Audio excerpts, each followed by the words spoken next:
Welcome to the verdict room. Pull up a seat. We're seeking the truth. Dropping in week after week. Yeah. Last 24, lay it out on the table. True crime experts peeling back every angle. Looking for answers, real exact. Pin the timeline, track by track. Bronx telling tales, she keeps us in line. Every little detail, every tiny sign. They break it all down at Dago's Cafe. Coffee on the counter, new case, same day. Welcome to the verdict room, where we're seeking the truth, no spin. Bringing you the facts so raw, let the evidence speak again. Exposing all the secrets, looking for the lies in the cracks. They throw revelations at your feet till the gavel comes down on the facts. Hey! Typically unique, but the method is clean. Red string on the board, map out every scene. Replay the last call, rewind the last text. If it don't add up, they on to what's next. Side eyes, alibis, tear them apart. Trail through the dark with a flashlight heart. Bronx on the story, keeping pace on the track. Every minute, every motive, never holding it back. Welcome to the verdict room, where we're seeking the truth, no spin. Bringing you the facts so raw, let the evidence speak again. Exposing all the secrets, looking for the lies in the cracks. They throw revelations at your feet till the gavel comes down on the facts.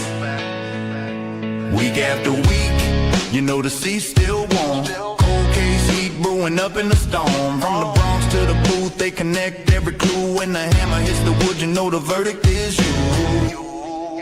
Welcome to the verdict room, where we're seeking the truth, no spin. Bringing you the facts so raw, let the evidence speak again. Exposing all the secrets, looking for the lies in the cracks.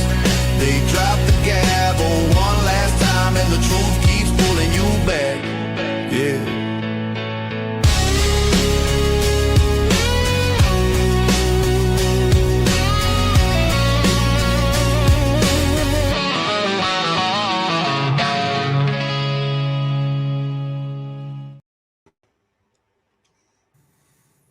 What's up? Hello. Happy 4th of July. Happy 4th of July. So exciting. Thank you, On Top X. Always starting off the show with a bang. We appreciate you so much. Every time. Every time never fails. First one. Got discombobulated in this past 30 seconds. Did it happen? Dude, I don't know what's up. It happened. Welcome back, everybody. Crazy week, good huh? stuff today. Oh, my God. This whole week has been nuts. Yeah, it has. For sure. I think it's a dog underneath me. Yeah? Yeah. I just saw Bronxy jump up on the couch behind her, laying down. There he is. The Bronxy Aww. boy. Has he got one of his babies there? Or is he licking his foot? No, he's licking his foot. Let me see. Hold on. Well, there he is. Look, guys. He's back in the house. Oh, Bronxy. Sure. Yeah. Bronx. Hi, baby. Oh, hey, at least he wasn't licking his wiener, huh? No, he wasn't. He could have just given America a real good shot. He's a good boy. He doesn't do that. Glad to see him back in the house for sure. You know who might do that? My name is Jeff. Hey. That is a fact, my friend. Did I say that? I'm so sorry. Oh, my goodness. Yeah. Yes, yes. He looks Come on healthy. in, guys. Wait, he's not in here, is he? Not yet. He'll watch it on replay. Wait. No. Sorry, Jeffrey. Yeah, okay. It wasn't directed towards you, but. My name is Jeff. Oh. Again? Okay, anyway. Welcome, guys. Happy 4th of July. I hope you guys are having a safe and healthy, happy 4th of July, Saturday, weekend, whatever it is for you guys, wherever you're at, because we do get people from out of the country it's probably Sunday by now, but either way, thank you guys for being here. The lovely Miss Kawanda dropping 1, 2. Thank you, Kawanda. Good to see you. Happy 4th. Happy 4th. Absolutely. I was wondering if Absolutely. people would show up to hang out Well, with us today, being that it's a holiday. I ran a poll in my channel, and I said, "Do you guys want us to do a verdict room?" And that Mike had already said he was in there. He said that Logan said she was down, and at first Kim was too, but then she got some plans that happened and had to change her mind. So Yeah. it's just going to be the three of us, and looks like on top got another one down. Absolutely. Hell yeah! Thank you for that again. On top, $9.99. Always showing up.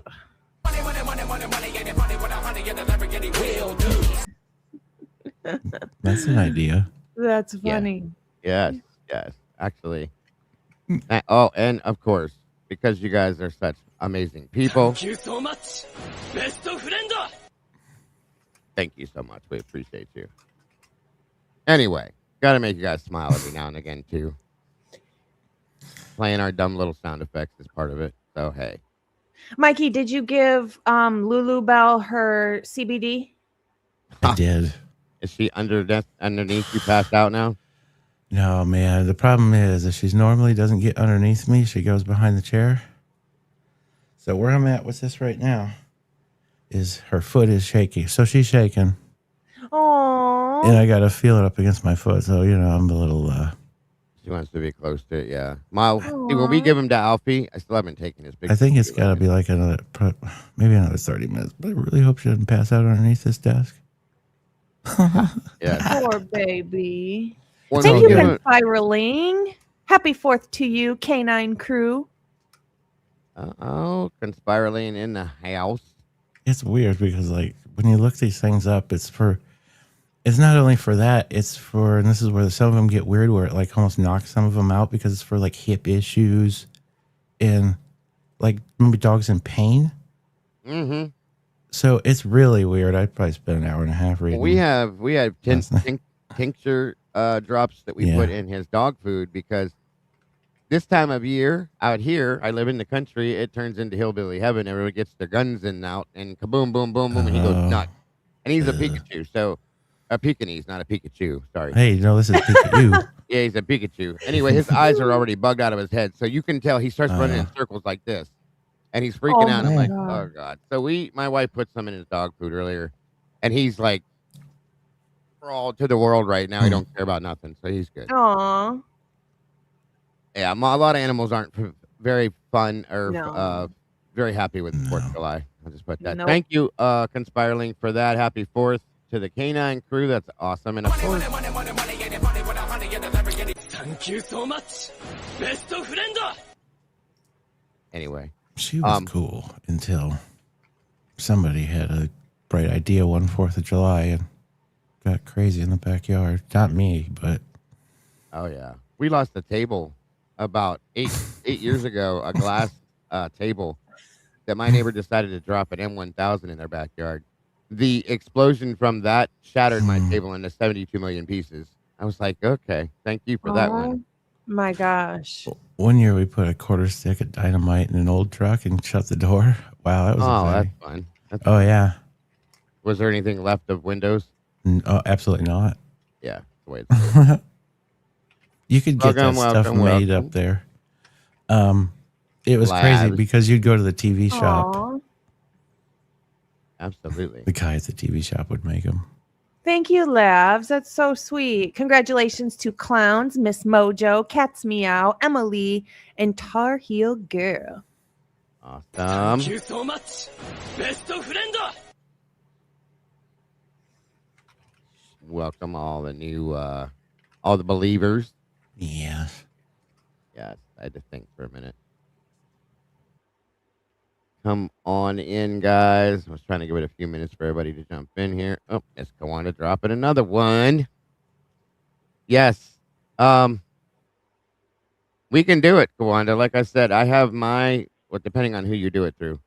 We discussed it before. I discussed it with SRB. So I have my stuff all turned up. So if anybody does it and they ask a question within it, I just can't show it on the screen. I can type it in, but I can pull it up with the question that you ask along with the Venmo, PayPal, or whatever you're doing. So Huh. that's didn't how know. That's how I'm going to do it. But there's That's a got to be thing? a way for it. Yeah, it's a thing. It's probably just you would add it in a widget because you can add widgets in It's a StreamYard. widget thing we'd have to do. I'll look into it That's probably the best way. And then we It could can't just be throw too them up on difficult. this. They should pop up on the screen. because I Do think it. that's how Birdie gets those things to that thing to Yeah. show up above his head. It's a widget. So it's Absolutely. basically just an extension that's added to it when you go live. That's what I guess too. I just don't know how to work them yet. Widget. Widget. Miss Bianca, the lovely Miss Bianca, dropping a happy 4th of July. Thank you, dear. Very much Aw, appreciated. we love Bianca. Just get widget. Widget. Let's see.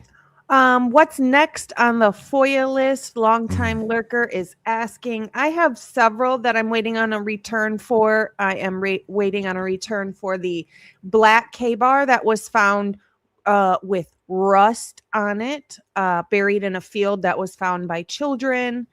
I'm waiting on a return for, and when I say return, I mean it's been paid for. I'm just waiting to actually get the return response. I have one for what was it? Let me look. While she's looking, I have sent out for Sadie Buck's interview, if any exist, and any other interviews with Pete, as well as Mr. Barstow. So I have the questionnaires that everybody filled out. I FOIA'd that, so I want to see those because those had different questions on them. Yeah. So on ISP report 144, somebody was spoofing a phone number, and it was really close in Post Falls, and they were trying to get into Dylan's phone. And there was emails, texts, calls, and all the spoofed messages. And I've already paid for that. I'm waiting for that. can you put those pictures of those knives in the back chat so he can put those up? Yes, I'd like to see those. Why do they have duct tape on the handles? They look like they were purposefully duct taped, specifically on the handles. Better They did grip. that for a reason. Yeah, that's what I would assume. Well, if you think about it, like if you have a regular handle mic, there's usually a smooth finish to those, depending on the types of knives they are. But duct tape would help you hold on to it better, knowing if you were to be doing something that your hands could get slippery with. That's wild. My dumbass went to DNA transfer, but I'm like, hey, dipshit, what about the sticky stuff on the underside? It would be more likely to transfer. Oh, that's what I figured too, Pedro, is grip. Less chance of fingerprints, Tomboy says. Good point, too. Or something. And better grip. I thought it was grip, personally, but because you could double wrap it. You wrap it one way, and then you wrap it backwards with the tape sticky side out, and you'll be able to hold on to it better. I wonder if anybody's ever showed up in the ER like that. So you are reaching for evidence? Yes. Welcome, KDP. We're reaching for anything we can get on this at this point. That's why I'm reaching out for Sadie Buck's interview, as well as any other interviews with Pete, possibly any others with Mason Barstow, because the one that Logan got on him was great. He dropped quite a few nuggets, and I'm curious to see what else could have happened. Why didn't they redact a lot of that stuff? It doesn't seem like normal per their normal. Good question, Mike. Good question. That wasn't one slip. There was a lot of slips. Imagine the phone thing with Mason's interview was my biggest issue. What do you mean? Biggest issue. Miss Kawanda dropping another one. Thank you, Miss Kawanda. Very nice of you. Can I come up real quick for a housekeeping idea? Oh, I don't mind. Do you guys just make sure you bring a dustpan. Yes, make sure you bring your own broom and dustpan. We don't really have one here. As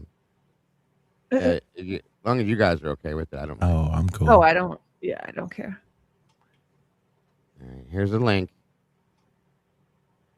There you go, Miss Kawanda. Hold on. Troy's in the house. Good to see you, sir.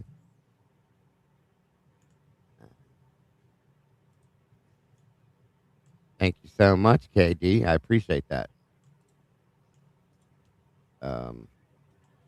There's your link, Kawanda. Come on back. Come on down. By the way, while we're waiting on her, there's the knives. If you guys can't see them, definitely kitchen knives. One is the smaller one has some serration. Is that a word? Serrated edge to it. Yeah, it's Not got fully fine serrated. serration in the bottom there. Yeah. Yeah, It's like a it's Ginsu interesting that they're 2000. wrapped with the duct tape. Is a good question. Yeah. Mike. It's Yeah. just strange to me that somebody took the time to wrap them like Mhm. that.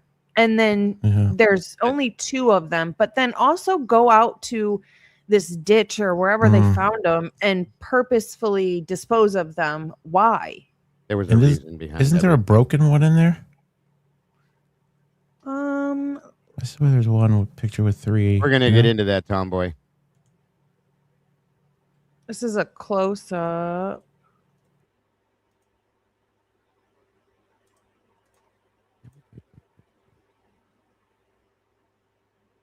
There's Miss Kawanda. Can you hear us? Yes, can you hear me? Yes, ma'am. Welcome. Hello. Thank you. Thank you. Happy Saturday.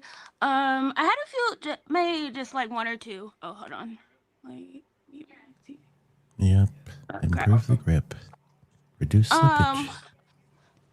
Wait, can you guys hear me? Yes, ma'am. Yeah. Okay, Absolutely. I just had a couple housekeeping things I just wanted to talk about before you guys get deep into the content today. Because obviously, like, with everything going on the past week and like the plea, I don't know what, but whatever's happening in September happening, and just kind of like all this stuff and us maybe like kind of switching how we talk about this case, I had a couple thoughts that I think it would be good for y'all to consider as a leadership board. Yeah. Absolutely. To incorporate in addition to the Venmo, Cash App, PayPal things. So one thing I wanted to say was like I've been thinking a lot over actually like the past few weeks, because obviously we all get to like we get frustrated because we're like, oh my gosh, like all this stuff conflicts, we can't get this, like what does this all this stuff mean, blah blah blah.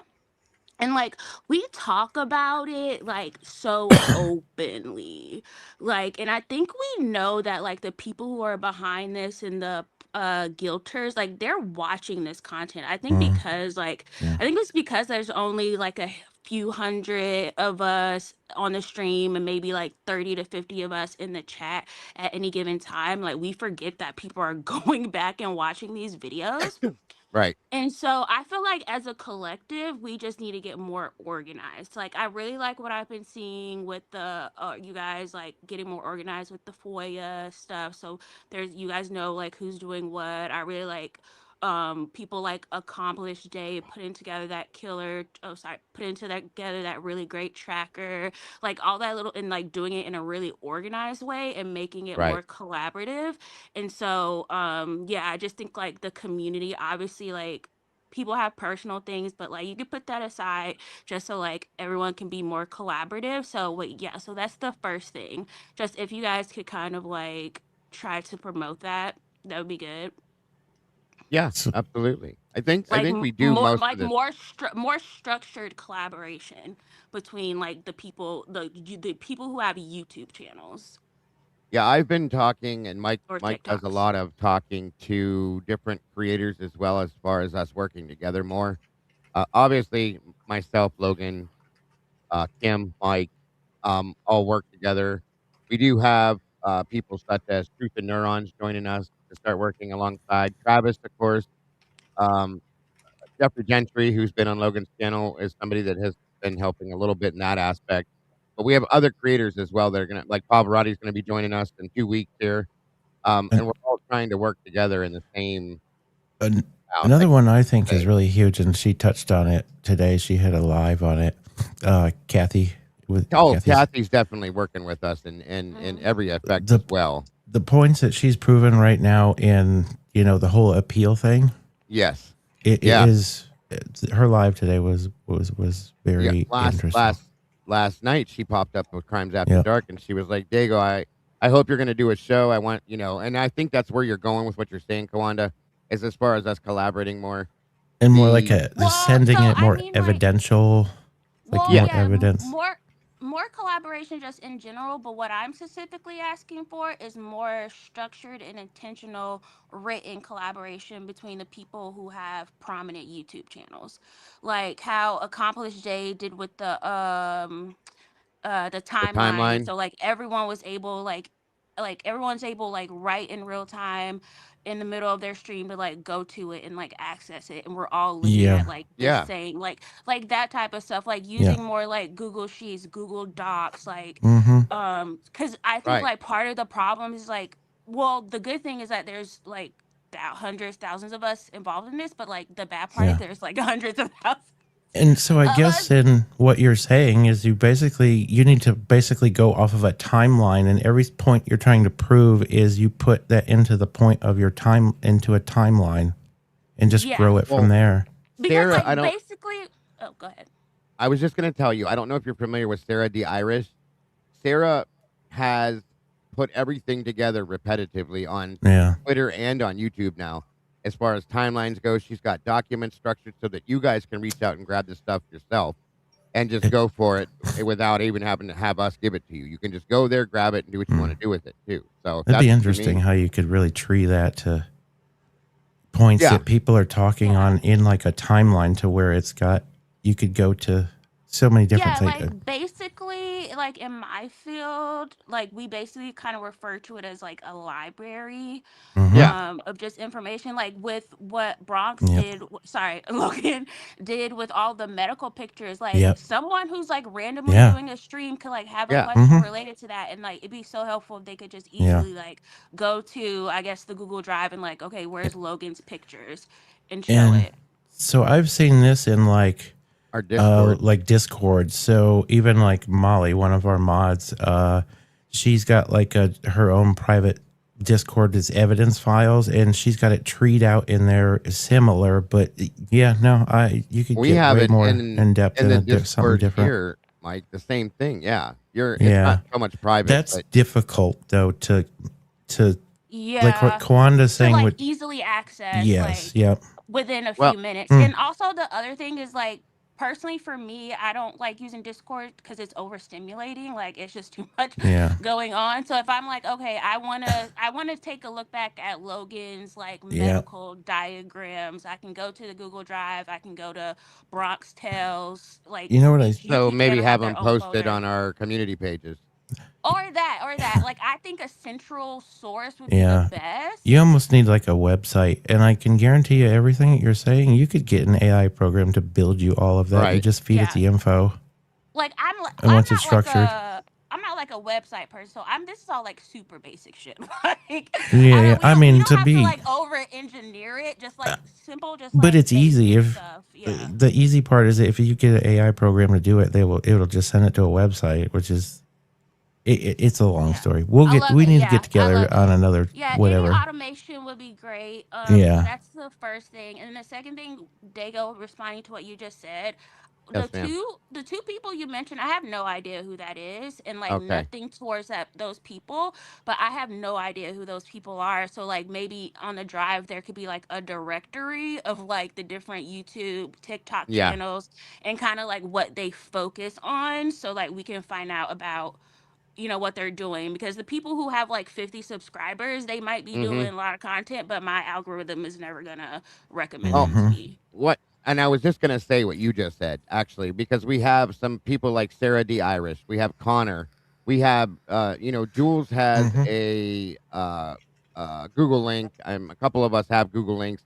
So if we could put together just a generalized, like yeah, you said, like a library with everybody's name in it, that what they do, and then you could just click that person, go to their stuff, and boom. So that's yep. kind of another idea that would make sense to me as well. I agree Or with you.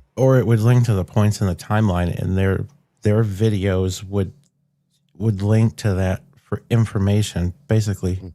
Yeah. I mean, like Connor has all those interviews and all hmm the other stuff. Sarah D. Look Irish, at she has everything back boxed up for you on Twitter and YouTube that you could just click in her page and it shows you everything. She put a big bow on it. It's really, really well organized, and you just click there and go there. And I drop her link in my chat a lot, but we could post it somewhere permanently. That way, people just go grab it and get it. I see what you're saying. Yeah, and especially for people who are on replay, it might Yeah.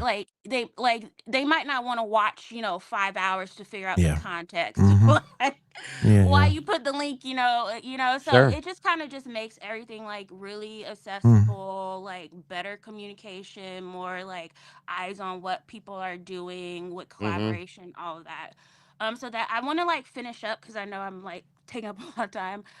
So that was my other, I guess, feedback for you guys. The next feedback is I think like now with like where we are in this case, like we need to start thinking of ourselves as like official, like a nonprofit organization.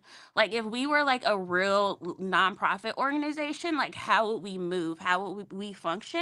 And I think we need to really think about yeah. that and start acting accordingly because at this point like we already know all the bullshit and everything like that, and so if we really want to like figure out what happened, like I'm not even so much as like really care about like Bryan Hmm. Kohberger as a person. Like I don't want an Right. innocent I don't want an innocent guy in jail, and then I also do I want the people who actually did it to be exposed, and this is obviously tied to some real bigger shit, so I want like the real bigger shit exposed too, and this is like one Yeah. of the steps. And so we need to get more organized and kind of like, so for me, like I'm a consultant, so in my profession, like mentors and stuff, they'll always tell you to like look at yourself as an organization, like you as an individual, you're a business, and then Yeah. like conduct yourself like that. So, and that always helps me in terms of like mindset. So I think if we Yeah. start doing that and making some changes to how we interact with each other, that would be good. And at that point Sure. right there, I think that could also advance you into things like what EWU is doing.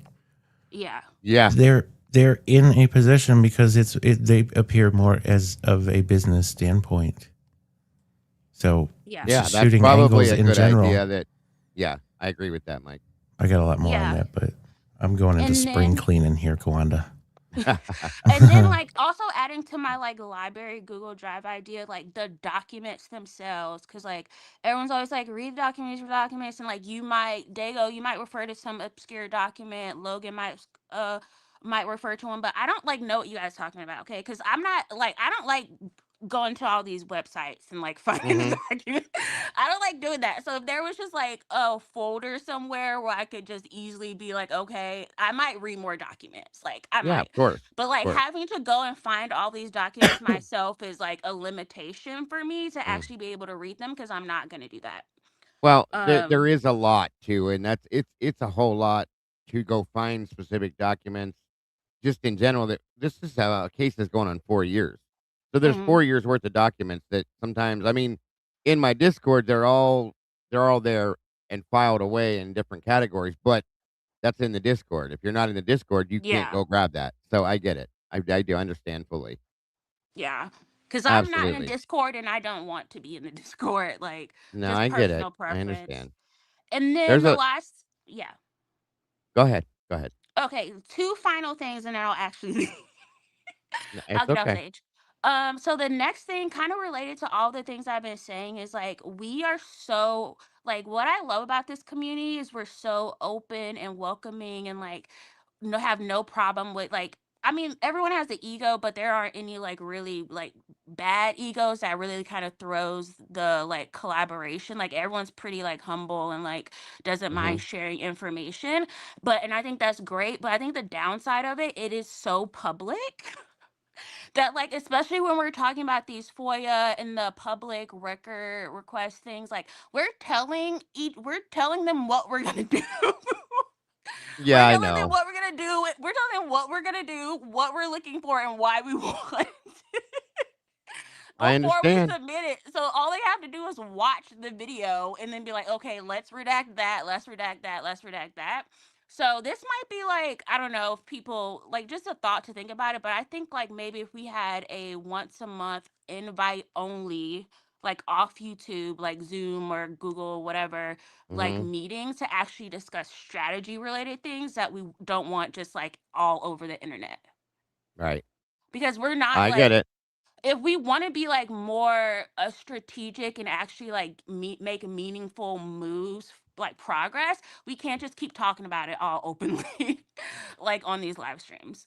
Sure. I understand your point. I do. Okay. And then Understand your point. my last thing, and then I'll go.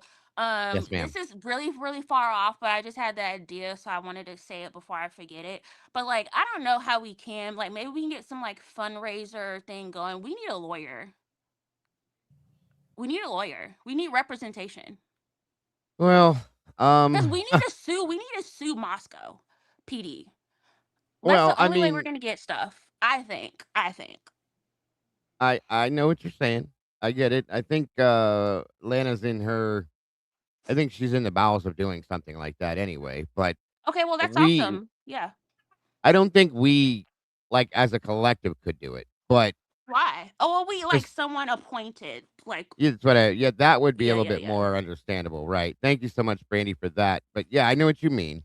Yeah, like someone would have to be the representative, but like in terms of the community, like I'm talking more about like the fundraising part to get Sure. the lawyer because we're spending all this money on FOIAs and like P workers requests, which is great, but like they're stealing our money. Mm-hmm. They're That so is like true. so we need a Between lawyer. what, yeah, I agree with that because Jules has put so much money, Logan has so Yeah. much money, and they're not getting even remotely what they should be getting for the money We're they're not putting getting into what it. we're paying Right. for. So we need to be like official and like have, some lawyer who could actually file something Right. or whatever. I know. Since you brought some of this up, I'm going to make a statement to you in a second whenever you finish up. But Okay, yeah, yeah, I I'm done. I'm understand done. exactly what you mean by that, though. That's a good point because that seems like, in some aspect, the only way we may get anything that we truly are trying to Yeah. get. So it's a good point. Because they've already shown that they don't actually care about the Constitution. They don't care about the laws. They don't care about process. They don't care about just general human decency. So we can't keep thinking we're interacting with good faith, good people. Like Yes, these are not good people. absolutely. So it takes a little. You We are gotta like correct. up it a little. We gotta like elevate a little bit in some ways. Makes sense, ma'am. It does Yeah, for sure, and I appreciate you voicing it. I do. yeah. But okay, that was it. Well, thank you very much for giving us My your feedback. information, your feedback, because that's we want to hear the feedback from all you guys. To be honest with you, yeah, absolutely. So thank you for that very much. And anytime you have more, let us know, please. Will do. Okay, We do bye. appreciate you very much. Yes, ma'am. Happy 4th of July to you. Hey, Um, Kwanda. and real quick, I want to make a statement here, and this is Mm. based it's going to be fast and quick, Uh-oh. and I'll shut up. I'm There bugging. has been a lot of people that have opinions that don't agree, okay, out here on a lot of stuff. And I'm just going to say this real quick and fast. When you're on one person's community page or on one person's panel while they're live, okay, and that show's going on, there's going to be there have been disagreements, okay? I on my channel, I don't put up a drama. I shut it down as fast as I can because it distracts everybody else and I try to keep it drama free. As do most of the other creators that I know and respect. So at some point there was some drama on my channel that I shut down. We moved on from it. Then they carried that drama to another channel. And that doesn't need to ever happen, folks. Nobody should ever take something that may have happened in my channel to Logan's channel, or from Logan's channel to Jules's channel, or from Lana's channel to Logan. No, none of that should ever happen. They're all separate channels, separate creators. They don't need any of that. Okay. Nobody does that, nor does nobody want that. So I'm going to ask you guys very nicely and politely, all of you, if something happens somewhere, keep it there. If it's shut down, end it. Be done with it. We're all adults. That's all I'm asking, Yeah. guys. And Yeah, absolutely. I am going to. I don't know who did it, why they did it, what it was, but somebody took something that was started in my community at one point and took it over to Jules. Please don't do that. I am heartfeltly apologetic to Jules that she had to deal with something like that, even though I didn't promote it. I didn't send it, and I would never do that. But please don't do it. And I am so sorry that that happened to Miss Jules. She doesn't deserve it, nor want it, nor need it. Yeah. So please don't 100%. do that again, folks. I'm asking you from my heart. Don't. We have enough to deal with as creators and so on and so forth. So let's bring ourselves back to where we should be. remember that we're all here for the same reason. We don't need to hate each other, fight each other, pit each other against each other. Let those people do that somewhere else over there. They don't belong here with us. If that, we're doing our thing the way we're doing it, that's the way it should be. And we have amazing and beautiful people in these communities that are here with us to do it. So let's keep it that way is all I'm saying. So, from the True Crime Cafe to Joel's True Crime Reactions, I am absolutely beyond apologetic for what happened over there. I can promise you that I will never allow that to come from my side of things if I know about it. And that's just the way it's got to be, folks. We have to keep it that way. So thank you for those of you that heard me. And for those of you that will abide by it, thank you so much. Because I know most everybody will. Was this recent? Oh, yeah. Yeah. Somebody got in an argument that was in here. Something started in my community, and they took it to Jules and blew up in her chat. But there's no reason for that. That's dumb. I didn't even know about it. Me neither. Just now. Huh. Yes. So at that point, I'm just, she deserves an apology. So does her community. They don't need that. Nobody does. Just as much as we don't need it in our communities. You know what I mean? So. Well, I know, hon. I just still, you deserve, I respect you and love you to death. And I know it had nothing to do with me, but you deserve an apology and that respect. So I will always do that for you. I asked because I dropped her an email about doing a show and I had no idea about it. And, Oh, well, she just yeah. played, Either way. Yeah. So, yeah. I am, my community very much respects and loves Jules and always will. So we don't want nor allow that kind of stuff to happen. So. It's just ridiculous. And the person that did what they did is disgusting. You need to, I'm going to say that too. Whoever that was that used my name to make your name, shame on you. Is all I'm going to say. Shame on you. Moving on. So back to where we're supposed to be for today. I just had to say that and get that out of the way because I didn't want it to wait too long. But anyway. Did you guys, did either of you see the newest interview with the Gonsalves family on... With that weird, not weird, but that different channel. The one it was a couple that clearly doesn't have any facts or idea about what went on in the case. Almost makes you want to take Xanax once the third time you watch it. My goodness. It's rough. Absolutely. Yikes. Some of the shit they say. Yeah, it was, there was a point in that interview where Murder podcast. That's it. Thank you, Lana. The murder something murder podcast. Undistracted. Yeah. You know what's up though? Unreal murder podcast. Was that what it was? All y'all were covering it. I probably watched that shit 5 times. Yeah, it was a different interview, folks. It was very weird. Yeah. It was a strange PR thing or something because that was very odd. I mean, Christy's up there talking about the headboard of Kaylee and Maddie. Like, there wasn't one. But in the same token, and then she talks about, everybody talks about how we were estranged from Kaylee. And you can't even say that she doesn't have a headboard? Right. Coming from the people who never even got off their behinds to go to Kaylee when she was killed, but Pete's parents did, and nothing happened to him. She is, you know what? True. Good point, Logan. I think the best point of that was that she said she lost her wedding ring, and it was around the crime con time, and I bet you it was the day she was wasted. Oh, I'm sure. That's exactly what I thought of. That is right there, buddy. That's what we're not allowed to ask questions. And that's the thing that kills me is they're doing the same thing. They have questioned Jeffrey Gentry. They have questioned a few other people too. If you're for sure positive on who you believe this person is, why are you asking questions? And how can you go talk about pushing a freaking DNA company? What? Huh? Just like Jules said, they were still calling Jack Kaylee's boyfriend. Mm-hmm. He very much had not been her boyfriend. She was with other people. Staying at the frat house? Yeah, they were. They were racked for sure, Jules. That was embarrassing. Like I got secondhand embarrassment for them. Yes. When you're like, oh, it's like that. Okay. I get it. That was definitely some. They need to stay out of the. They are very much so. Very much. very much the hypocrisy is beyond real. It's fucked. Sorry, but it is True. It's true, Mike. It's true. What? You cannot make one statement and then turn around at the same time and make another that are they're complete opposite. You know what's even more trashy is every single one of them big name media people that just roll with it. The same shit. They roll out the carpet for the bullshit every single time.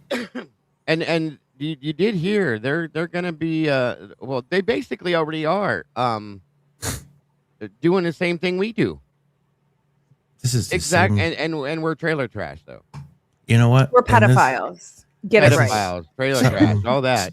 Something I'm getting together with Glitch on and roll out with what I'm going to do is somebody else talked about this someplace else, but the whole freaking Othram thing and putting that name in this effing case, there's a reason for that. Of course. That's what this is all about in the end. It's like this whole case is like a giant fucking infomercial for Othram.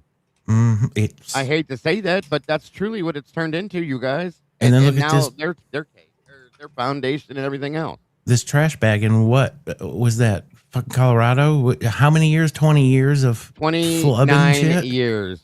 29 years, 1,000 cases. There's your government, boys. It does, but it doesn't happen. It's a conspiracy, right? Yeah, we're all crazy. Why are you doing this?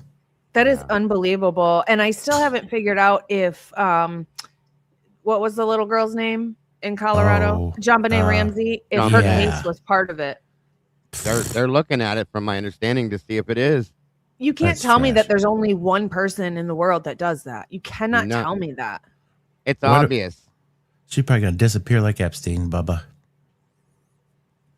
Yeah, right. Just saying. You know how many bajillions of dollars that's going to cost to redo all of those cases? Who made her do that? You imagine how many people are tied to that BS? That's how many the whole people? Point. There was another case that happened with too, and her name was it started with a G, I think, but there was something about go to hell. Oh my God, we talked about it the other day, but anyway, there were people that ended up with the death penalty that died because of her doing this. Okay. You can't bring that back, y'all. So I'm sorry, but if you did something and you're the reason why this person ended up with the death penalty, and then they were killed, you're a murderer. You are a murderer, as far as I'm concerned, and you should get the death penalty yourself. I'm just saying.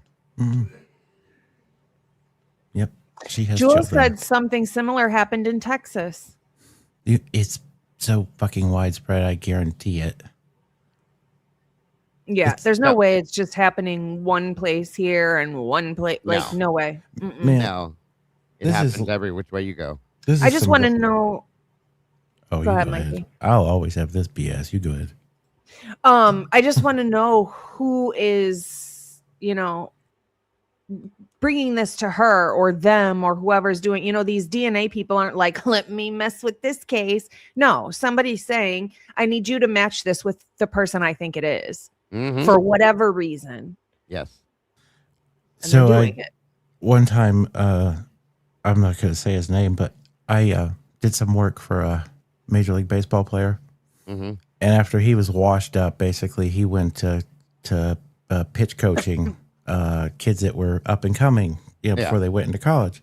Right. Tell me, and this is legit, and it went back to Colorado. This is interesting because he had a lot of ties to Colorado. I'm saying it's pinning to this lady, but down to kids that would have DNA from other countries that had certain genes, let's say, that when these kids got looked at by scouts, that, because I guess this is a thing, I don't know, that they test these kids, whatever, so that they showed that basically they had a nationality in them so that they could get higher up in the ranks with the scouts. Oh, yeah. I've heard of that. Wow. It's crazy. Yep. They were flubbing DNA to get kids, a higher position in college for baseball and then to move on. This is basically what it boils down to. Sorry for all that. Yep, I've heard of that. And yes, Cruddy, that's a fact. Content creators that seek the truth are labeled as unprofessional journalists. That is a fact. Conspiracy theorists. Now, we just really want truth, and they don't want us to have it, sadly. So, I can be a parent and do that. I don't even know. Yeah, that's insane to me, though. So that I'm just saying, you guys, you have to think about it. If somebody was responsible for fudging DNA that ended up costing people's lives because they ended up with the death penalty, that's murder. Clearly without a doubt, in my opinion, that person is a murderer and should face the death penalty as well. You know who you All don't I'm see saying. talking about that lady? Bryan Enton, huh? No, of course not. No, because he knows what it would do if they brought that out. That is interesting. Everybody would spin it on him. 100%. Because they know that that's what's going on in Idaho. Anyway, moving on. What do you got for us, Miss Logan? I'm going to have you kick this in a different direction and take it to some very interesting, what we talked about earlier, information that has come out recently. Yeah, just real quick, I want to say if anybody tuned in on Thursday, I had Jeffrey Gentry back on. He's been in the community for a little while since Birdie brought him on. And I just want to say that there were a couple comments here and there about, him basically being a guilter. And I just want to say that it was really rewarding for me, at least, and I think for a lot of the viewers, to be able to have somebody on the channel that has a difference of opinion than we do, but be able to put on a show and have a conversation that puts all of that aside and we just talk about science and what this could do and what that means. And that was it was really incredible for me to be able to have that conversation with him and maybe ask a little bit different questions. And so I just want to thank everybody for being a team player and allowing him to, have a difference of opinion, but still be, respectful in the chat and everything. That was fire how you put that together. And that's like for a lot of these other people and how, she wasn't going to respond, but, I've emailed Ramslin. And it's like, with a lot of these other people, like, we're not going to hit you with just like all these case questions. It's like you did that show. Yeah. You just want a professional opinion on angles, whatever. So. Absolutely. Yeah. And I don't know if you guys know, but I've wanted to have a full-on guilter on my show for the longest time. But I want it to be like that, where it's respectful and we can just have a conversation with everybody just respecting each other's opinions. It doesn't have to be the same. That's 100% it. It would be nice that, and it's very hard to find a guilter that is not insulting us or attacking us, because we don't do that with them. I would gladly have one on my panel if they want to bring forth, points of view, information. I want that discussion because that way it can be both sided. But it's very hard to find somebody that wants to do that without us being, chopped into pieces while we're trying to have that conversation. So. Right. Or somebody getting angry or frustrated or, just listen to each other and explain why you don't agree respectfully. They usually spin out and just because they can't prove the point. They just want to be a freaking schmuck. Right. It's like an ex-girlfriend or something that just mentally. Just saying. Jeff. Oh, where'd that come from? Sorry. Anyway, moving on. So. Again, if anybody's out there that is willing to do that, I'm sure any one of our channels would be willing to have you join us to have a conversation. Even here. Like adults without freaking out on each other because, that's not what we're supposed to do. We're adults. We can have these conversations very, very easily, folks. So just think about it if you're out there. Anyway, great point, Logan. I'm glad you brought that up. Other than that, I definitely want to talk about Lana's FOIA return today. Man. Oh, so there's no way that truck was stuck in that fence like that where it was freaking. Way. Hell no. I don't even know what that scene was all about. I didn't have get to see that. a theory in my brain, but I obviously don't know if I'm right, but I'd love to hear it. Yeah. Well, we're gonna hear it, folks. Just not right now. Dago, do you have any of the pictures or anything? Because that was incredible. This is just a shit show. I feel like this is staged. Oh, 100%. And there's about 8 different things that are clearly staging. Now, you're gonna have to explain this because I have my family here all day. You're gonna have to explain this to me as we go through some of this. I don't think the damage to that bumper, those galvanized fucking fence gates, I don't think it could do that, to be honest with you. I think it was already there. Yeah, 100%. There's no way. Whatever happened? Is this the dude that went through the windshield? He didn't go through the windshield. The airbags didn't even come out. Exactly. Guys, please make sure to put Truth and Transparency's link up in here for Miss Lana, if you will. You know what's some shit? Huh, that's fucked up. I wondered why the dash was torn apart the way it was. And I was thinking, did they take the head unit out of it because it had like a backup camera or something? Or did they just yank the fucking backup camera wire out of it and pull it? I don't know. That was a weird situation. What I think is really cool is that the doctor that saw him clearly was obviously he had never seen this little accident scene or whatever to know. So he knew just by the injuries right off the bat that this was not a car accident. And clearly it wasn't this accident. I mean, look at these boxes. Right? Man. Hold on here. Let me see if I can make this bigger. No, I can do it this way. That's it, full screen. Okay, moving forward. Yeah, what is all this? This is not just a car accident, you guys. Come on. They are trying to make it look like the boxes fell out of the truck during the accident, but I don't know how they would come out the way they came out and land the way that they landed, number one. Number two, none of the boxes have any like damage. They didn't tumble, nothing like that. Number three, we see the tracks. There wasn't any like quick turn. There's not a big bump. There's not. So how would they even come out to begin with? That's what it was. It was a straight shot. Yeah. The original first tracks that we saw back here, it was look right here. There's no changes of grade. There's no ditches. No. There's nothing that would make the truck bounce up to make the shit pop out of the back. And look how smooth it is. It's like just boom, right back and forth. That's it. Or not back and forth, but you know what I mean. Straight on. And there's no holes, no divots, no bumps, no. I mean, it is a little unlevel here, but not for it. If this was a big old ditch or a huge hill or something, that's different. You know what I mean? See the bumper, bud. Yeah, I did. I saw that. Of course. Thank you, Miss Lana, for providing this as well. Let me get up here a little bit. Absolutely. Yeah, but these are spread out everywhere. You got this shit ripped off over here. Okay. From what? That's what I'm saying. How did what ripped it off? That's like did one of the boxes hit it, folks? Come on. I don't know. It seems almost even like the a cups don't have any like dirt or debris on them. Like they were placed there, and there's footprints right next to them. It's almost like the truck was parked there and somebody ramsacked it and threw all the shit out. This looks like so staged to me. I'm sorry. I hate to say that, but I mean, truly and honestly, look at it. And I don't see how like some of these like tire tracks. Well, why do they seem like they're so deep and impressed? I mean, maybe the ground was thawing. I don't know, but somebody's obviously steering the truck too. Yeah, yeah, for sure, without a doubt. You can see it. I mean, show me where this would have caused that truck to be bouncing all over the place. Anywhere.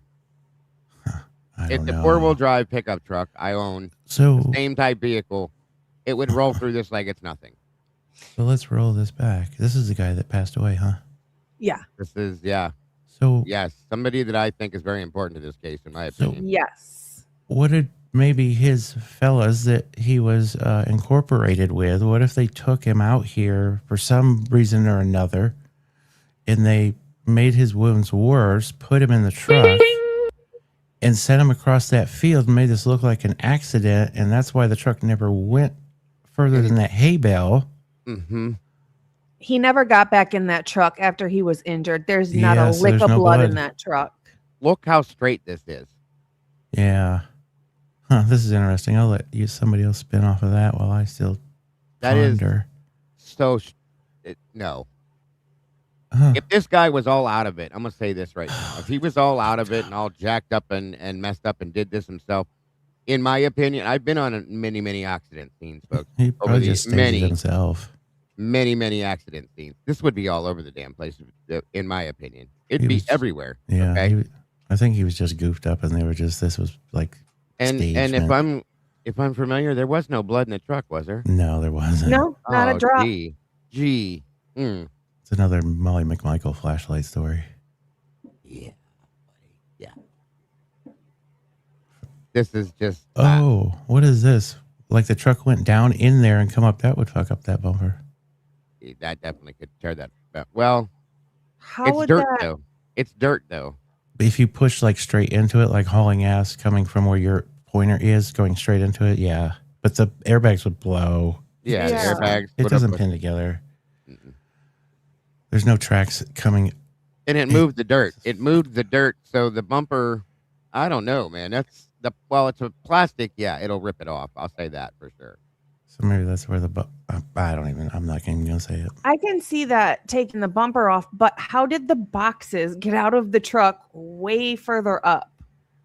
If Yeah, they were 'cause going if to you- come out, it would have come out when they hit As that. soon as you hit that, they should have went over here somewhere. Hey, y'all, Right. watch this.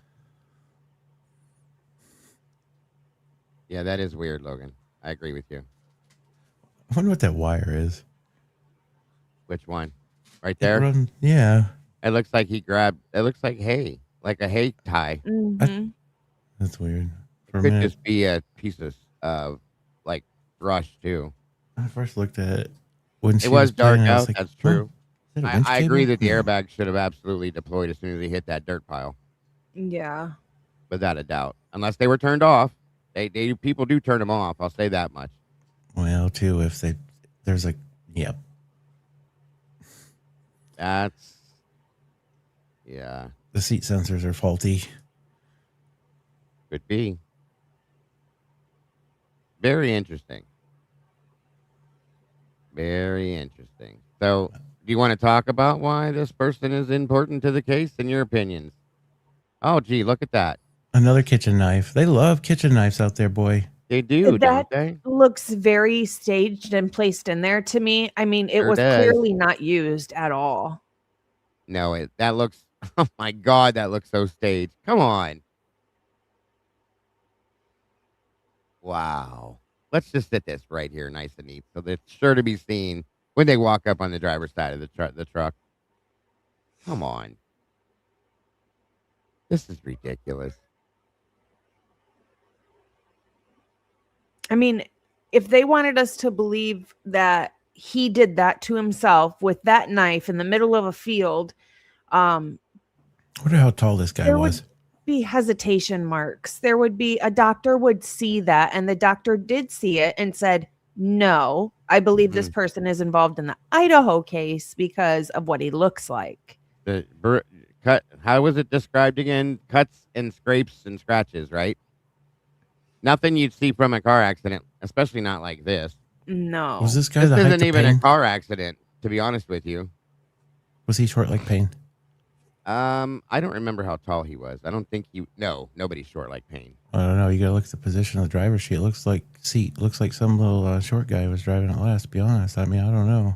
It's hard to, well, It's hard to yeah, say. it's true. How far back? It's hard to see the pedals, but it's not too close to the steering wheel. The bottom of the seat's about right there. It's possible. I It don't is know. possible. I get in a Silverado every day. Yeah. Yeah. That's a And little where close. was he for the 8? He was missing for 8 days. Where was he? And he was found with no shirt on. 8 days, and we know it was less than 30 degrees out. Yep. Yeah. Yep. There was frost and snow on the ground. It was not warm. I mean, I'm starting to think that he was held somewhere and tortured. Makes you wonder. And then this was staged to make it look like that happened in a car accident. What do you think the held would have been for? Running his mouth. Mm. Thank you so much, Witch. He says, looks like Hunter J was there too. Thank you so much. Best friend. Thank you, Miss Witchy. We appreciate that. Good question, you guys. In his mouth. Maybe not being quiet, threatening to say something, maybe getting all jacked up, maybe getting drunk, saying the wrong thing. Yeah. Who knows? You know what I mean? Well, think of it like this. Let's say there's 3 perpetrators at the Idaho 4 case. Let's say there's 2. Let's say there's 3. You will probably have 2 of the 3 that are closer, Mm-hmm. Closer friends, known each other longer, know that they can trust each other. Did they do something to the 3rd perpetrator because they weren't sure that they could trust? Yeah, right. Because a dead person can't tell on you. In saying that, I mean, you never know what somebody's promised to. So they could have been like those two people together, and they're like, "Oh, fuck this guy." He Right. did something. They just didn't like him. You never know. Especially if there's drugs involved. If people are on drugs, they get paranoid. Like, I think he's going to tell on us. We got to get rid of him. Especially that. So Tomboy said she would like to join us shortly for a minute to explain some of these things, if you guys don't mind. Yeah, absolutely. Okay. You have a link, Tomboy. Come on up. Give us a call. 1-800 Safe Auto. Oh, I'm just kidding. Um, Come on. what the heck? Do we know who owns this property? I'm pretty sure Lana said it on her live. Oh, the other interesting thing is Lana looked up what the company was or whatever it means, what was written on the boxes. And it is spelled FITH, and it means fucked in the head. And it's an organization that is, does like the S word counseling and it would be That's interesting. the name of the organization? it's called FITH, FITH, but it means fucked in the head. Did someone get footage of that storage unit? What was with that? Remember they surveilled the storage unit that they thought by Bryan's? Yeah. I wonder if there's video from that, because I wonder even if there is, can you see these boxes in that? I wonder because I feel like they were looking for something else, and then that's where anyways, you know where I'm going. Like, why would he even have those boxes? Be something that'd be in a storage unit. Go back to that photo. Look at those clean cups. Which photo? The photo with the boxes.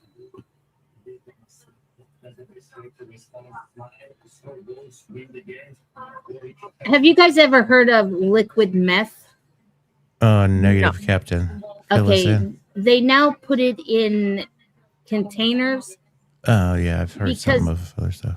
Yeah, it's like almost easier to transport, and then when they get it where they need it to, it's Wine almost like bottles, all it's kinds of dried shit. out. Yeah. Yeah. So that makes be right sense back. for Keep the going. boxes. And that's why it goes back to that damn storage unit. There, you got some homework, Logan, please. I swear, didn't somebody get footage of that? And then those cups right there, they're Dutch Bro cups. Oh, that's right. Yeah, right. I have about 85 in my cupboard. Oh, I was gonna say, good thing they're not in the back seat. But there's also one of antifreeze in the back. Antifreeze is used to make meth. So That's interesting, because I was wondering why the old Chevy Silverado would be leaking that much antifreeze. and the dash, Yeah. not uncommon for tweakers to take them apart and not put it back together. I mean, I did have a Right. truck stolen by a tweaker, and they freaking didn't check the oil, but they could sure do a bunch of stuff to it to get it road legal. But they did leave the Minnesota tag on underneath the tag that they stole, ripped off all the VIN numbers, but they identified it because they didn't take the tag off. Smart shit. Yeah, I can understand. And I guess I have to wait till he gets back so I can show you the lines. The passenger side visor was down as well, which made it look like there was somebody in the passenger seat. First day behind the Yes, I agree with that. movie. Choosing a name for your first.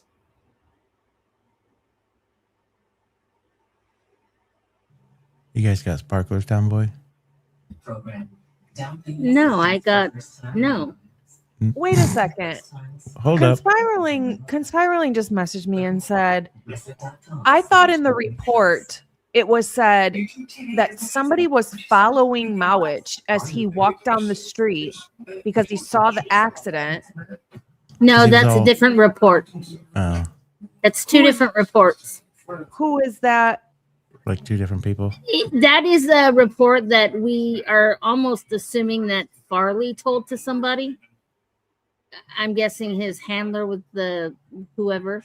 Which was the windshield shit. Yeah, that's two different reports. That's an accident just outside of Kamei. But who was in both? Was it Mowich in both accidents? No. Oh, okay. No. It was a completely Two different person. people. Yeah. Where do you need me to go now? Go back to the one where it shows all the tracks in the dirt. Okadoka. Hey, the dog's knocked out.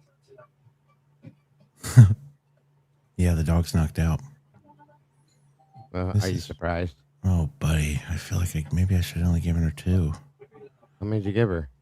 3, bud. It said freaking there was a range and I hit the low side. So she's going to sleep all night. Oh, well. She's not shaking. Right. All right. So here's the one set.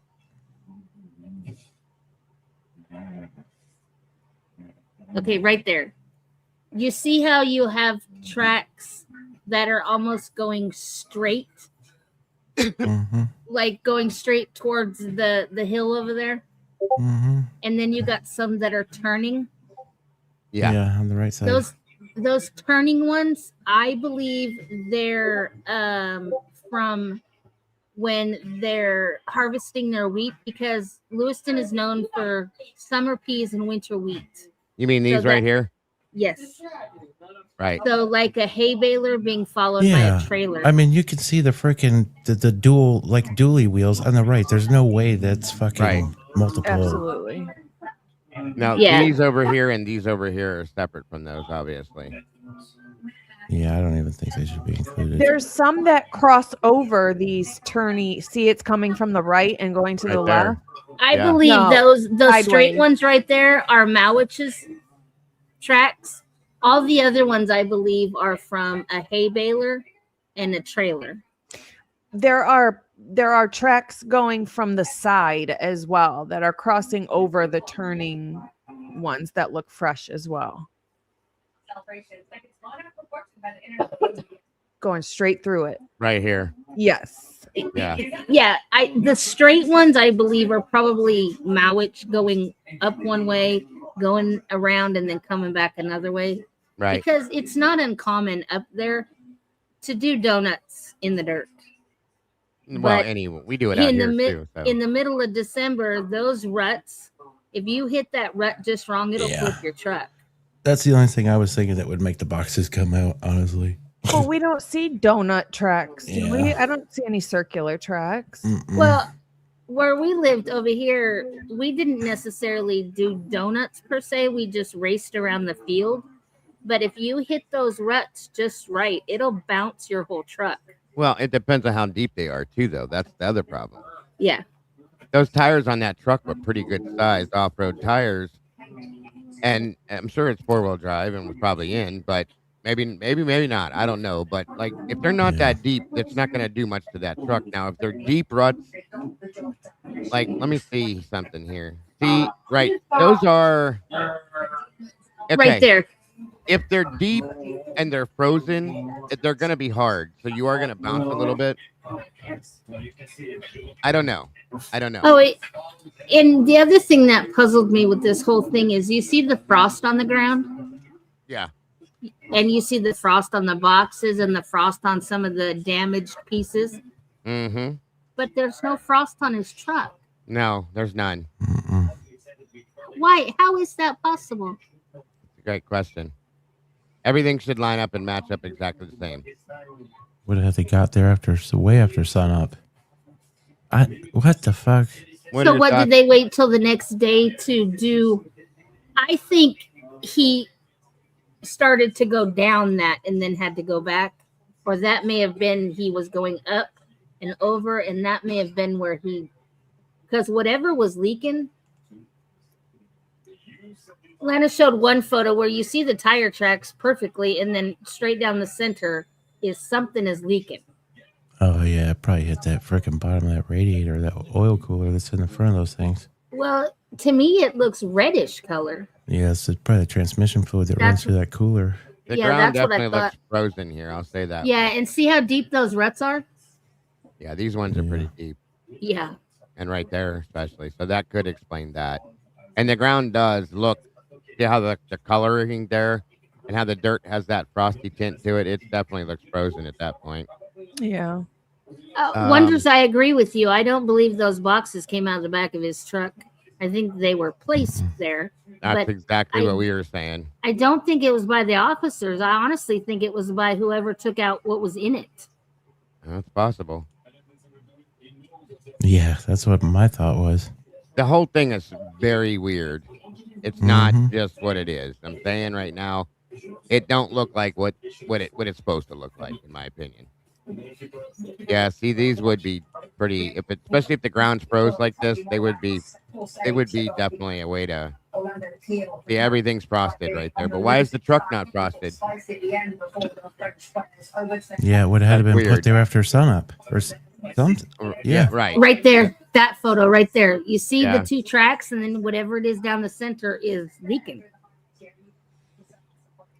Maybe that's why his truck came to a stop where it was right at. there. Well, when he just ran out of fluid. That's where the transmission lines come in on the right side. Yeah, right there. So if he hit that big gorge of dirt, it probably ripped the shit off. Mm-hmm. Yeah, I remember where we lived here. We lived on a 3.5 acre farm, and we were racing because we had a backfield, and we were racing around it. And I just barely turning, and I hit one of those ruts, and I literally thought I was going to flip my truck. I mean, it went over and then came back, just slammed down on the ground, and now I broke a shock. But if the truck has any kind of a lift on it, it makes it easier to do that too. Yeah. Truly. Yes, I have my TV on. You always do. Oh, they were getting cranky about your background noise. It's just the World Cup. Ugh. Aren't you done with that shit already? Yeah, no, isn't that shit over? This is only the round of 16. So, oh my! Are you gonna say that to Lana because she watches it too? Go ahead. Yes, I said it to Lana. It's boring. It's rough. It is boring. In person, it's freaking fire. And Wonders is right. There is no marks going into that ditch, just like going over the edge. Yeah, it's weird. That's what's strange to me. So then, okay, we're at this point now. So what are your thoughts? Mikey made his statement. Logan, what do you think? I think that there's, I mean, he was missing for 8 days. So I think this was some sort of, whether it was other people or if it was officers, there's some sort of keeping him somewhere, but then staging of this scene for whatever reason. And I'm wondering if it has something to do with the whole drug ring takedown that they were doing at the time. You know, JJB and Leonard, and you know, he's part of those people. You know, and I'm thinking all the time and money and effort that they put into taking down this drug ring, that's what they wanted them for. You know what I'm freaking hung up on is this stupid storage unit. So even if we can't get anything out of it, I would love to know the days they were supposedly surveilling that storage unit. Mikey, I don't think they were surveilling the storage unit. I think they were surveilling the house across the street. But anyways, when they were there, I'd like to know those dates compared to when they supposedly found this shit. Yeah. I think they're going to line up. Right. It could be. And you, Tomboy does have a good point with that too, because you know whose house was. Oh yeah, that was Homegirls. Why do I feel she was tied to this? Oh, she is tied to this. Oh, Janelle Braun, yeah. In my opinion, the people, I said this on my show yesterday, because it was asked. Obviously, Nick Mowich, Janelle Braun, I don't know why I can never say his name. James Curtis Leonard, and possibly others. But those are my 3 top suspects at this point. And I think Molly took them there to the house and dropped them off. That's my theory. Damn, I wonder what the date on that was. That's a GMC Jimmy. What'd you call me? She called you Nothing. Jimmy. Yeah. Can we Yeah. see the plates on the truck? Yes, Oh. ma'am. I'm gonna try to find it. Hold Pretty on. sure you can. Pretty I much. don't- Go ahead, Tomboy. I don't think Mowich was missing per se. I just don't think anybody could get a hold of him. I don't think he was answering his phone. I don't think he was missing. I think he just fell off the wagon and stayed out for 8 days. And ignored Yeah. everybody's calls and all All that. banged up, Yeah. trying to heal up and figure out what he's going to do with himself, huh? Yeah. No, this is not. This is a GMC Oh. Sierra. Sierra. That's what it is. Yeah. I thought the Jimmy, report said it was a Jimmy. No, the Jimmy is like a Blazer SUV, type. yeah. Yeah. The GMC Yeah. Sierra is the same as the Silverado. Same truck exactly, just a different nameplate on it. Hold on. It's showing me everything but the very back. It close did up from a of the- distance. You'd have to figure out. Just Yeah, it crop showed it. and one. You zoom. have to zoom it. It won't let me zoom in. I tried. Hold on. You would have to You crop have it to and click do on it, the man. photo. Do what? It would not let you do that in there. Is there a way we can figure what out about what tires those are and then find a way to measure the tire tracks to see if they were even Hey. made by this truck? Oh, those are aftermarket tires. You can totally tell, and rims. The rims are definitely aftermarket. In fact, I know somebody that has the same exact ones. It looks like that says. You can't read the grabber. tire completely, but I can see it says I think they're freaking whatchamacallit. I think you can. Oh my Christmas! yeah, I need to like upload these photographs and then be able to blow it up that way. I got an idea. Can you screenshot Yeah, it? with the Yeah, injuries that he had, there's no way he was inside that truck. Oh, there we go. Hold on. I agree with that. Nez It's like Purse a- tag 818890. I think it's like a Cooper or something, or a General or One some or crap. I8890. Yeah, It's there you go. 18890. Is that one or I? It's one. Okay. There, it's the letter N, which is Nez Perce County, followed by 5 numbers. Famous I- potatoes. Only reason I know that is Pretty much. because my mom's was 66323. Here's my problem though. Why does the tag say 03 on it? Good question. Because when did they stop requiring tags on the plates and go to tags on the windshield? Not 20 years before that. I don't know.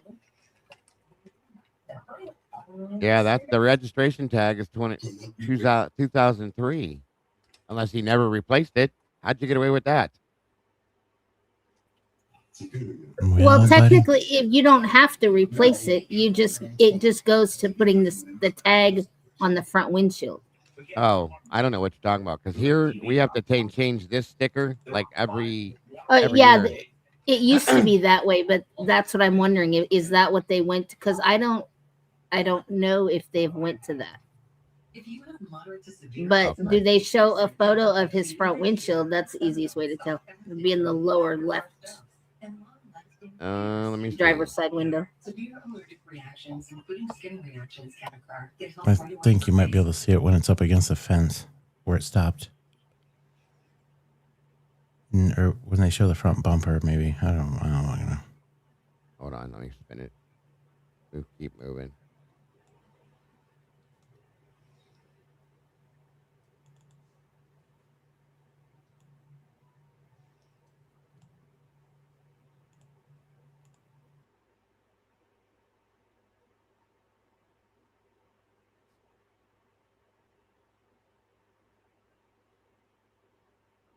Can you right there? Maybe it's hard to see it, but Yes, that would be where the tag should be.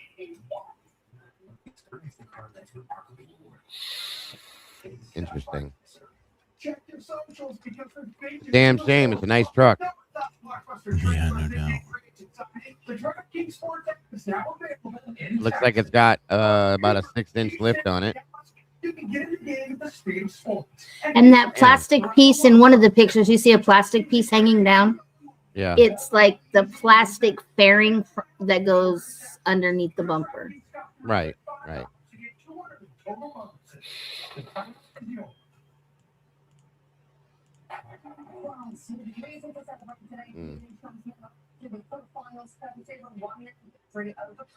Yeah, that just doesn't look right to me. The way they're spread out all over like that, it literally looks like somebody was walking out, just dropping them every 6 feet. Yeah, it's weird. They're spread out too evenly for me. You know what I mean? Does that make sense?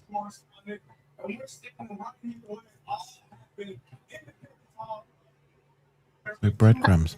Oh yeah, it makes sense. Here's the thing. If they would have bounced out of the back of the truck, in my opinion, I mean, I don't know how they were stacked in the truck, but if they would have bounced out, they would have all been kind of grouped together, don't you think? Yeah, that's why totally. It almost looks like either somebody took them out separately. That's what it looks like. Somebody was walking along, just dropping one every 6 feet or so. Complete crap. Yeah, I don't know. I think that needs more dates and stuff put behind it to put any of this trash together. Yeah. Because this is clearly some stage ass shit on. 5-star. There is definitely some good points on the radiator fluid stuff, isn't? But I think you got to put so many points together with this to make this make sense. Mm-hmm. Holy fuck! And what are your thoughts on the knife being there like that, Tomboy? I just think he was cutting wires. Oh wow, this is interesting. Because that's a flimsy ass steak knife. Yeah, another kitchen. What the hell's that gonna cut? Except maybe strip some wires. This is there's nothing on it, so. Huh. Somebody just let a big ass mortar off next door, and the dog's still laying right here in her bed. Oh, good. I'm glad that she's not bothered. She doesn't look like sick, disturbed though. Well, here's another problem I have. Okay, looking at the dash and all of that, I don't see how. I had an accident with my truck, and my right corner of the pit, the It's front not end. going to do that. It's not going to make your whole dash explode. No. I don't understand that. The dash would, yeah, no. It's almost like they ripped something out. Somebody tore it out, maybe looking for something. Either that or when he came to an abrupt stop, it slid out. If it wasn't, yeah, but see these clips right here? Yep, but maybe it wasn't clipped in. It was just set in there. That's what I'm thinking. Well, I don't know. I don't know what Was that he is. being followed by somebody or something, and they thought he had a large amount of drugs in his car, and they were, they did something to him and then ransacked the car. That's my took thought. it apart. Thank you. Because that's what I thought too. Here's the thing. I'm gonna show you guys something. The reason why I thought this. That's a good point. You're in my head now, Logan, because all of that pole looks like it was yanked out. Now I know around here when I was younger and I wanted to hide my weed, we had a little spot. I popped my radio out and I'd hide it back behind there. Mm-hmm. And people do that all the time because you're not going to have a cop pull your whole dash apart when you get pulled over. Right. So I just wonder, we would It's hide easy it to pull that inside trim the piece vent. off. Yeah. You can grab it with your fingernails. Absolutely. So I just wonder because the way that's all ripped out like that, it's kind of. And you got to pull that out to get the other piece out. Yes. And I That's can't see that accident doing that. I just saw that where the radio housing is ripped off. Uh-huh. See? Yep. And it looks like somebody reached up, grabbed it, and just ripped the whole thing off. That has to have some force behind it. That's not from an impact on the front of the vehicle. No way in hell. Somebody ripped that apart trying to get something out of there, in my opinion. Captain James, yes, he did live in Lapway, which is the Nez Perce Reservation. It's all pulled out, guys. And there's pieces dangling down here. Somebody was looking, either he was looking for something inside his own dash or somebody else was. And I kind of like Logan's theory with somebody following him. And look, because that's all yanked out, every bit of it. Can we see the floorboards of the truck at all? Oh shit! Where the heck Let me is it? see. Hold on.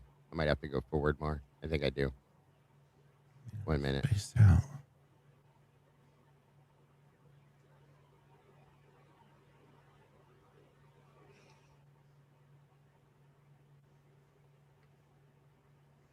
Is that it? Hold on.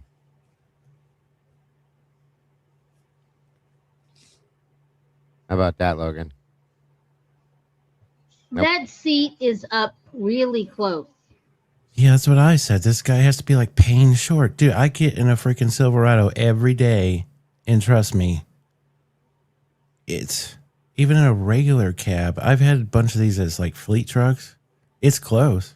That's like pain short. That's like a 5-footer to me. Well, the pedals are right there. Because of the where the Yeah. seat is to the bottom of that, and it's that isn't even. There's like one more click, and that thing's all the way tilted down. Trust me, I'm stupid. And that's where the dash starts. And look at the steering wheel. Like his Yeah. knees would be right underneath the steering wheel. Yeah, it's a good point. Right. I was Oh. trying to look at like are the seats cleaner than any other part of the car? They look fairly clean. The They seats do. do.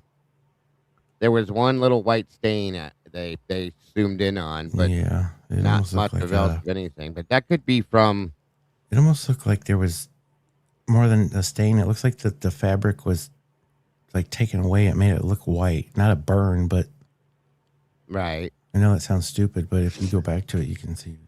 That's what that was on. It was the sticker on the car that said fifth, FITH, not the boxes. Sorry. Mm-hmm. No, it's okay. Lana looked it up. FITH means fucked in the head. Fucked in the Yeah. head. Right. Hmm. No, it's back here then. I went past. I don't remember exactly where I was seeing the seats at. Yeah, that dash was ripped out, folks. Like, look at this right here. That was yanked all the way out, and because of that, you could get back in there if there was something in there. Completely pulled that out. Once you pull that trim piece that's around the radio, you can then get to the other one to pull out that black thing. It's something. If something was behind there, that's what you got to do. Yes, sir. Why does it keep jumping like that? Hold on. It almost looks like with that visor pulled down and the dash the way that it was, Somebody else was in the And- truck with him. maybe like fighting back and forth. Well, I wanted to point that out, but I didn't want to be too rabbit hole-like. But I want to show you guys what she just said since she said it first. Hold on. Excuse me. Sorry. And in the dash, See how was that's the down? GPS guy. That visor. Why does it keep jumping ahead? Oh, because it's a video. Derp. Hold on. I'm such a ding dong. Sorry, you guys. Yeah, there's the. Okay. That visor on the passenger side is pulled down. And I just wondered who was in the truck with him. See it? Right. Yeah. And the mirror Yeah. is That mirror actually looks broken to me. That's It why looks like lays it's pushed that. up and like as if maybe somebody was flashing their brights in his back window. No, Earth. he's got the sensor on it. See that little box? It's like somebody was Yeah, fighting with him in the it's, other And side the or buttons whatever. on the bottom, that's a sensor. So when you have lights, Yeah. it's like a green mirror. Well, those sensors I thought were for the what is If that you got service? ones behind you. Yeah. Well, let's go with all those keep OnStar buttons and shit there too. OnStar. That's what I thought it was. OnStar. Either way, that could have just been because of the accident itself. But the visor's down, which tells me it looks like somebody may have been sitting over there. Possibly. The dash is ripped out like somebody was looking for something. Go back to that rearview mirror and hit stop. It's stopped now. I figured it out. Is that good? Yeah, that looks broken. It could it be. does. Yeah, he could have like slammed his hand into it or some shit when he made impact. You know what I mean? Or when you're a tweaker, you tend to get pissed off and smack things. That's true too. I mean, also, if he was wounded the way he was and he was disoriented the way he was, did he really drive himself out there? That's my other thank you, because we don't even know how the hell this happened. But there's no blood in there. Yeah, there's None. So with the that injuries frickin- that they said, no blood and no shirt. Show me where he got those injuries inside this truck. Scratches, cuts, and all that. Where did you get injured like that inside this truck? There's Yeah, no that's not airbags happening. blown. There's no nothing. So that freaking tub looking thing on the bottom, is that for? So this is clearly not. They don't have cattle around here, right? Probably I not. don't know. Is that something like somebody would like? Anything that would be do with this drug product that they deal with? Like, is What do you it mean, like underneath meth? the Is it thing like underneath meth the truck? stuff? Yeah. Landon was wondering why it didn't look like it was run over. It could have just been in the back of the bed or something, and it fell out.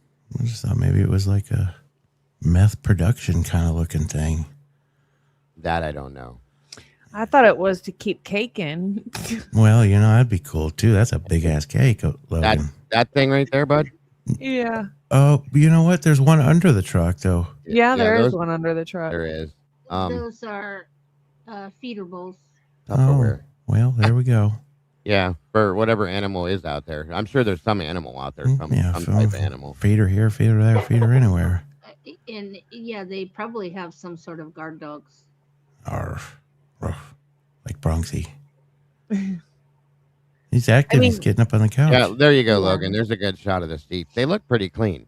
They look like they were almost vacuumed recently. There's little pieces of dust and stuff here and there, but yeah. That looks, I mean, there's just no way, whether it was by a knife or whether it was from the accident. He didn't bleed in that truck at all. No, nowhere. Mother of Dragons, I said that yesterday, and somebody said, nope, that's not it. That's not it. I'm like, okay, then it's a bowl. It does look pretty clean for that seat wear, But bud. I agree with her that you put a salt lick in those bowls. Yeah, salt lick for feeding, right? Buddy. But and look at the plastic on the armrest and stuff. There's no blood there either. None. No. There's no blood anywhere in this truck, folks, on the inside. Well, I don't. Now, if you go back to that photo of the radio, those clips are still intact. Which means somebody ripped it out, right? They're all still there. Somebody grabbed that shit and pulled it out. Well, wouldn't that break the clip? No, You can if you do it forcefully, but go ahead, Logan. It looks like a couple people are saying that you can't just like rip that radio dash part out. Like you have to have a screwdriver or tools or something, and it's not fast. You can't just like rip it out. Well, you can stick your fingernails behind it. No, I've popped my fingers behind mine, and I really? dash, and I popped it off. Yeah. It's got enough here you can get. Now, what they're probably meaning, and it's probably true. Like it is flush against the dash, where you have to be able to get behind it. If you have fingernails, you could probably pull it, but you might fuck up your fingernail. But no, I'm a male. The screwdriver, I know what you mean. Like Pry it a little bit, and then grab it and yank it. Sure, maybe that knife was used for that. Who knows? Oh, maybe, yeah. Mikey, that's a Mopar. You know what happens if it sits in the No. I got a 05 Silverado. I could go do the same thing too right now with my. Mine was an 04. Short fingernails. So, right. It is. Okay, I have to get down. I have to go eat dinner now. Okie dokie. Thank you for joining us, ma'am. Thanks for letting me up here. Yes, ma'am. Have a good dinner. Adios. It's the whole thing is just weird. Yeah, it seems staged. It's all staged. It looks staged to me. It truly does. And that is definitely, see how the clip, those are metal clips. They're not plastic. Yeah. Those ones don't break as easy. It's just weird. Could it be possible that Mowich didn't have anything to do with this accident or this whole scene? Yeah. That he wasn't there at all? Yeah. Well, he was found wandering, they said. It's very likely that he could have been wandering, and meanwhile, somebody set this whole thing up. Well, even if we go back and think about it, this is another Bryan Kohberger card? Because if he had all those injuries that he died from, where's the evidence of that? Yeah. Huh. I want to see photographs of his injuries. I'm telling you. I think his injuries will tell us a lot more. I'm sure. Yeah. That just doesn't matter. What's the story behind that? I wonder what the report is on this. Yeah. Good question, Mike. Good question. I mean, I wonder what that says. Holy Christmas. Mm-hmm. What does it say his injuries were? Is that? I wonder if that's something we could FOIA. Yes, Miss Logan. No, we can't get his information. I've FOIA'd it, but yeah, we can't get his information at all. You have to be a family member. I want to see that. How come? Think about it. You know better. But somebody in chat just said Lana's supposed to be getting the body cam of them finding him. That I want to see. Because if they because that should show his injuries, right? And I want to see where he was wandering. Yeah. How far out he was. In meaning the injuries, so you're meaning like the autopsy report, Logan? The family member thing? No, I think it's the report. Yeah. Oh, is that what you meant? Oh, okay. Yeah, we can't get autopsy information or any medical information for him at all. But the police report. There should be a police report on it, right? There should be. And then there's a report in the MPD documents, but it just gives the information of the call from the doctor and stuff like that. Yeah, it was very, very, very basic. Yep. I remember that. Wonder where he had all his injuries. That'd be interesting. That's what I want to know is were they on his arms? Were they on his legs, his stomach, his face? You know, I want to see these. Yeah. Even if it's a generic like stick figure thing, I want to see that. Yeah. Kind of like, or if we can get a report, Logan, of where the injuries were, maybe we can create one like you did with the others to see what it shows. Just absolutely. Of it. That would be it obviously had to be something that would kill him, a wound or 2 or 3 or 10 that had to have killed him. So yeah, he's not going to die from scratches and scrapes, folks. There's something pretty hardcore going on. That'd be interesting to know what doctors were working on this fella, huh? And his girlfriend or fiance owns this now. She has this now. The vehicle. The truck. Oh. Yeah, they gave it to her. Huh. All the cuts and bleeding. That's what that's what I'm saying. Like, did he get some main arteries cut? Things like that for him to bleed out? That's what I want to know. Or was it, a couple wounds straight into the stomach or what? Or was it a subclavian cut? Right. This is a good point. Simply said, too. Was he driven there and tossed around in the bed of the truck? It's an interesting thought. We can't see the bed of the truck, can we? A little bit. Hold on. Where it shows the boxes. And I wonder if when they found him, was he conscious? Well, they said he was wandering. They said he was like deliriously wandering with, And that'll be interesting on that whole freaking what Lana was going after, because like, what was his statement? What did he say, if anything? Yeah. What did they put on the paperwork? Holy Moses. That's why I want to see that report. When they found him, the body cam, I want to hear what they say, and I want to see what the actual full report says, because what we got was a joke. Excuse me. It was a secondhand report. I know I just saw the bed of the truck. Hold on. I didn't see anything that looked like blood or anything, Logan. No. They conveniently didn't seem to take pictures of the whole bed. Damn it. Where did it go? I just saw it. What are you looking for? The photograph that had the bed of the truck in it. Oh. There were boxes and some other stuff, and you could see pieces of the bed.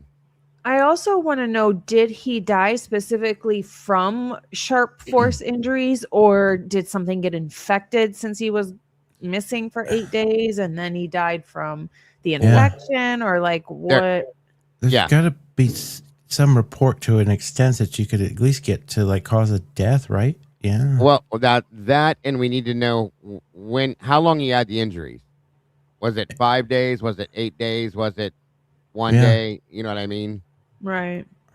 It should be coming up here. I don't know. I feel like there's a timeline that should be put on that one. See, it looks pretty clean. It's like looks like the bed of a truck. This was on the 29th. It all fits. I don't see blood or anything like that. So 7 days from the murders. 6, 7. Yep. Interesting. Very interesting. No, and again, my opinion, just so you guys get why this is important to some of us, is because I think a lot of us think he's one of the main suspects. For sure. His family could get his autopsy report. Yeah, I would love to interview his fiance. Love to see what his hair looked like at that time too, huh? He had dark black hair, kind of well, kind of like the hair that was found in the bed with Maddie and Kaylee. I mean, if you want me to describe it, that's the best way to do it. Well, I'll just let you send it. It said he died 4 days later. Yeah, he had low blood sugar levels and scratches, but actually stab wounds.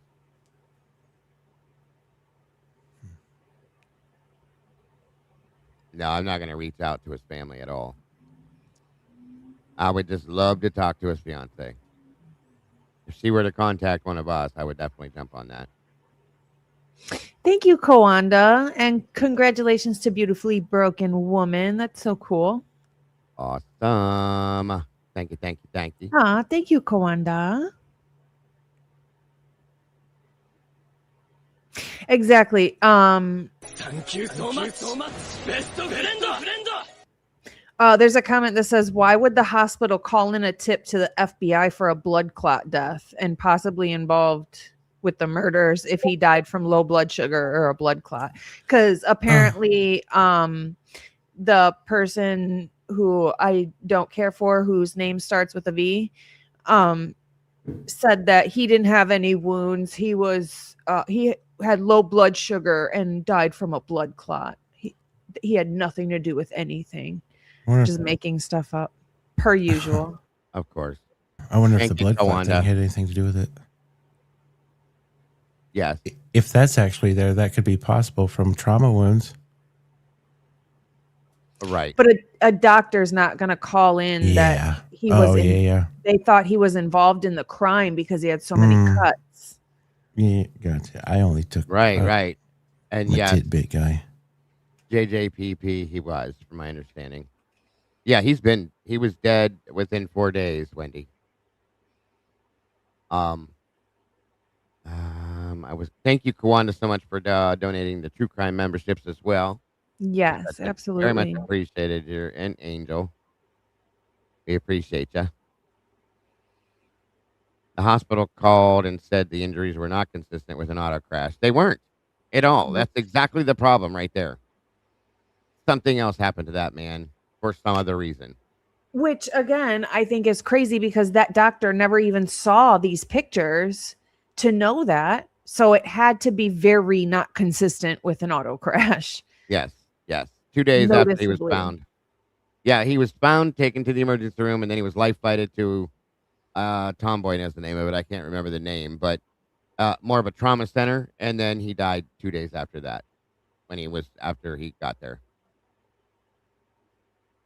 Elevated heart rate, low blood pressure, elevated lactic acid level, elevated WBC, all symptoms, sepsis. Yeah, he could have been septic as well.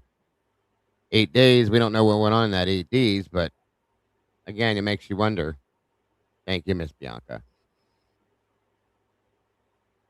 Shit, you never know. JB, what's up, brother? Good to see you. Thank you.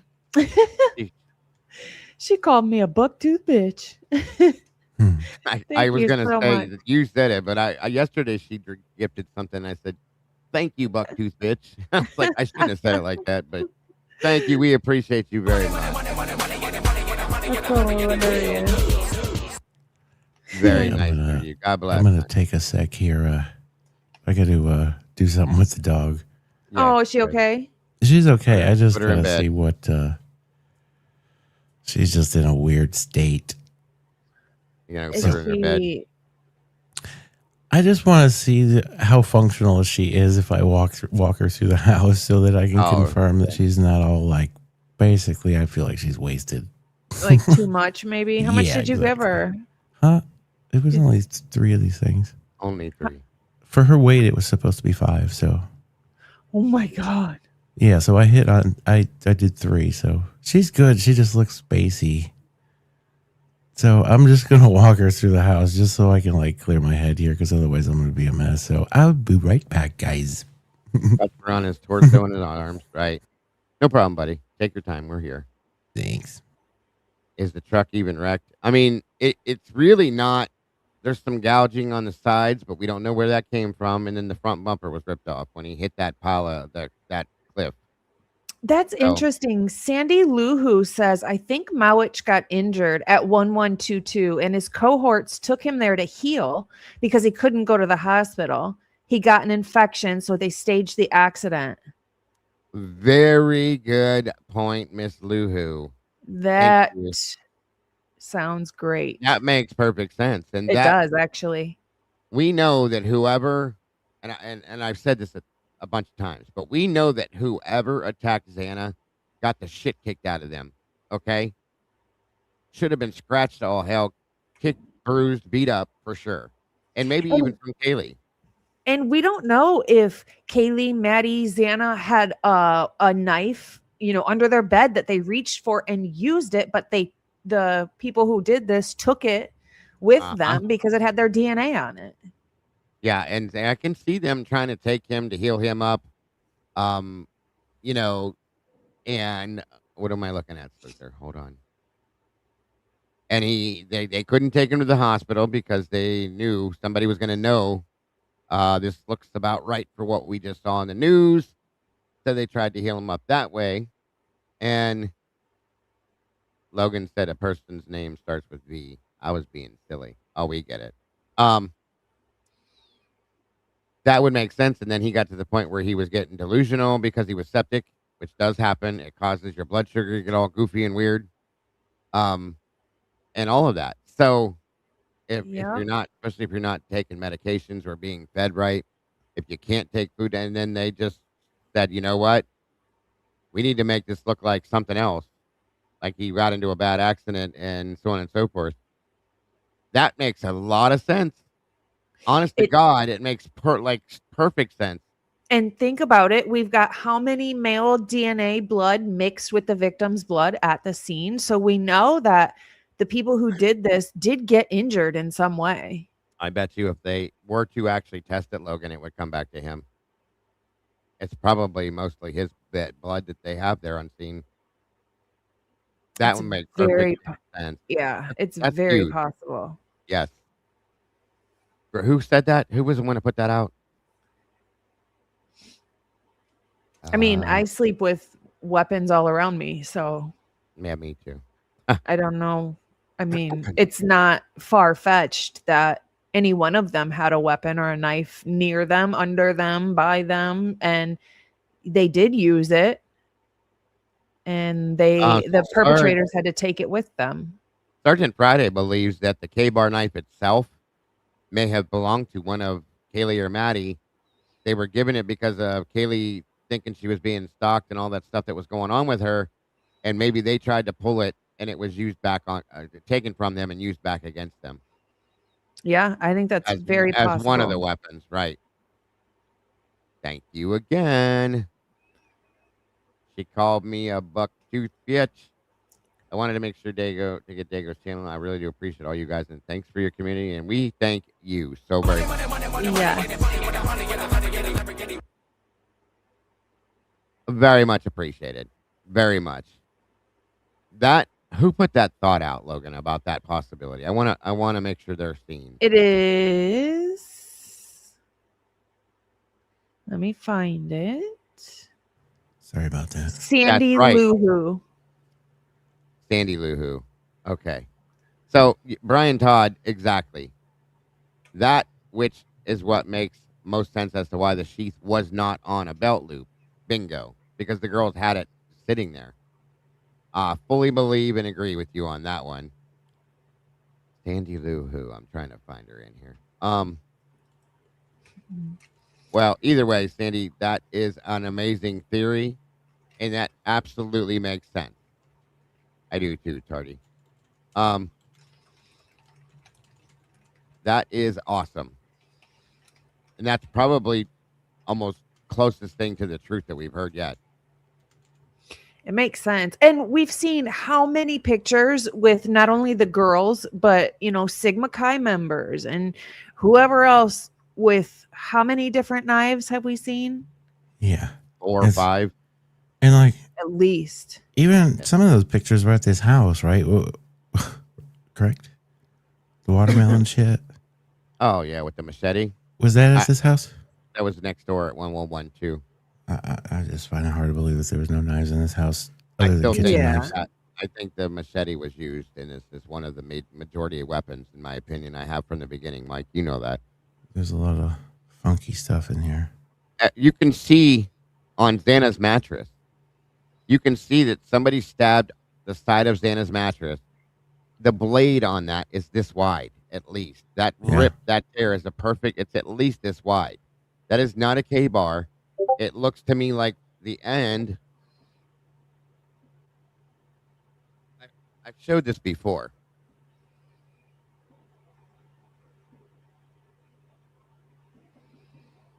Now I can't even open the damn thing.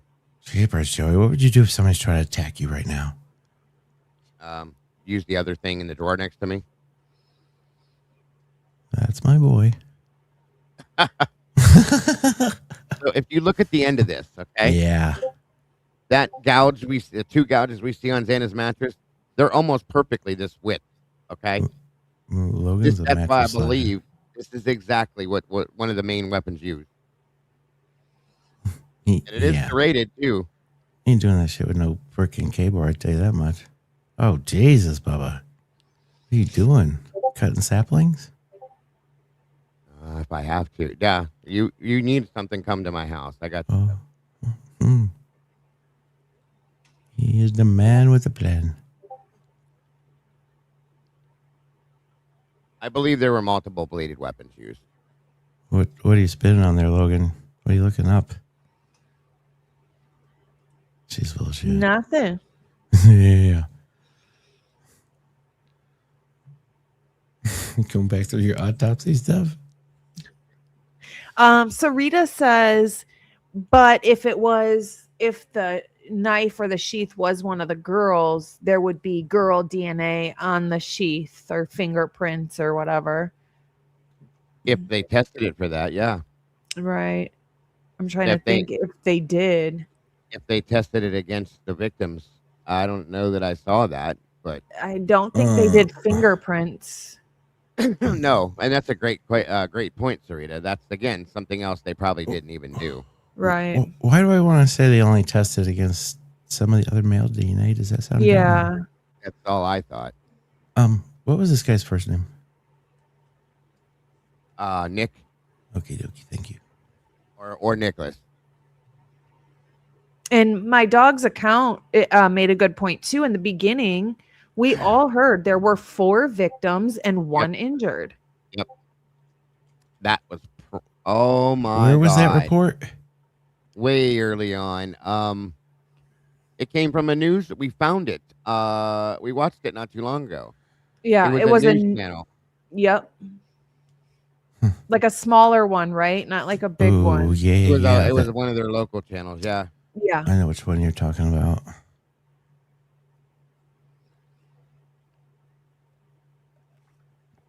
They weren't part of the crew. Interesting. You know, it makes you really wonder. I'll tell you And if guys later. somebody was taken to the hospital, they may have thought that he was one of the victims initially You never know. because he had stabs and you know what I mean? Holy shit. Huh. Maybe he was the CI, bud. I forgot all about that. Good point. They had a party in the house last night. Somebody was a CI. Maybe he was. I'm not even saying that it truly was that he was there. Yeah. But he could have been. That's another good point, Mike. What I'm saying is that if he got taken to the hospital right around, at 4 something in the morning, that they may have thought that he was initially one of the victims. Yeah. Oh, I see what you're saying. You know what I'm saying? Yep. That's insane. Huh. And then the whole truck cover up thing, that would make sense, huh? Yep. Oh, Good that's some shit point. Right there. Yeah, I'm no glad you shit. brought that back up. Thank you so much, Heather Neeland. Huh. You know what would be some real shit? It's probably you couldn't get it. I wonder if there'd be any hospital stuff, like footage of like the front door of the emergency room of that particular time frame. Well, he'd have been taken in through the emergency room via Or either which way. squad. I'm just spinning Logan's wheels. I think somebody tried to FOIA their cameras and they couldn't do it. I don't think you can, because wouldn't that be part of HIPAA? You can't show in a privacy. hospital who's walking in or out. Yeah, exactly. We'll talk later. Yeah. Okay. My name is Jeff. I'm not going to get cloggy here with my angles. What is this about? Are people upset with the meatballs? It seems like I've been seeing a ton of stuff. Absolutely not. What is that all about? Huh? I haven't seen anything. I don't know, Kiss Me, but thank you for supporting us. No upset here. Nope. Yes, thank you so very much. Appreciate it. Thank you, Bianca.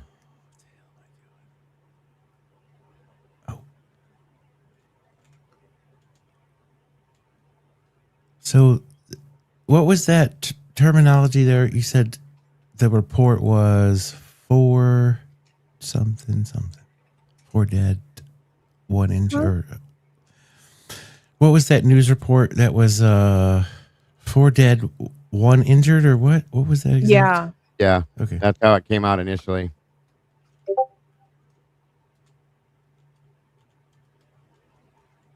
I think we can pull that down now. You want to pass it around?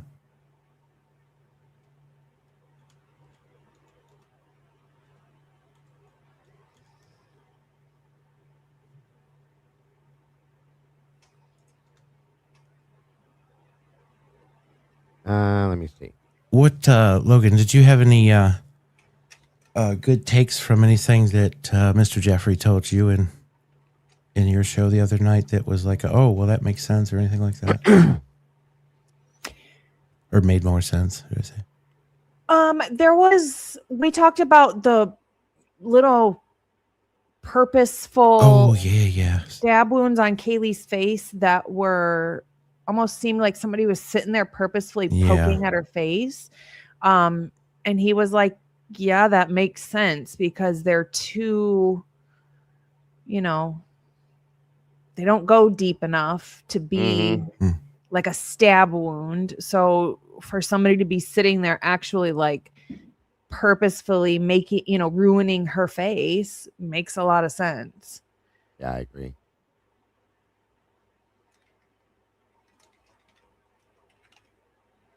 Yeah, there was a lot of weird. I'm surprised that even came out. What the heck was I saying to Logan today? So I had this thought with this EWU stuff, right? Yeah. Why do I feel like something's going to come out after that? And then, well, did you see Kathy's announcement? Yes. So that was a super good live she had today, and she proved like some points on why she like feels that. Yeah. Agreed. And it's going to be, as she said, it's going to be streamed live. So she was like, I'm hoping you're going to run a show on it, Dago. And then I'm going to do the pregame stuff. And I absolutely will, especially for that, because that right there Yeah. maybe the door opening to what we need to get some of this stuff out for sure. And that one thing that she said something about, I guess I don't know what the exact behind this, but she said basically there has to be a something for an appeal. I'll find it and I'll tell you. It's basically, I'm just going to shut up until I find it. Okay. That's easier that way. Whatever works best for you, buddy. It's just going to sound like a Molly McMetherson. Mm-hmm. Bronx sleeps sitting up. I do the same thing. He's an been old regularly man. getting on top of the couch. I've never seen a dog his size get on the back of the couch. My little dog does that, and it cracks me up. But for him to get up there, it's just too funny. I love it. Yeah, it's cat-like-ish for sure. It's good to see him up here because when he really wasn't doing well, he wasn't getting up here at all. That's messed up. Yeah. And when you see that He jumped firsthand, up there. Yeah, Tandy pointed out that he jumped up there earlier. Yeah. So that shows a good sign. Yep. Dylan's in the house. Good to see you, buddy. is he still taking all that medicine? Yeah. I've been a little gapped out in work, so some of these things I haven't asked. I was just wondering if, so it's clearly not that the medicine was making him dopey, because he's now acting different on taking the same medicine. He sleeps about 23 and a half hours a day. Gotcha. But he's getting some of his perky back at times. What did he do before that, Logan? What do you mean? As far as sleeping? I mean, he sleeps. He just turned 5. He sleeps, and he just got fixed on October. So he sleeps, but he would get up and want to play, and we'd go to the PA arcade twice a day to run and play fetch, and he couldn't even get up the stairs. Is he getting back to that stuff now? Slowly. I mean, little things, yeah, like him jumping on the couch. He wanted to lay down and push the ball with me earlier today. So is he still screaming at you to come to bed? He screamed at me earlier today, and it's not a scream. It's an actual howl that he wants something. And I know he's trying to tell me something. It's a specific sound he makes. Yeah. So he was doing that earlier today. You know what he wanted? Conspiraling sent him a couple of Kong balls, and there was a Kong ball sitting next to him. It was like probably this far, 5 inches from his face, and he wanted him to move it closer to him. That is what he wanted. Were you on the computer? He's milking it, guys. He's milking Mama's love. That's what he's doing, and he knows she'll do it. Yeah, he was doing something yesterday, and I was like, "Have you been faking it?" Like, she was on the computer. Yeah, he's milking Mama's love because he knows. I might have been. I did work today for a little bit, even though I wasn't supposed to. He is a spoiled baby, but he deserves it. He's a good boy. He is a good boy. Just a truth seeker here. Could you imagine if he actually could talk Bianca? How he would the things he would say. I'm glad he can't. I bet. Yeah, he'd be whining. I also know that he doesn't feel good because he listens really well when he doesn't feel good. Mm-hmm. Just like a child. Yep. Just like a child. Same thing. Poor my Alfie. It was so hot. He's covered in hair because he's a Pekingese. He's shaggy. I've even trimmed him down, and he's still shaggy. And we had him outside today for a while, and I have a concrete driveway, and he's standing there at one point. He refuses to drink his water outside. He's so spoiled. He has to drink it inside where it's cooler, and it's the special water he has. We filled up a bowl outside with our hose. He gets the spring water inside. Okay, from our. He's spoiled too. Don't get me wrong. So he refuses to drink it outside, and he's panting. I'm like, dude, I put the bowl in front of him. I said, drink the water, and he's standing there staring at the concrete like. And Brandy, my wife, was like, "Are you okay? Are you off?" And he wasn't moving. Usually, when you talk to him, the tail starts going. So she picked him up and rushed him inside, and he's looking at me as she's coming in with his big buggy eyes, and he's like, "Dad, help me. She's doing something." Yeah, and she's she panicked. Out. Yeah, she panicked, and so she sits him down, and then I was like, "Are you okay?" And his tail's going like this, and he runs to the water bowl. I was like, "He wanted you to bring him in. He's lazy and spoiled. There's your point." Man, so I was out and about doing my thing during the week, and I ran across this lady that was walking her dog. And of course, I'm a dog person, so I was like, "Oh, cute dog!" And then she had to tell me all about this cooling vest. Mm-hmm. Man, those things are freaking sweet. And she's like, "Oh, check it out!" And of course, yeah, it's wild, but yeah, you gotta freaking like freeze these Brandy little wants peck to get things. one for Alfie because he's so. I furry. think they work. It's just a period of time before they stop. I have Well, one of I'll those put it- Culligan things that does the hot and cold water, We do. and too. it's literally only used for Bronx's water. Well, we drink it too, but he gets his at whatever we drink, he drinks. That's And not true. I whatever- fill my ice up with it. That's Yeah. it. Man. Yeah. You remember all those years when you did your morning show, bud, and how many times you had to put us on hold? He's like, "Oh, hang on the water, guys, here." Yes. Yes. Yeah. I don't have to do it now. Now they know what to do and how many we get and all that fun stuff. Because you can't drink the water we have here, guys. It's toxic. It is toxic. Oh. Well water. Oh. Yeah, It's some of that nasty. stuff's rough, man. Bad. It's nasty bad.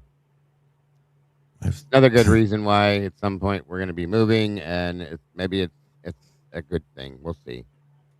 William Tardy, 26 months, my friend. Congratulations. Is that here or there? That's It's you. yours. That's Yeah. me. Happy day anniversary, sir. I didn't realize it's been that long. Over 2 years, brother. Thank you so much Wow. for being part of our family. We do appreciate you so very much, and God bless, my friend. Thank you. That is amazing.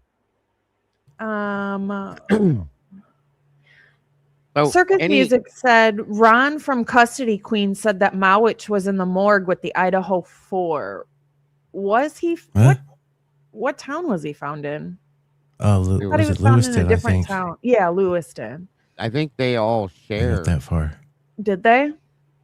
It Well, could be, they went to the- Washington morgue, didn't they? Yeah. they went, because the autopsies were done in Spokane, right? Yeah. So yeah, that's possible. Interesting. Oh, that's definitely an interesting angle for sure. I'm really thinking on that whole thing now. If that really wasn't a mistake, or when that new, if I could find, I've been trying to find that news release that where they said that. Same here. I cannot find it because they may have removed it. Lewiston is what reported on it. I got a potty real quick. Yes, ma'am. Hey, you go do Grab some that. coffee. Take your too. time. Very interesting stuff. Thank you to Lana for putting that out again. Yeah. Lana has been moving and grooving, folks. She's been putting out some very, very interesting stuff. To the point that I've actually been worried about her. I'll be honest with you. Oh yeah, she's been cranking, man. Yes. So go ahead, bud. Did she say if she had to, or does anybody know how long she had to wait for that? No, I don't remember. Huh. I don't remember. This guy had some Fabio hair. I will say that. Malwich was life flighted to a trauma unit, I believe, and that's where he died. Excuse me. Like this guy's hair, he could make a man bun. I feel like. Mm-hmm. Yeah. I don't know where that reference came from, but yeah. And then, interestingly enough, there's a video out of his funeral. Yeah, with the guys and specific people that are Mm-hmm. at his funeral that need to be paid attention to. I think. Dylan said he thinks 3 months, Mikey. I wonder who those guys were that were there. Slocum. Yeah, Slocum, Gill. There you go. There was another guy too. I They can't just remember his didn't name. get sent yet down the pipeline. I wonder. It was Slocum, Gill, Cervante. Is that the other one? Yep. There you go. That's it. Yeah. I'm getting there. Yeah, and it's interesting to me too that the hair that they found that we saw that they claimed they found in Maddie's bed, it very much looks just like what his hair looks like, in my opinion, from what we saw in his photograph. Black hair, kind of, I guess you could call it Native American style looking hair, for lack of a better way to put it. I wonder what's in the Kohberger documents that just was going around on going on in this case at the same time. Yeah. Good point. Thank you, Bianca. I love you, dear. Just to see if he could pull any reference. Right?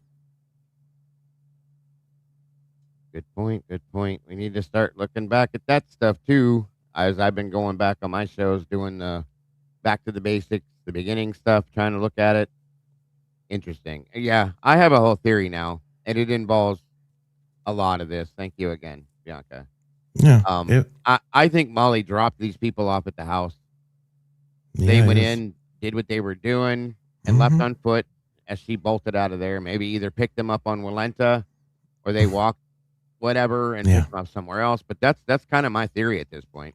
I mean, everybody can think that she's freaking dumb, but that delay, that 2 hour shit, that wasn't her purposely doing that. I feel like that's when the girls came home. Agreed. And that's when the whole delay came. It doesn't matter what's at the restaurant. I mean, didn't even you see down to the receipt, something was handwritten on it? Yeah. Yep. I feel like somebody got Xana's phone and made that order or whatever as a timestamp, and that was Molly's key to freaking either do something in this. And her bullshit ass out there with that flashlight. That was You know what's interesting, Mike, is that at 2:10, Dylan is messaging Gower, "Are you still out driving around?" She's walking out of Kaylee's room down the stairs at that same between 2:10. Supposedly Xana's order went in at 2:15. Mm-hmm. But there's no way to authenticate the records from the DoorDash, so I have to wonder. And I said this before. Did all of the girls in that house use a generalized DoorDash thing and they all ordered from it possibly? But then, you know what, some shit, per Mark B's stuff, around the 2:20, you hear clearly Maddie's voice scream the "oh my God," and that isn't like an "oh my God," like that's something's cute. Yeah. Yeah. That's a fear, "oh my God." And I think whatever they did and digging around with the audio, somehow that got left in there. And from there, it just goes downhill and everything else, because you can flip over to the light bulb shit and it just goes downhill. Very good point. Speaking of, in fact, just a refresh, taking what we know now. Okay. Taking what we know now. I'm going to try something real quick here. Oh, you know, it would be some shit. When it said that the singing of the country road. Uh-huh.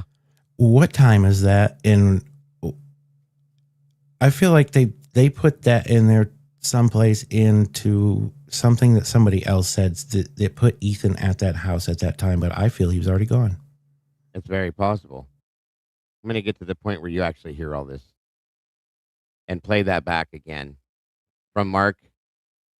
Is it past this? I think it's at 2. Okay, back a little bit. It's at 2:20. It starts at like 2:18. Yeah, I think this might be it here. Let me see.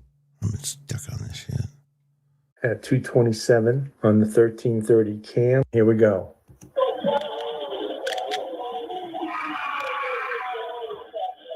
Now we'll go to the 1330. Okay, this one starts in 2 seconds at 2:27:12. Here we go. It's too far forward. You can see the volume's way lower. So now we're going to listen to the 1:40 a.m. scream that I believe could be Ethan. Okay, I believe it starts in 2 seconds at 1:40:26. Here we go. So there you have it. We got a thingy. At 1:55:58 in 2 seconds, we'll hear a female. It's coming. It's coming. Okay. I didn't realize how gapped out his stuff was. No, it's okay. Screaming for about 7 seconds. Keep in mind, Eric Gower is on 1112 camera as we speak. While he is driving in, these screams are going on. Here we go. 2 seconds.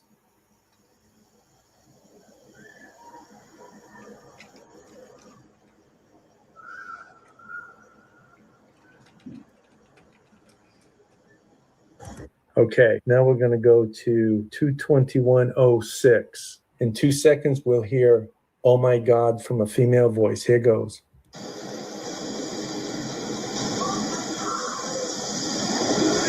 Now we'll go to 22141. Okay, now we'll hear a female. I can't make out what she's saying, but here goes in 2 seconds at 41.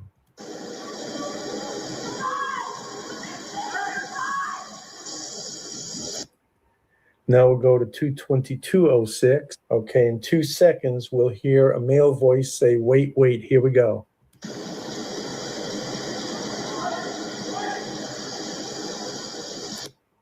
Okay, we're going to listen to a 51-second segment here so that we can hear the female's stressed out voice, her pleading, and a male yelling. Here we go. It starts at 21 in 2 seconds.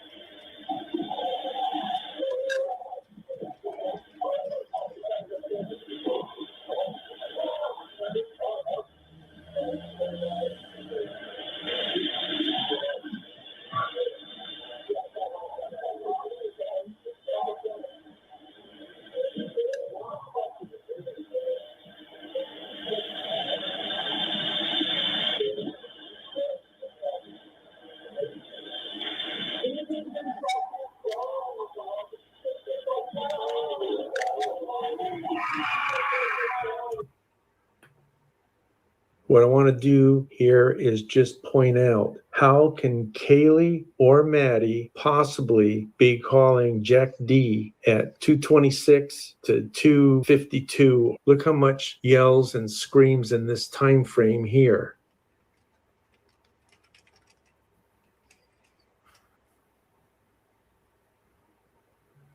I just had a theory. The Y is the yells and the X is the screams. Look at this time frame. All these stress, everything. Look at all those. That's real quick. Miss Kawanda sent through. Thank you for the PayPal, Kawanda. God bless, and a question that went with it. That question is. Sorry, it took me a minute. My phone had almost died. I just realized that. So my apologies, Kawanda. 1 minute. Let me get it loading in. You guys are twins. Yes. No. Thank you so much, Kawanda, for that as well. While we're waiting for that, 1 minute. So I feel like. All right. Go ahead, Mike. I feel like there's a. At that 155 to whatever point, I want y'all's thoughts on what you would think that the echo difference is on a couple of things. Like if we roll back from like when Maddie's voice, in my opinion, Maddie's voice, to after that, I feel like there's an echo difference. Mm-hmm. And why do I feel like that echo difference comes from across the street from that house by the Whites in that area where it tunnels in between those two buildings? No, it could. It's like a fishbowl in there, the whole thing. I don't think that echo could come from that house, whether the doors are open or not open. We'll go back and we'll see. But anyways, I'm done. Uh-huh. It's different. It seems clearer. Anyways. You think it's clearer or closer? Well, both. But it seems like to have a more of an echo. I don't know. Right. Nothing changes in that camera. I know it's a tidbit, but I'm just trying to figure out. I'm trying to pin what happened. We have seen at the Whites too. Basically, what's going on there. Was Pop's new video put out today? It's on based on Dylan. I haven't seen it because I was, like I said, wrapped up with family all day. Is it I haven't today? either. Okay. Let me check. It's about Dylan. I did hear that. Give me 1 minute. Thank you, Kawanda, again. Very much appreciated. Yeah, I haven't seen it yet. Let me see something. I don't even know. I think Pob is starting to fit Dylan into this a little bit more than he did. Yeah. I know he was doing some stuff at the beginning of the week on. Mm-hmm. Is he close to my Dylan theory? No. My Dylan loves Kaylee theory? I think he started breaking down like interviews and how like whatever like is in like manuals of what basically what the FBI on how to interview people, right? I don't know. I'll give you guys a real quick. Here we go. I think this is what Kawanda's talking about.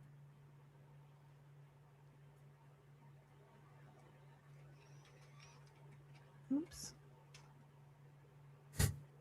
Things like the non-dissemination order, making sure that we are not able to see all the things that we wanted to see for so long to try to figure out things in this case, all the theories that we came up with around the circumstances, waiting for the information. Then we get what we feel like is the information. You know, we get actual interviews, we get witness statements. Now we get new unsealed docs that have statements that we've been waiting for this entire time, even though they're not complete, as I'm going to show you in this video. But what they enable us to do with every new release, every new little piece of information that they want to serve up to us on a silver platter gets us one step closer to the truth of the events in this case, what really went on, what law enforcement actually knows, and what we now know. By the end of this video, you will know as well. Because they seem to be, I mean, they're investigators, FBI, they had to have figured this out. I'm trying to get to the point where he's talking about that, guys. Give me 1 minute here. Maybe right here. Yep, right here. Okay, and again, guys, to see the whole video, I think you should. Make sure you guys subscribe to Jay Embry Pavarotti's channel. Show some support, some love. The man is a hard worker on this case for sure. Yep, we got 2 weekends. This should be exciting. Yes, I can't wait. All right, here we go. I'm I think so excited. You know, I'm going to have the questions. Rhett T. Oh, yeah, for sure. Situation that you could possibly imagine, and it shows literal proof. In my humble opinion, Dylan knew what was going to happen in this crime 2 hours before it ever happened. Hold on to your hats, your socks, put your hands over your ears because your brains will be bursting out of your head if you don't. Let's roll. This is about to get absolutely insane on Dylan.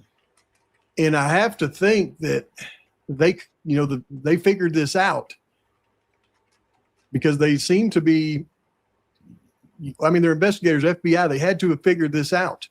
But if they didn't, oh my goodness. I'm going to go through this because I was going through just pulling all the statements for Dylan Part 4, but I got sidetracked on this and I've been working on it pretty much for hours and hours and hours. And of course, I'm using my Grok assistant as I do this, but here's what we know. When it comes to Dylan, here's her timeline. I'm going to let this play. I can hear it in the background because I need to fill my coffee cup, but I'll be here. Okay. Okie dokie. We got the 13th, the atrocity. Immediately after Nunez arrives, the first interview with Dylan happens. So just right after noon, we got Nunez and Dylan giving her first statements. Not once in that statement does she ever mention calling or texting Quinn. Then we go to the interview later on that day with Mowry. Once again, she never once mentions calling or texting her boyfriend Quinn. Then 4 days later, Gooch and Blaker meet up with Dylan and Gooch really does a thorough interview of Dylan. Never once does she mention calling or texting her boyfriend Quinn.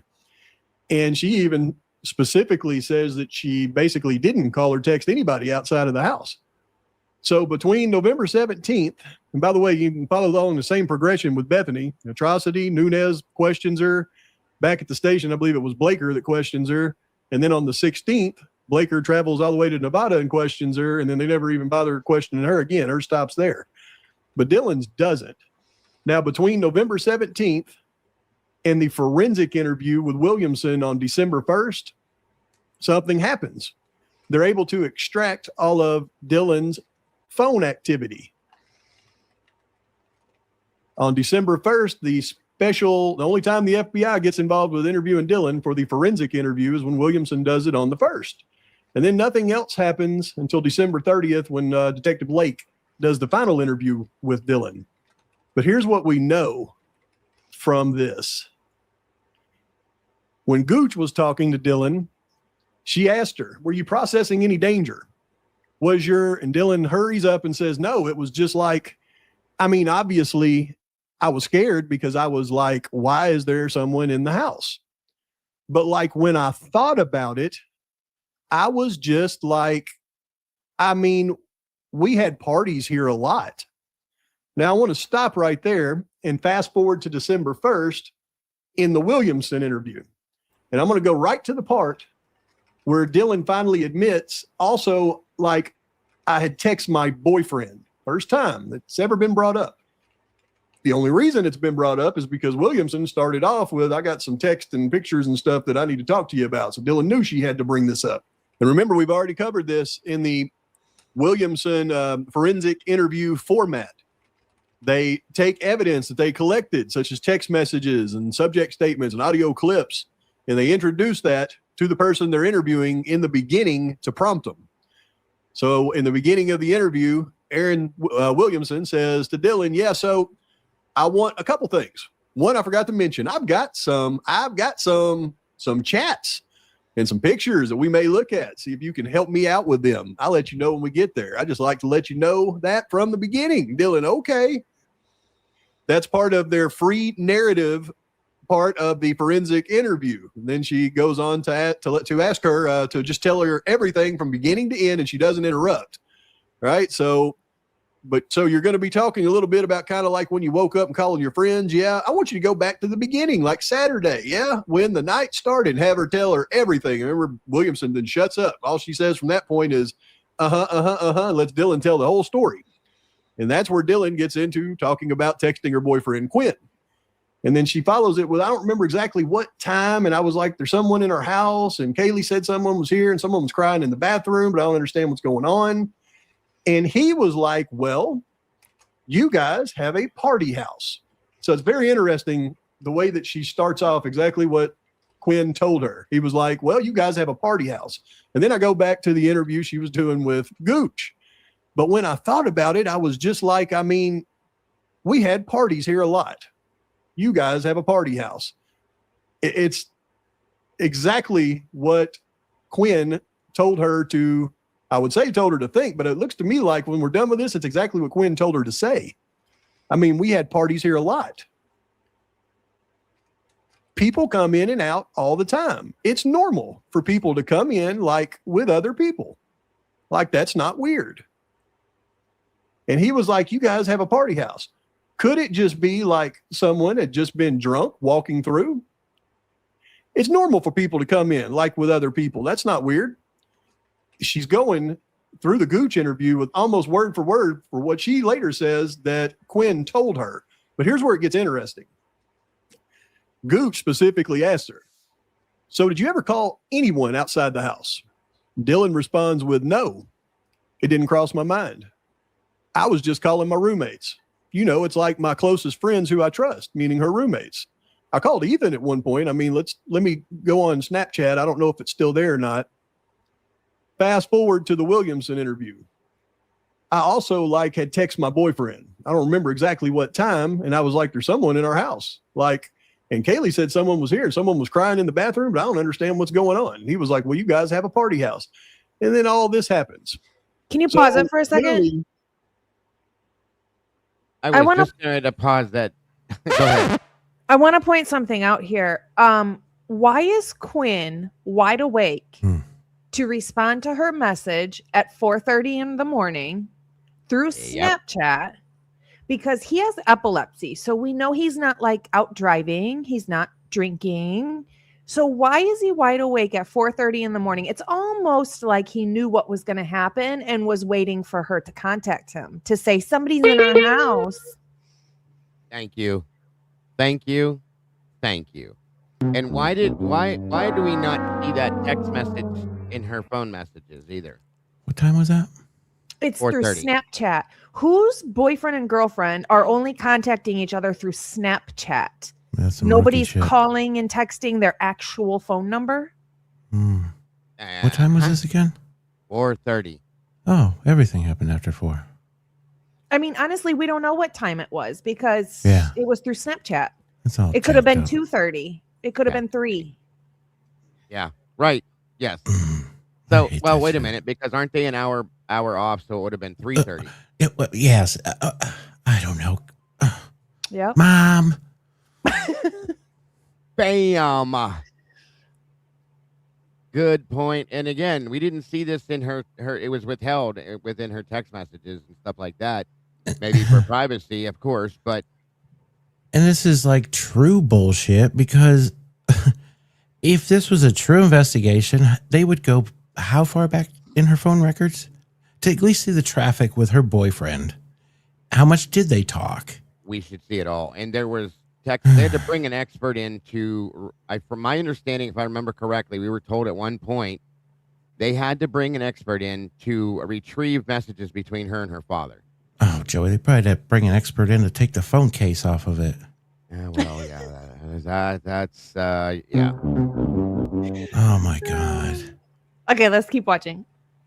Yes, this is great. And by the way, make sure you guys are subscribed to Jay Embry, Mr. Pavarotti himself. Yes. And I'm glad that he has finally come to this point here. I nothing but respect for him. She lied to Gooch here. What happens is the forensic interview was conducted by Williamson after the phone extraction because they weren't able to see the actual messages. It was done to get Dylan to admit what was said on the snaps to Quinn. I've been going through this with Grok, putting everything in, researching, and in 2022, they likely, with the Celebrite extraction, would have seen when those Snapchat messages were made, possibly who they were made to, but they wouldn't be able to see what the Snapchat messages actually said. May not have been able to even tell who it was the messages were happening with. So that's the whole reason that Williamson came in and conducted a forensic interview with Dylan, because they found those snaps. They knew that she had omitted it and she was in there. And that's why she prompted her with it, because she was trying to get her to tell the truth. And yes, 100%, because if you think about her other interviews, nothing about this was ever stated. Nothing was ever talked about Quinn. Nothing, which is why people believed that he may have been there or still believe possibly he may have been there because when you go through a traumatic experience, especially a woman, the first person they're going to contact, and I would have done it too as a guy. You're going to contact your boyfriend or girlfriend or the person you're closest to when you go through a traumatic experience. Well, she never mentioned that once in her interviews. You know what's confusing as shit? The whole thing? Where does this has to fit in their bullshit timeline someplace? Right? They wouldn't have went through this much work to do some of these things at the time frames when they did. And we don't know what that snap to Quinn actually said. She could be saying, "Oh, somebody's in our house" to the FBI agent, but really it could have said, "Hey, the deed is done," or "Go out the back door," or, "Come pick me up," or whatever. We don't know. Well, just like what Kim pointed out months ago, and I agree with her, that the weird ass interaction between her and her father that we did see, where it says, "Hey, it's a text message. What time can I call you just to say hi?" What the hell? Like, come on, dude. If that wasn't cryptic, I don't know anything that is. Okay, truly and honestly, think about that. What time? You're her father, bro. Yeah. And she doesn't say back to him, "All 4 of my roommates are dead. Call me now." Nothing like that. Just like, 2 o'clock is better. 2 o'clock would be better. Sure. I'll show you my interviews that my mind just seems blank. Wait, okay, so it would have been 5:30. Okay, either way, I have it. I didn't know if we were behind an hour or ahead an hour. My apologies, but thank you for correcting it, Dusty. Depends on whose mind you're in. Yes. Well, welcome back, Holly Berry, and on we go. So we know they utilized Celebrite in the phone extractions to try to get as much information as they could in this case, both the defense and the state. So what Celebrite generally could not reliably recover in 2022, actual message text content, especially disappearing ephemeral Snapchat messages. Why the content was usually missing? Snapchat is designed to delete messages from the device after they are viewed or after a short time. By the time a phone is extracted, often days or weeks later, the actual text of many messages no longer exists on the device. The app uses its own databases and caching system that aggressively removes content. Even with a good... My issue with that, Shannon, is that the FBI can get anything they want from anywhere they want to. Yeah. So if they're saying they can't get them, I don't know how you're meaning this, actually, ma'am. I'm not, and I don't want to sound rude when I say it, so please don't take it that way.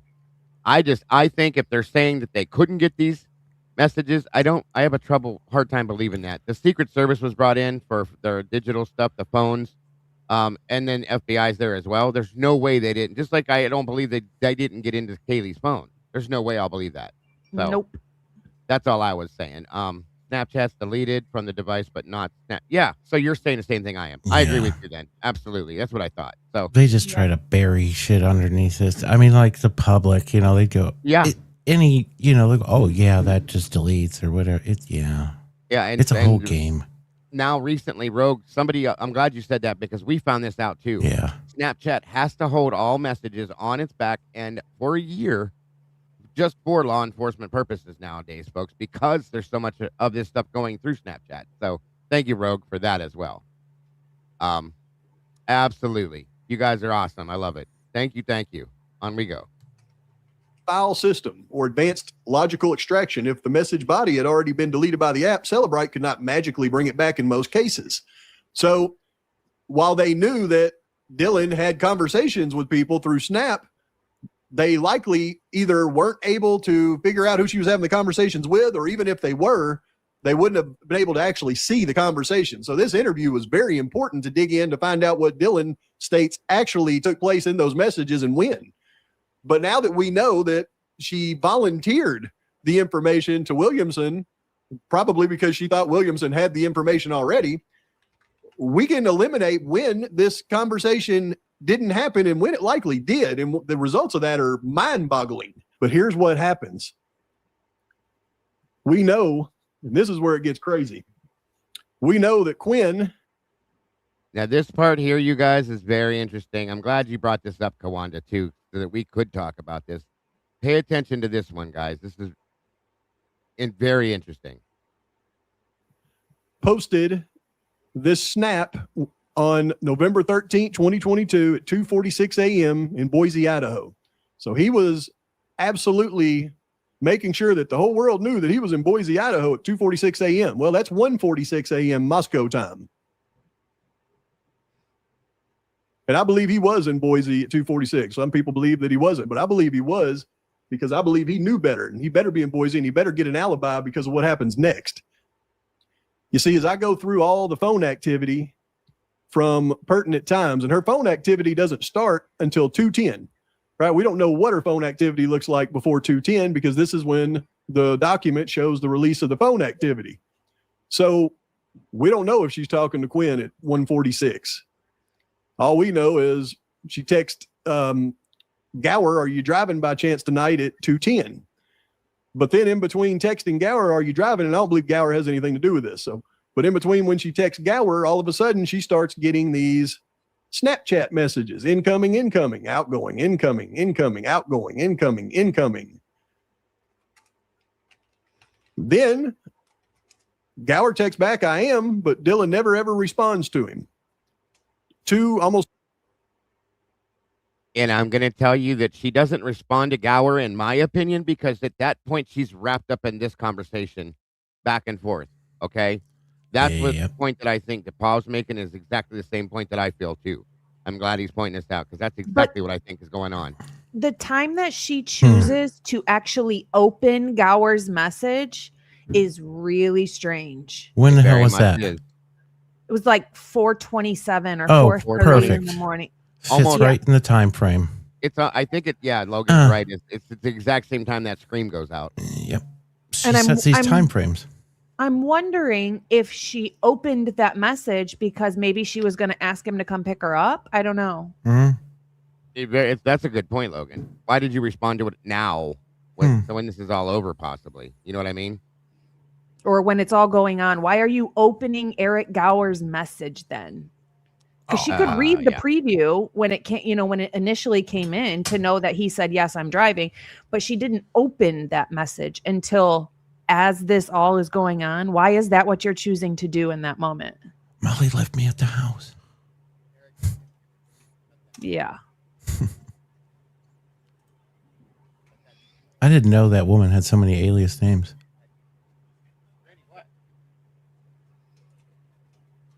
Sorry about that. Say that again. I didn't know Molly had so many alias names. Oh, she's got a lot, and we found them all when I pointed quite a few of them out yesterday in my show. We went back to her, but yeah, that's very good point. As he's going to say here, that's what I think she was distracted with is the conversation she was having with him. If that's the case, because it was a very important conversation, I think. 2 hours go by until 3:51 when the Brittany Fernandez contact is created. And then 4:19:07 is when Bethany makes the first phone call to her. As she's going through and this phone activity is happening, the only other activity on Snapchat is this outgoing message at 4:27:52. Everything else is identified. The only other thing that's not identified other than the Snapchat messages at 4:27 and 2:11 is the outgoing call that Dylan made. But in the statement, she doesn't say that she called Quinn. She said that they messaged each other. Now, Grok and I have been going through this because after all of this, there's nothing that happens till after 5 a.m. And 1 minute. You know what's interesting? Do you know what? Go ahead, Mike. No, you do. All I was going to say was this Brittany Fernandez. A thought that I've had is that it's very plausible that Quinn may have 2 phones. Okay. If he has a secondary phone. Oh, yeah. That she may have been adding that contact as another number in his other number. Okay. Yeah. And either disguising it under that name, or it was a burner phone and it came up under that name that had been previously used with that number. Possibly. Well, just a thought. That's where I was getting ready to send this. That Sunset Mart shit, were they originally? Oh my God, this freaking sorry, man. The dog's going wacko. Just come on, man. I wonder what time was that picture of Bryan supposed to be there? Okay, Bobo. At Sunset Mart? Oh, isn't that or wherever they got the first blurry ass picture of his car? I don't remember the time. Oh, I feel like they were there for a reason for something else. Yeah, that car did not, or that. Yeah. I know what you're saying. I was getting confused for a minute, but no, I got what you're saying. And yes, I do believe so, Lana, that is true. That Braun was on that witness list. I agree. Was she? I believe she was. I have to go back. We were talking about this the other day, and somebody else brought it up too. I think she was. I can't remember. I swear to God, I remember seeing the name. We're going to have to pull that out and go look for it again. And we could be wrong, folks. So don't get excited or any of that. Just let us figure it out and find it. Sometime this week, we will have the answer. One of us will have the answer to that and be able to show that. So I'm curious. Was she maybe on that list either because she might have been the friend that Molly had a burger with, or maybe she was in the car with Molly, or what? But the one waiting in the parking lot for her, right? I mean, Janelle Braun is somebody that of importance to the case. I don't know, and I agree with Lana. Like if it's not there on the witness list, we need to put an end to that and move on from that. But somebody has told me multiple times that when I covered the witness list and stuff, that don't you remember Dago? It was there. I remember seeing her name somewhere, but I don't remember for sure. So, and I'm saying I think it was because people keep telling me they saw it when we covered it. So I'm gonna go back and find it for sure. And if it's not, then it's not. If it is, it is. We can move on from it. So I feel like she was eating maybe like a White Castle burger a day back then. Yeah, she's not eating burgers. The way she husked up. Oh my God. She was wearing super schmediums and went to like a, pushing a WXL, bud. No, I think she dropped people off up in that back parking lot behind the house that night, and yeah, unless they're calling meth burgers these days. It could be that too. They had Husky section Kmart Blue Light Special. We still got a Kmart here. Welcome. You still have Kmart in Key West.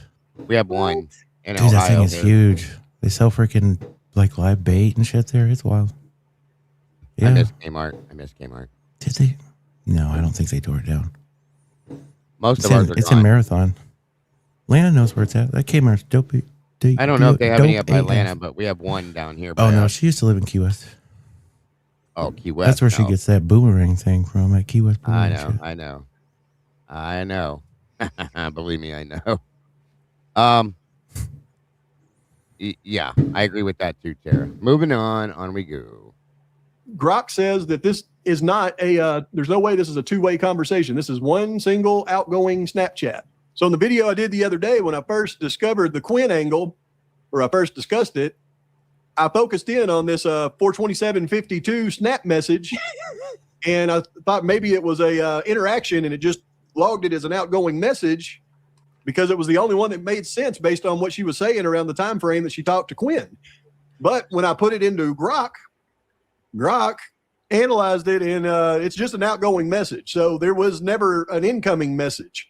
So this couldn't have been a two-way conversation at 42752 between Dylan and Quinn. Could be just a one-way message to Quinn, but it couldn't be a two-way conversation.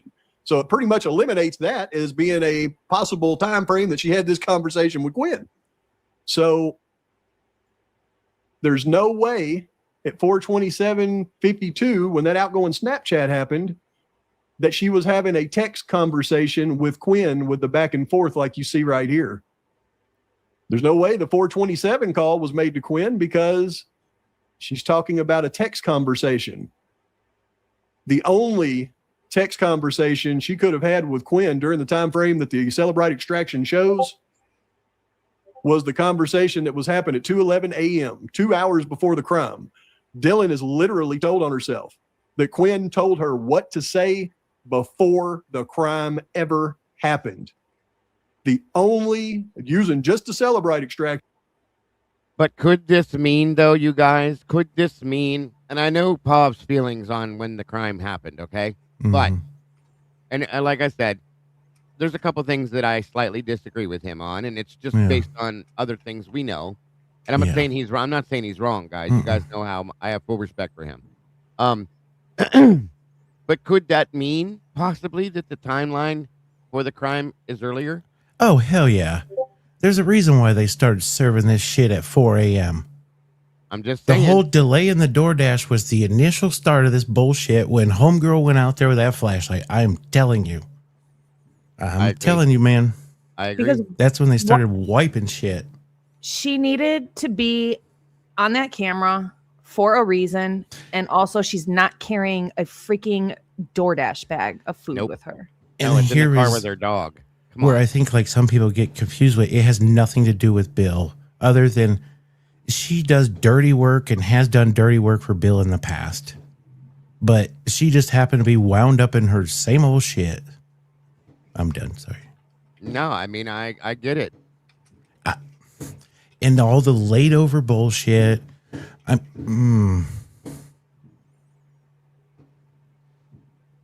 But that's why they dropped out Ethan and Xana from shit, in my opinion, on where they were, and they just like dropped off the face of the earth of like won something, right? Mm-hmm. And then they were apart. Why were they apart?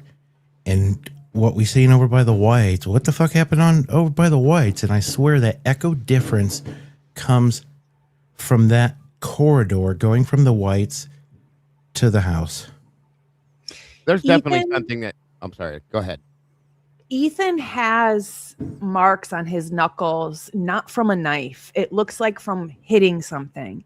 He has 1, 2, 3. It started at the Hunga Dunga, folks. I'm telling you. It started at the Hunga Dunga. Something went down there. The whole shit, the homeboy, we had to go outside.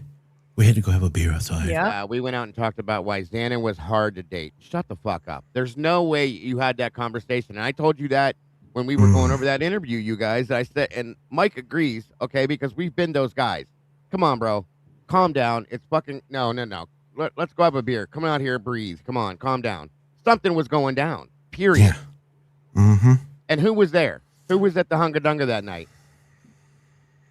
Ethan, Pete, Barstow. All these people were there, folks. Something happened. Maisie goes home crying. Yeah. Something went down, bro. Come on. And she didn't want to go do anything else. Everybody goes to fucking bed. So the Hunga Dinga Danga. Miss me with that bullshit. That would have been done at 1, right? Yeah. And that's another thing. As you're right, Mike, they left like within 50 minutes? They weren't even there for a full hour. I'll let Logan go Something before happened. I send my bullshit. Go ahead. The last picture taken with Xana at a party is 1:38. Yeah. So, per what we recently think on the Linda Lane camera, Ethan is rolling through that at what? Between 1 to 1:20? 12:27. Yeah. You're correct because I effed up. Yep. Mm-hmm. I was an hour off. I was looking in Boise time. I'm sorry, Logan. And then I won't gonna say. Where's Lucy at? Is it Zulu time? Oh, Zulu. Hey. My name is Jeff. What's right. Up? So all of your theories are true. BK was involved one way or another. How does he? I can't find it, Pedro. I can't find anything that puts Bryan Kohberger in this anywhere. I just can't. I'm sorry. I know there's other people that will put him there, and I respect that fully. I can't find that.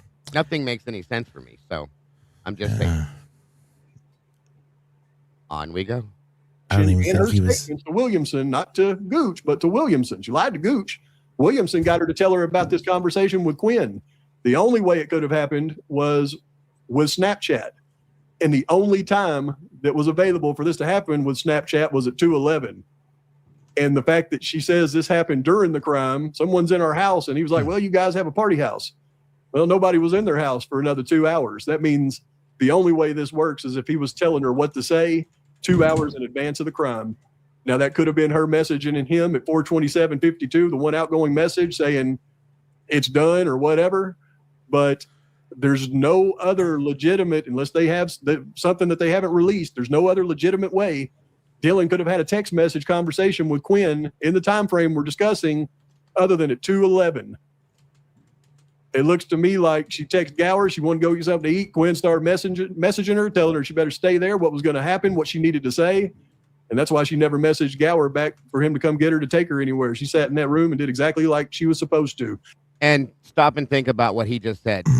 We have another person involved in that situation that just so conveniently decided to call daddy because her tooth hurt. Her daddy has been a dentist her whole fucking life. Yeah, that's true. So you're gonna call your dad this one time at 20 years of your life. He's been a fucking dentist. And say, Dad, my tooth hurts. What do I do? Girl, you know what the fuck to do. Take your fucking Tylenol and go lay down. You called for a different reason, and I think that's what Jenna McClure was headed there for. To get her the fuck out of there because her parents said you need to get away from this now. That time of the morning. That's my opinion.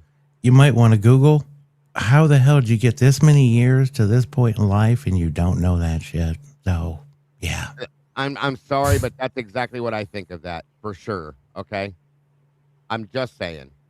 Somebody's dad who is a dentist has wonderful teeth. They're not getting a toothache, period. Yeah, no doubt. But Logan, even if she did get a toothache, right. Your dad has been 20 fucking years a dentist. He's been a dentist. You're going to, out of nowhere, you don't know what to do with the toothache, daddy? Right. Yeah. Take the ibuprofen, Bethany, and go sit down. You know what to do. Your dad has told you this time after time after time after time. Stop it. If I was her father and that took place, I would almost tell her to go shove it up her ass. Because why did you call me at that time to ask me this? And Are you shitting me? She called her dad, her mom, and their landline in the hall at the house until somebody finally called her back so that she could get that information. In my opinion, it doesn't. Well, her mom called her back and she was like, "No, I need to talk to Dad." Daddy's the one that she probably a daddy's girl that she trusts him more than anything, like my daughters are with me. You know what I mean? Not that they don't love their mom, but you know what I'm saying, okay? You Sounds like go, a lot of women and little girls go to their dad because they want that structure, that strength, and the story. Sounds like Rage Cage got lit, huh? Yep. Just saying. Just they're safe. Unless you got popped in the mouth. I mean, hey, that could have been something too. That girl's too mellow. I'm just saying, I don't believe that. I think she was contacting them to say, oh my God, this is what happened. What the hell do I do? Yeah, fucking Dylan drugged me into this shit. Just here I am. Dylan was doing it too. Flat on my ass. That's just an opinion I have, and if you disagree with me, I fully respect that, guys. I get it. Everybody has the right to that. So please make your own decisions. And that's why most of the actual interview with Williamson, we're not seeing, and we may never see. What do they really know about Dylan at this point? And when we look at the realities of this, I mean, these are the realities of this. We got Quinn, who we know is posting Snap messages showing that he's in Boise at 1:46 a.m. Moscow time. So we know Quinn's on Snap right here. Here's the timeline of Dylan's Celebrate extraction, starting with her phone activity at 2:10. Text Eric, are you driving by chance? But then right after she texts Eric, she has all of these conversations with somebody on Snapchat. 25 minutes and 17 seconds after Quinn, we know, is on Snapchat. So I believe the odds of this being the Quinn conversation are about, boy. I mean, I would give it about 98%, if not 99, based on everything I know now. I think it's 100%. So, and with this being the only extraction, as you're going to see, this is the only time frame that this could have, this conversation that she had with Quinn could have happened. You know what's some real shit of that? Incoming, Quinn. The time frame? Say that again. Yeah, that would sure match up all those text messages if she's saying something to somebody and then we hear Maddie say the oh my God at 2:20, huh? Yeah. I mean, I'm just saying if she's telling them to whatever come or what. Anyways. No, I got you. Absolutely. Makes perfect sense. Quinn, outgoing. Dylan, incoming. Quinn. Outgoing. Dylan, incoming. Quinn. Tell them it's a party house. Drunk person's just walking through. Don't call 911. Do something else. Now, then when Eric texts back, hey, I am, Dylan never texted him again. Why? Because, well, she's been told what to do at this point. So it looks to me like, just from a straight up investigative perspective, no conspiracy, Dylan wanted to go get some food and texted Gower if he was driving, but received and sent several snaps. And then when Gower texted back that he was driving, she ignored it. According to her testimony, just stayed in her room. So I'm not bringing in Gower as some kind of conspirator here because that's conspiracy. This is evidence. This is actual evidence. So after that, we get nothing until this strange Brittany Fernandez, whatever the heck contact is, created. So between this contact and the next activity, which is the first call from Bethany. That was fucking Molly's burner phone. Go ahead. That was Molly's fucking burner phone when she was about ready to show up at the house with that bullshit DoorDash shit. Well, that could be too. Very likely. Now, all of my investigation into this case tells me, and I know people don't want to hear this, but it tells me that the crime actually started at approximately 4:12 a.m. It was over at 4:19 a.m. 4 perpetrators ascend in and they commit the crime. The evidence from the crime scene is very clear to me. Kaylee is in the living room because I believe Dylan is telling the truth about the events around the crime because I can corroborate it 18 ways from Sunday with all of the evidence that we have around the crime. Thank you, Miss Atlanta. Happy 4th to you, my dear. We love you and appreciate you very much. And of course, Thank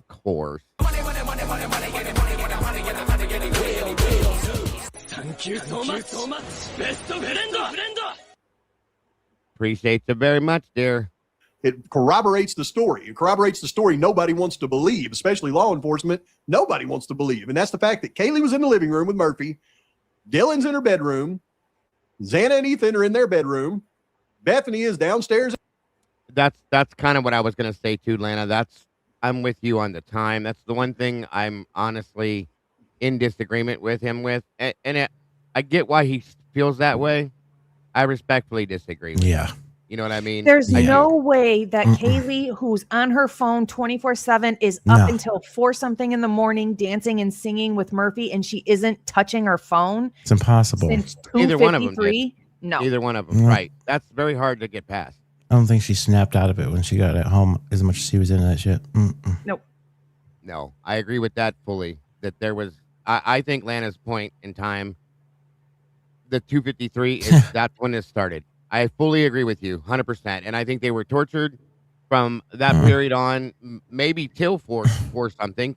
I'll give you that, yeah. But I think it started then. Absolutely. What time did she call Jack? 2:27. Oh, 2:20. that's funny as shit. The same time the scream happened. 7 minutes after. Right. So that's where we have that disagreement, and that's the only thing really I disagree with him on. Truly. We'll chat Honestly it out in 2 and weeks. So I'm with Milana on that timeline for real. Yeah. Kaylee has those pokes, and I can't get over this. She has those pokes in her face. Somebody is sitting there just slowly poking at her torture. face. Yes, ma'am. Torture. And she has a bruise underneath of that. So she was hit, and then somebody starts, and I don't mean in that, I mean, she could have been stabbed 20 times in between there, but somebody is poking at her face slowly. Like purposely just fucking with her. Yes. To destroy her face. Yes, absolutely. Absolute torture because of, bingo. Exactly, Logan. And this point right here, I fully agree with too. Maddie calling Bethany and Xana at 2:52 and 2:53 says a whole lot right there. That's what I had some harebrained idea on this, and like, I feel that Maddie and Kaylee they stumbled across this, and then that's when they went after them. Anyways, but did they do whatever to Kaylee because she was on the phone trying to call Jack or whatever and get help and running around? They didn't know who she was on the phone with.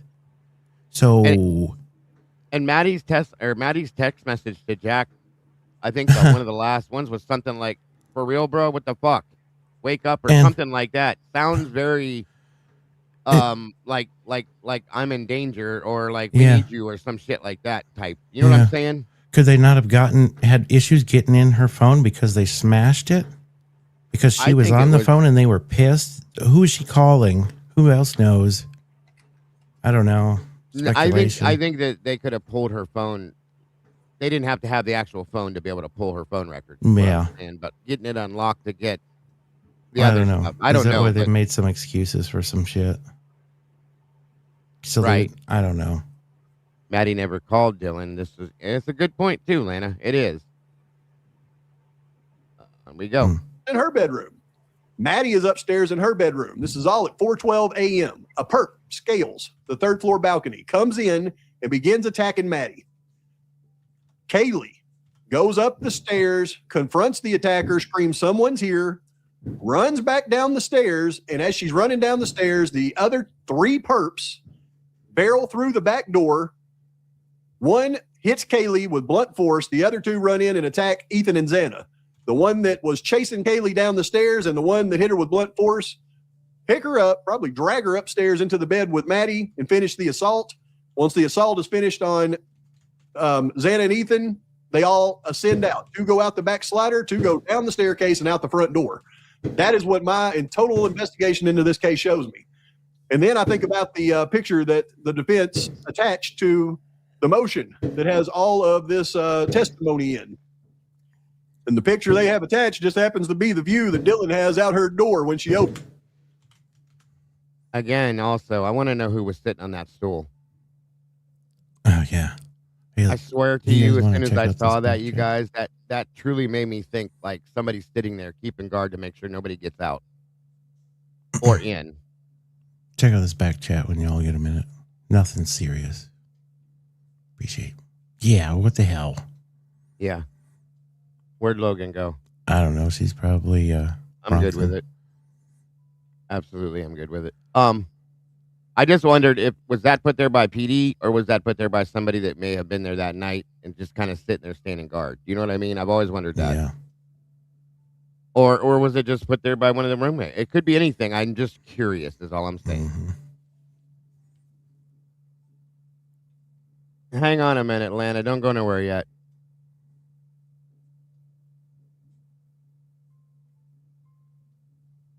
Please.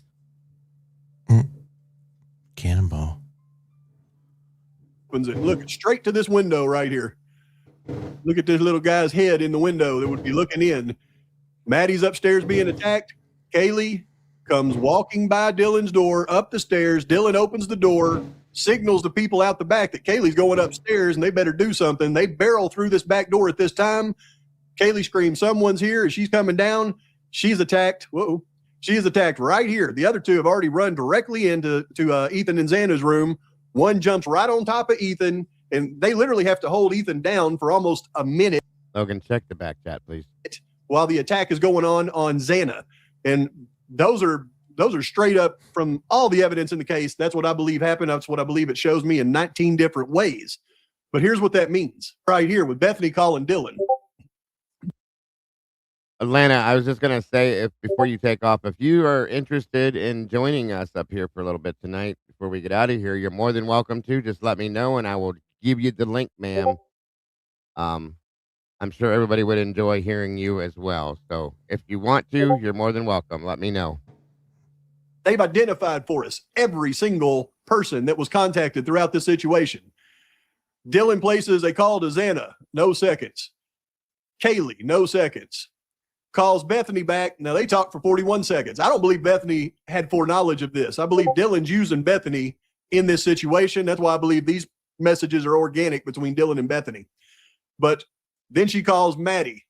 No seconds. Certainly it would log a second if she let the phone do anything. She makes these calls just because she feels like it's creating some type of alibi for herself. As you continue on, then the texts start. No one's answering. I'm really confused right now. In fact, Bethany probably said call them. So she's just following along what Bethany told her to do just to make it look good. Really confused right now. Then she texts Kaylee, what's going on? Bethany back. Dylan to Bethany, ski mask. Shut up, actually. He had something over his head and mouth. I'm not kidding, freaked out. So am I. My phone's going to die. Come to my room, run.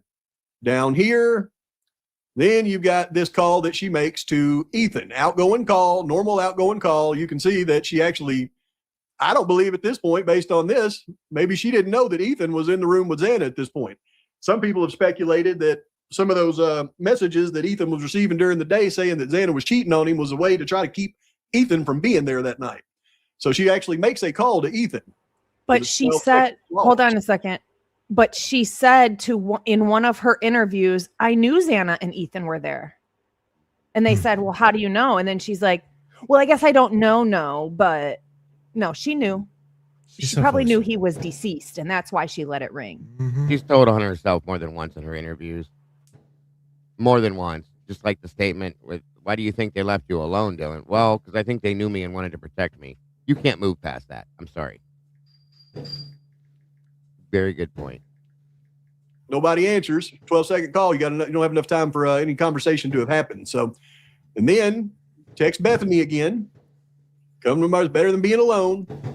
Then we know, based on the video of 1112, the audio of it, you can hear Dylan. I believe Dylan comes straight out the front door of that house and a car door shut. And then we have a phone call that's being made to somebody that they don't want to identify. This would be an easy identifiable call. Even though the Celebrite extraction doesn't put a name on it in this particular box, no doubt that they would have been able to get from the call detail records exactly who this phone call was made to.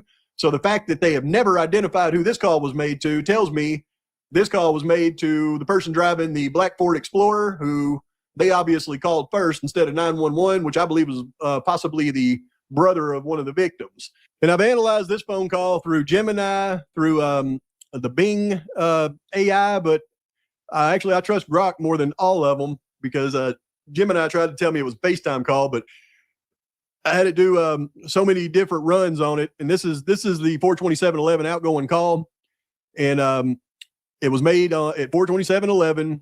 It's com.apple in-call service outgoing call. Source file is the iPhone, mobile library, core duet, people, interaction, tables, interactions. Tells you the byte size and what this entry tells us. The precise timestamp of when the call was initiated is 42711. It was an outgoing call made from this phone. It was the Apple's native phone app call handling service. It was the iOS logs, many interactions, calls, messages, etc. here. It was an outgoing call, not a message or FaceTime. This is a traditional phone call, which means it would have shown up on the call detail records. They know who this call was made to.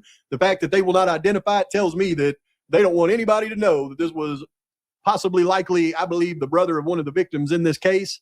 And it seems to me like even the defense was wanting to keep that out, but maybe not. We don't know. We haven't got to trial yet. These calls at 42730 and 42740 have been identified as calls made to Ethan. So she's still calling Ethan.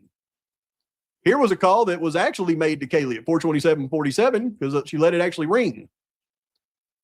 Then you have this interaction right here that's not an interaction. It's just an outgoing snap message. She sent somebody a snap, but there was no incoming snap. So this couldn't have been the conversation with Quinn.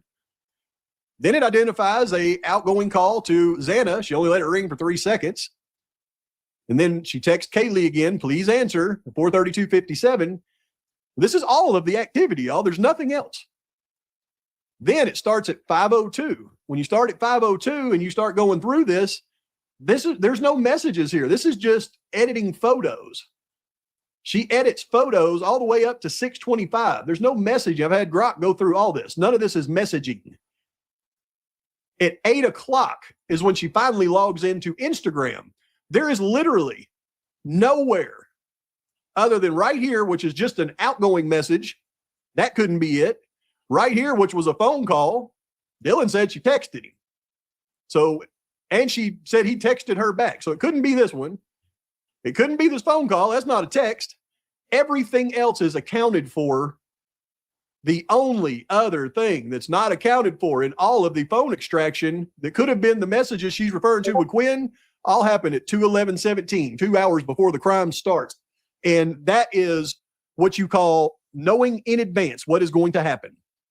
We've got a strong case. And think about, I wish I could put her on the stand with these questions, but I have a strong suspicion that they already know. And that's why they didn't want her going on the stand.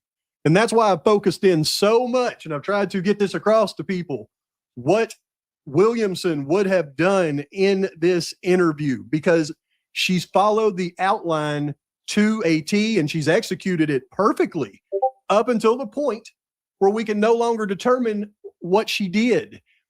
We leave off at the free narrative. This is where Williamson says, Dylan, go back to the beginning. Tell me everything. As she's going through all that Williamson is saying is Say again there, bud. Oh, I didn't say anything. Oh, somebody did. Oh, it wasn't me.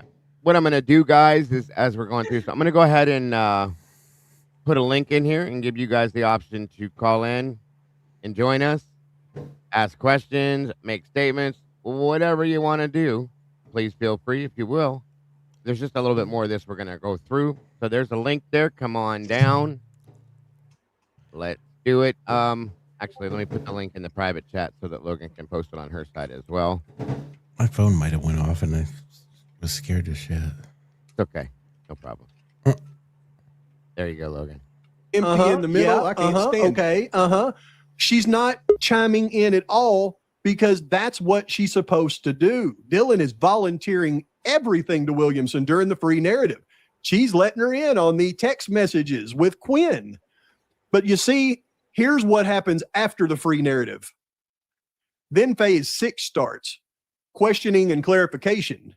The questioning and clarification phase begins after it is clear the victim is finished providing a free narrative.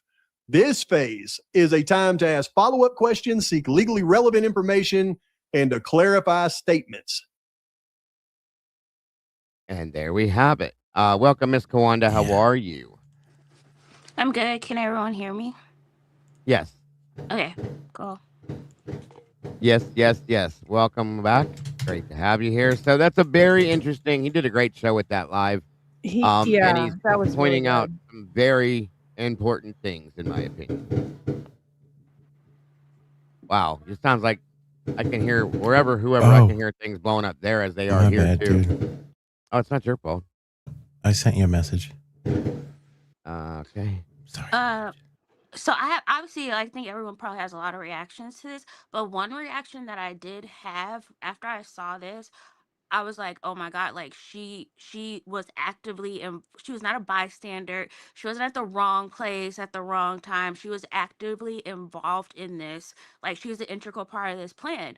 And the like basically this whole time I've been like 90% sure like Dylan has been involved. Like but I'm like, okay, but like the 10%, I was like, I don't know.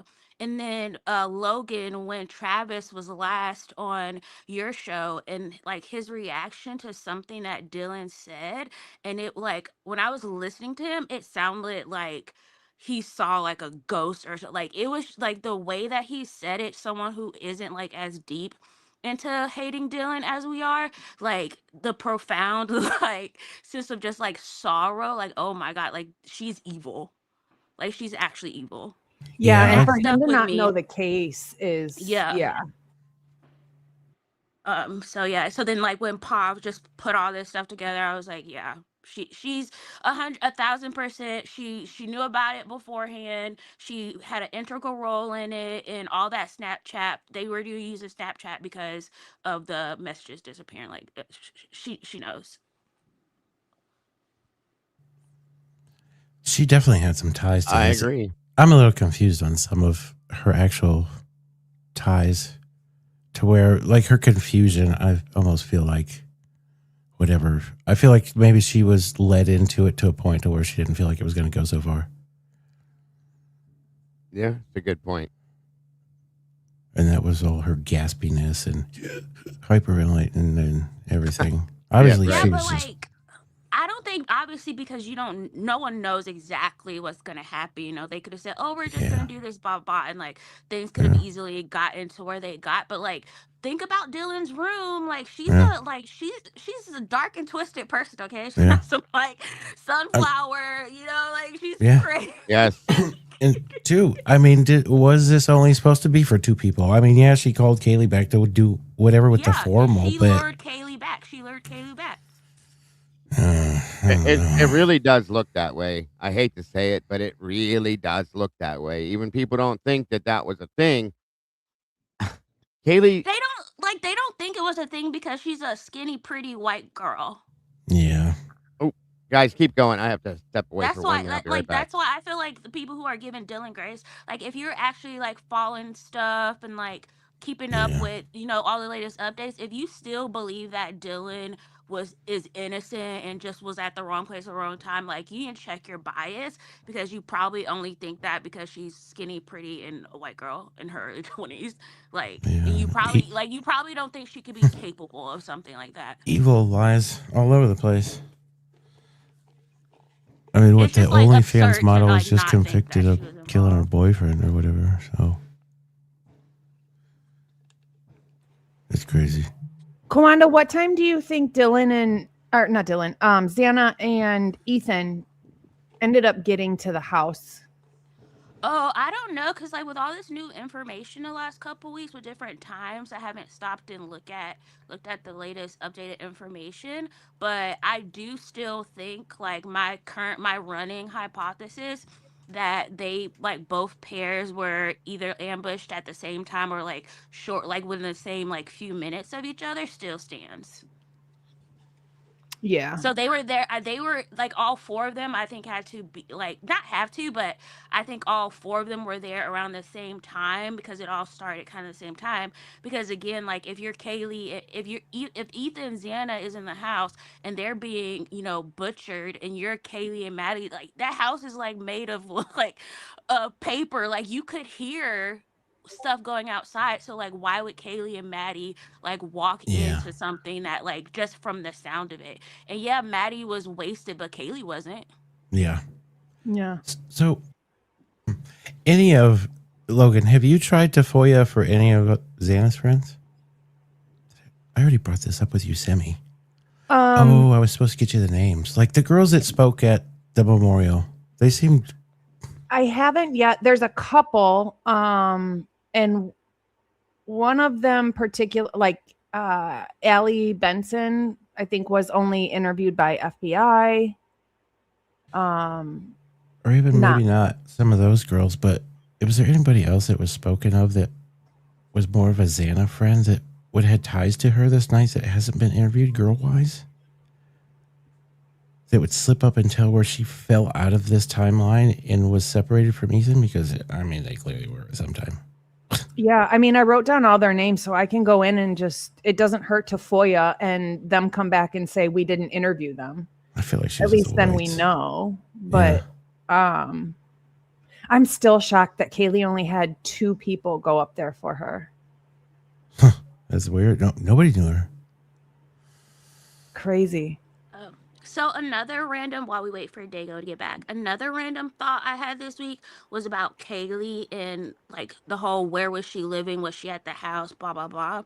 So this thought came to me because as we've been looking into the victimology stuff, like we're learning more and more about the victims and like their personalities as well and like what was going on with them. And like to me, like Kaylee just living in that house seems off to me. Like so far, based on what we've heard and like learned about Kaylee as a person, I'm very shocked that she would willingly like live in that house, which is clearly a party house. Clearly you got people coming in and out. Yeah. Obviously like drugs of some sort are being like run through it there. You know, you got a ton of people who knows the door code, you know, like the location, all the noise complaints. Like I'm sure she like enjoys Doesn't seem hanging like her out. style. But yeah, but like as we're learning more about Kaylee, like I don't think like she would want to like live in that environment, like unless she had like a very important reason to. Here's the thing, and with you saying that, did she turn into almost a tidbit of a different person? Is that when she broke up with Jack? Yeah. You tell me. She stopped like living at the house full time. All her stuff was there, but she wasn't living there full time. But it was like when she moved into that house, is my opinion that she was flirting with a different lifestyle. Like she was done with Jack and being locked up in a relationship and ready to party. She was ready to leave Idaho. I don't even But know. remember, most of the people that were partying there would say Kaylee would stay in her room if she was there and there was a party. Do you remember that? Oh, really? Oh, no. Yeah, That's a good point too. Yeah, like her like Xana, Maddie, and Bethany and Dylan, like it makes sense to me why they would like willingly choose to live in that house at that time. Kaylee makes no sense to me, like why she would want to live there. And also, I want to say it was either Bethany's interview or Dylan's interview. I want to say it's Bethany's. She said Kaylee never slept in Maddie's bed. If anything, Maddie slept in Kaylee's bed, but Kaylee never slept in Maddie's bed. So for her to end up in there, it was staged. It was like a twin or something, wasn't it? Yeah. Yeah, and like I'm not trying to be like parasocial or weird, but like what we've been learning about Kaylee, like I think like I have a lot of similarities with her, and so I'm kind of like putting myself into if I was in that environment, like what would I possibly be doing, like what would I think? Because I think like I have a very similar personality to her. There's no way in hell like living in the house. I mean, like at least on the third floor. I'm sure as hell not staying on the second floor. There's too much random activity. Right. Yeah. No, I couldn't even hang out in those kind of houses. Like when I was younger, it was just awkward. You never knew whose friends were going to come in. Yeah, and she was about to graduate. She was ready to move on. Like, why would she want to live in a party house her last semester while she's trying to find jobs? Like, you know, doing all that. Like, she's there, she's not there. Like, it just doesn't make any sense. What was that quote? Money is the motive?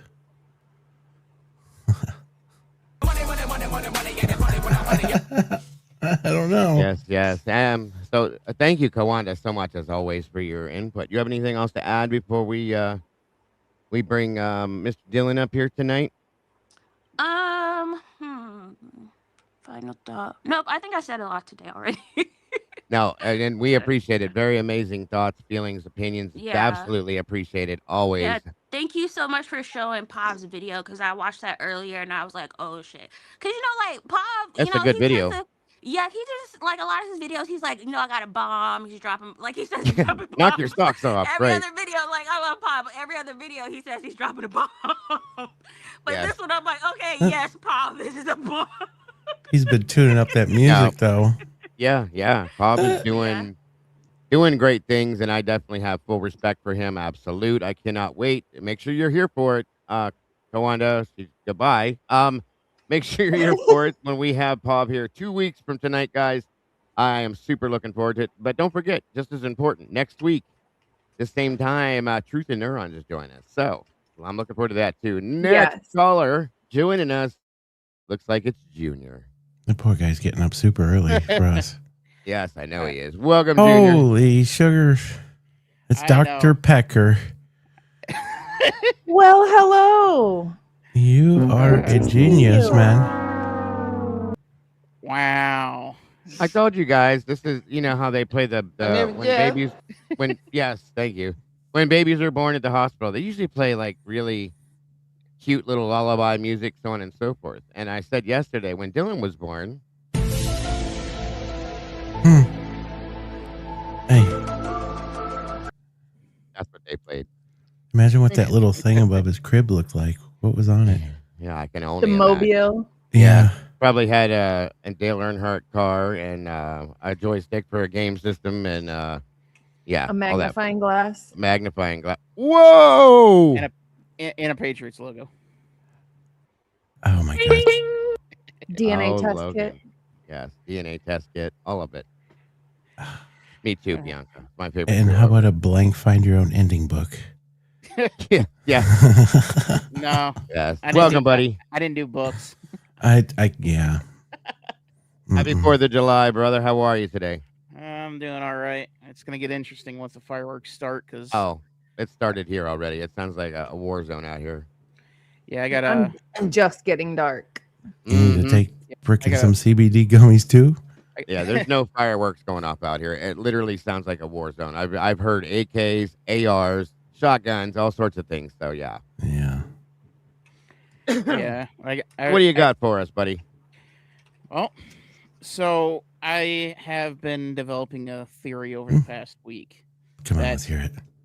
So, as I've mentioned several times, that now that we know beyond a shadow of a doubt, MPD is lying, that puts everything back on the table. Yes. And we know of the rumors between Kaylee and Rosendahl. So, I looked at the autopsy report and I've had extended chats with Grok and I double checked myself. All of Kaylee's defensive wounds are above the elbow. Yeah. Which, think about this for a minute. Why? Because someone's coming at you with a knife. First thing you're doing. Mm-hmm. Unless you can't. Or turning away. But still, you're throwing the hand up if you're moving away. Muted, Mike. Yeah. I think she was moving. Definitely think so. Anyway, motion. Wounds would be on the hands, forearms, just like we see with the other three. But not Kaylee's. Why? She was unconscious. She was hit in the head first. I think her face, I think she was knocked out for the most part. That's why she only had, I think it was 3 defensive wounds, and Maddie had 10. So, well, that's my thought too. So the thing is, if she was unconscious, she wouldn't be flinching. Well, to some extreme, let me say. Okay. Because yeah. But if you can't throw your hands up, you're still gonna flinch. All those other the marks you're talking about, as though I seen somebody in chat say it, like she was attacked from behind. Yeah. But I think she was restrained. I think she was used as sort of a shield to make sure that nobody else really yelled until it was time. I mean, because I don't. Everything's possible, Dylan. Everything. Now, I think. Well, go ahead, Mike. Oh no, I'm gonna let you roll it out, baby. All right. So I can dirty the red carpet. All of it. So I think so. Where was I? So if she wouldn't be able to throw her hands up, and we already knew cover up was on very, very quickly, and the ligature marks tell you what kind of restraints were used. Duct tape would be thick, probably go halfway up the arm. Zip ties would be really thin. But handcuffs would be an ME would know right off the cuff. And who do we have unaccounted for around the time of the murders that we know were in the area? Oh, yeah. The fact that he wasn't in the vehicle when it was seen by Molly. So I want to show you, Dylan.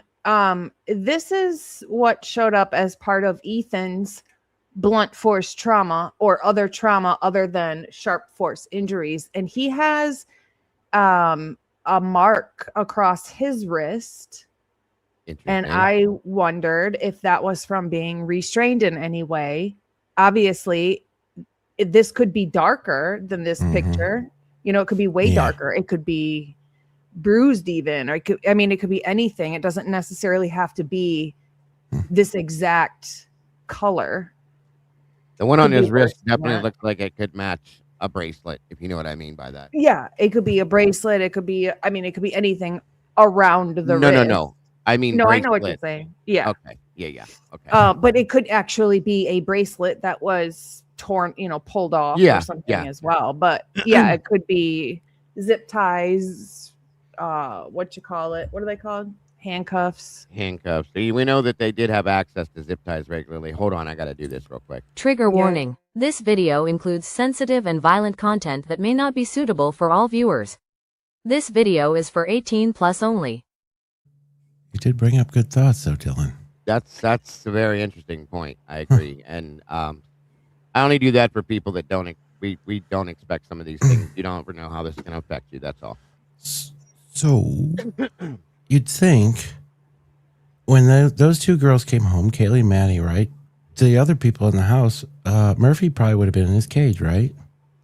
Well, maybe, because we also were told, if you remember correctly, Mike, that at some point, Dylan went up to Kaylee's room to let the dog out. And I question that very, very highly. I think that's bullshit, because I think that messes up the time frame. So, in my opinion, Kaylee would go inside of the house. Maddie's tipsy. She still has the macaroni and cheese. She stays down in the kitchen.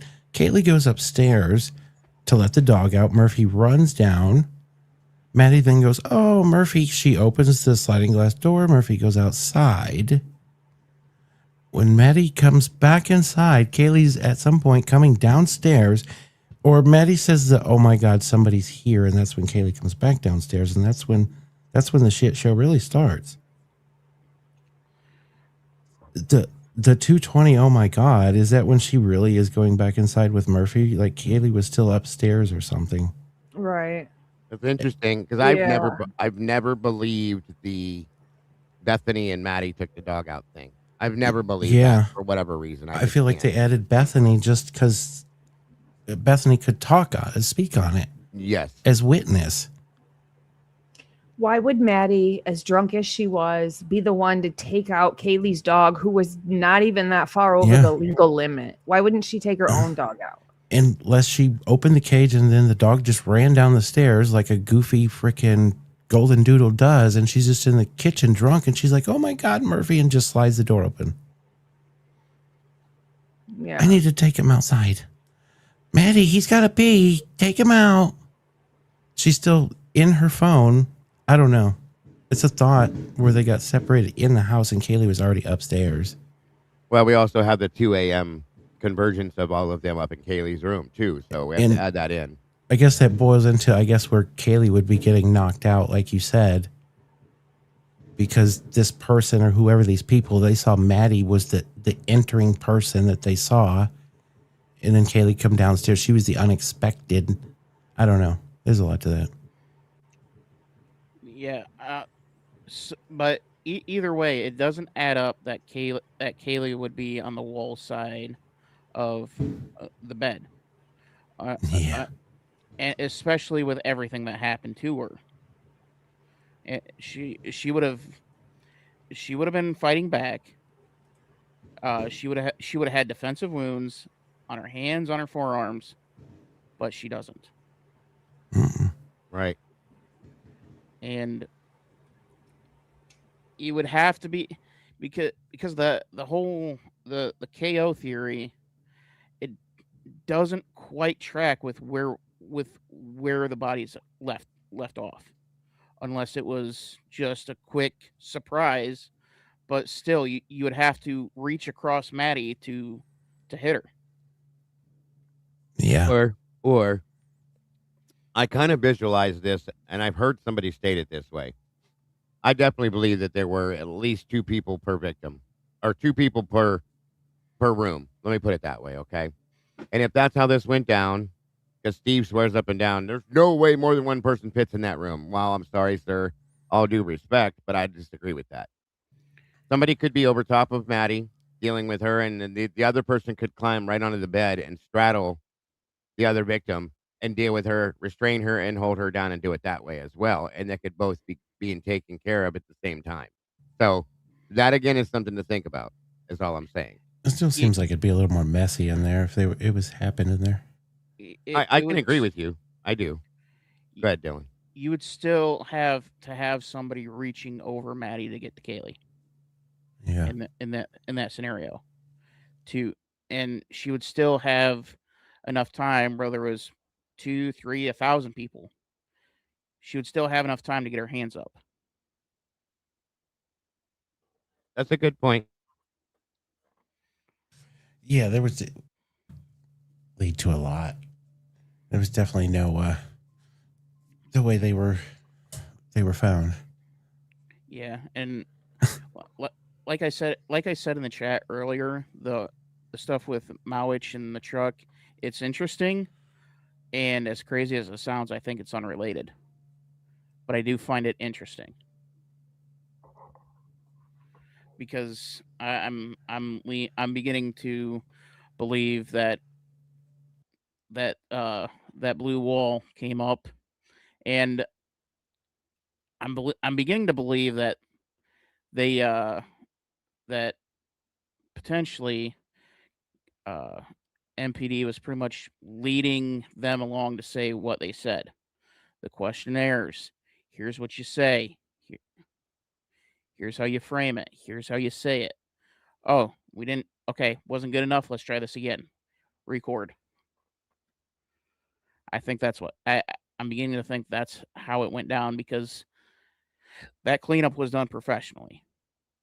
And yeah, who did that? Somebody definitely had to know what they were doing to do that. Yeah, and the and as I mentioned on Dago's channel too, the ringleader is somebody who is older, 28, 30, 35, somewhere in that ballpark. They had everything planned out from A to Z.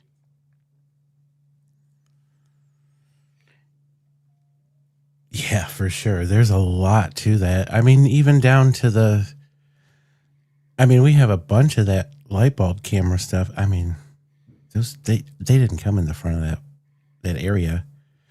And I almost feel like is that all that they pulled, and they just didn't even worry about anything else? Nope, there's no cameras anywhere else, because that was the point where you couldn't see shit but Molly to set the timestamp of when I feel this all started.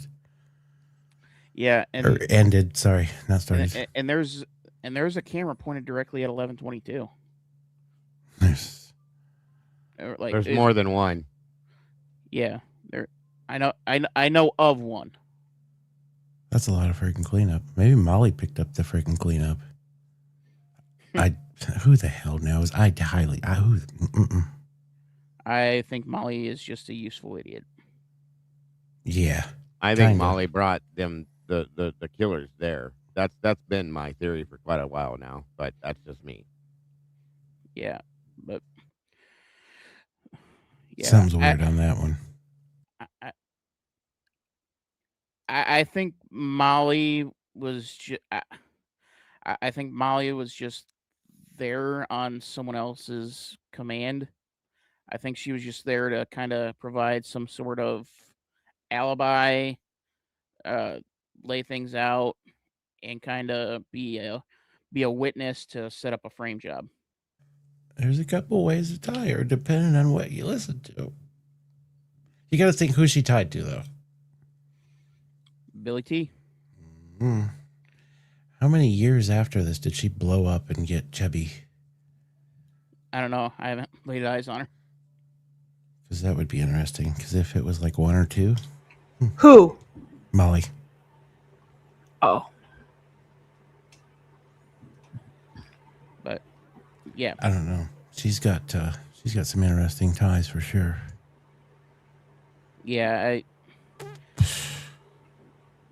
yeah, I just can't. I hope it comes out the truth with her soon. Mm-hmm. I think it may. Let's get Lana in a room with her. We'll get everything we need. I think Lana would shut her down completely and drag it all out of her. $2,000. That would be pay-per-view TV.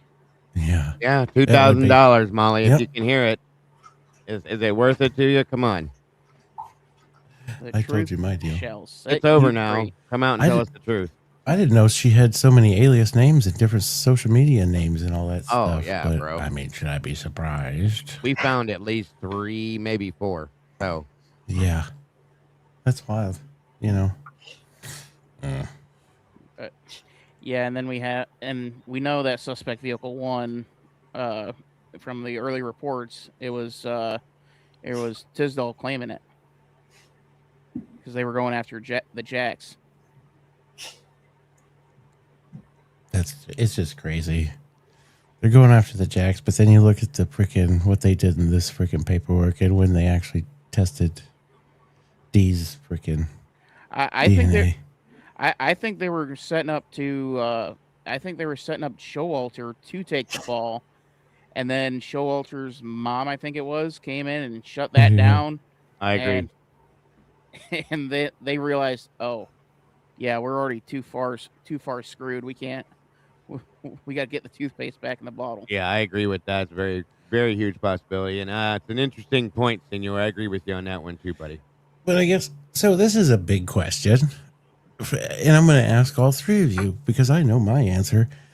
Why would 2 different agencies get served like the same interviews, like the same questions, follow the same guidelines? Nobody kind of stepped out of line. Yeah, some of them asked some different questions, like whatever. But I mean, what's your opinion on that? Are they really this shitty of investigators to ask them type of questions? Why were they never pushed? 2 different agencies. You can start with whoever. We'll go with Dylan. It was intentional. Now, normal police work, yeah, you ask the same questions to see if you get the same answers, but they didn't ask anything of substance, and yeah, it was completely intentional. Yeah, I agree. I think they knew who they were going to pin it on. I think they knew a lot more. I think they knew before it even happened. So yeah, they're asking questions to make it look like they're asking questions, but not actually asking. It's just to put something down on paperwork. Yeah. But I guess also too, with saying that, and we'll never see them, but the FBI. Wonder what they asked him first. Yep. And Mr. Joseph? I'm in the same. I have the same answer. It's truly no different than what Dylan and Logan said. I feel the same exact way. I mean, this case has been theater. It hasn't been investigation. It's been theater. That'd be crazy to think, though. You got 2 different states in the same boat. So does that mean Washington is so corrupt? Makes you wonder why, Mike. Think about that for a minute. Yeah. Why would you have 2 states involved in the same situation? Yeah. Because I definitely think Washington. Go ahead, Logan. I definitely think that Washington has a full access involvement to this as well. Yeah. Yeah. Well, Lana proved that what was it, yesterday with the license plates. Curtis Whitman. The area's he kind of lied. unique the more you look into it and what goes on there. Oh yeah. Excuse me. I had to stop watching that license plate thing of Lana's. Was she basically saying, how did they even run Bryan Kohberger's Pennsylvania plates when he switched his plates out prior to that? I guess his old Yes, ma'am. plate number was unknown, right? Wild. He wrote down the old plate number, which makes no sense because the new one was the one that he had. Because he never laid eyes on the car. Bingo. There it is. That's the What answer.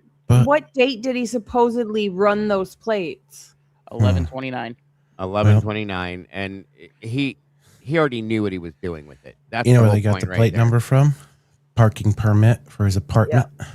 Bingo. Ding, ding, ding. Thank you, a beautiful Miss Bianca. Much respect to all Wow. hosts, mods, subscribers who helped make this space. Thank you so much, dear. We love you, and you know it. Thank you, Well, Bianca. that's something.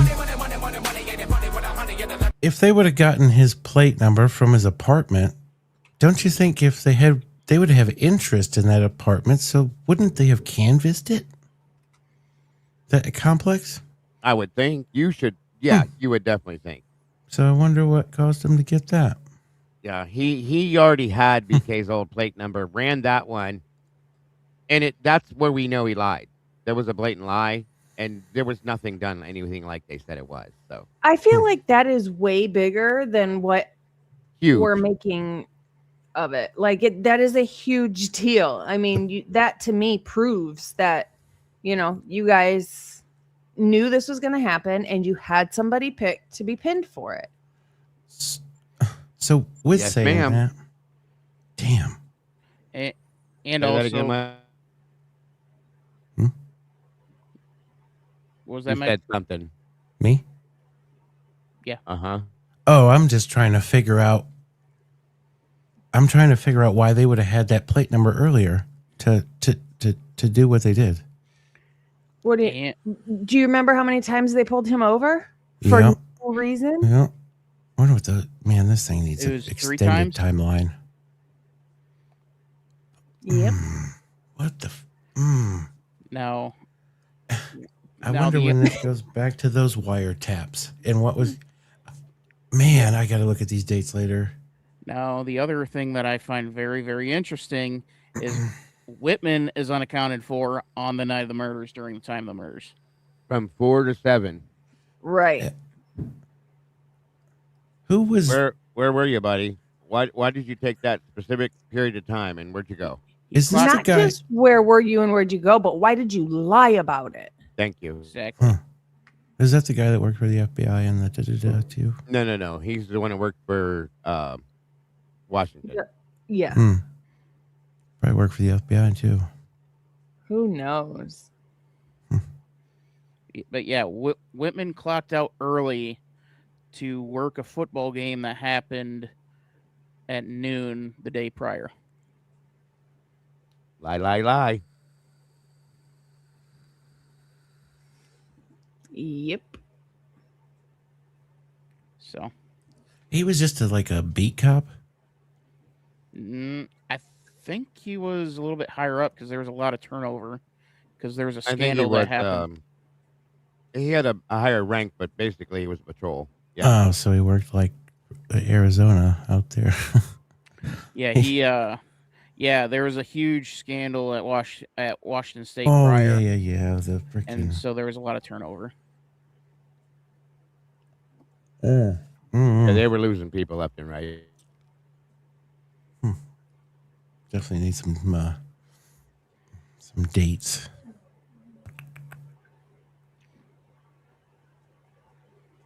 What? Anything else you got for us, Mr. Dillon? That's all that I really had. And Okay. Thanks, I just sir. heard the first firework. Hopefully the dogs. My house, it's been going nuts here. Yeah, I just kind of I got a German Shepherd that's broke. He is skittish. Mine's laid out, bud. This is the best thing I ever bought. I haven't I haven't laid a finger on this dog, and he is terrified of me. Aww. That ain't good. I'm not the disciplinarian. I've done nothing to this dog, but he is terrified of me. The rescue or no? Yeah. No. You've had him since a puppy? Yeah, my stepbrother did. So we don't know exactly what all happened when my stepbrother moved back with his mom, but yeah, he is terrified of me, and I have no idea why. But if you're not the disciplined person, I'd say that something probably happened, and he relates you or the way you look to whatever situation that is. Yeah, that's or maybe your voice.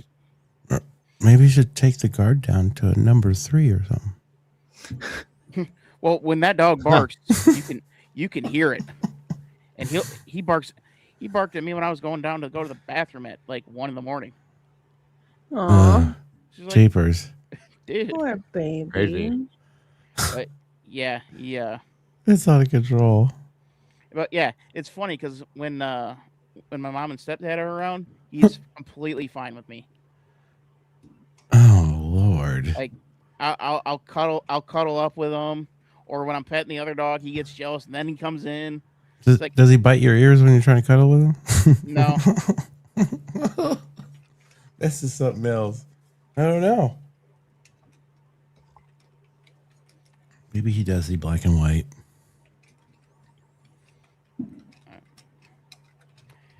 But yeah, that's about all I got. Haley says, my German Shepherd is trembling right now.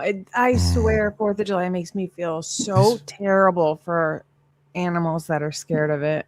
I'm telling you. Emmy's not behind the chair. These things are miracle workers. I'm glad it worked for her. It's the best $25 I spent. And then so many people leave their dogs at home and they go watch the fireworks somewhere. So then they're alone. I just want to take them all in.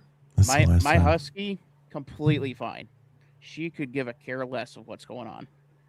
As long as you don't mess with her food bowl, she does not care. Hi, puppy. Bronx isn't bothered by the fireworks. Holy he used shit, to be, and then scared of storms. But now he's scared of storms and not bothered by fireworks.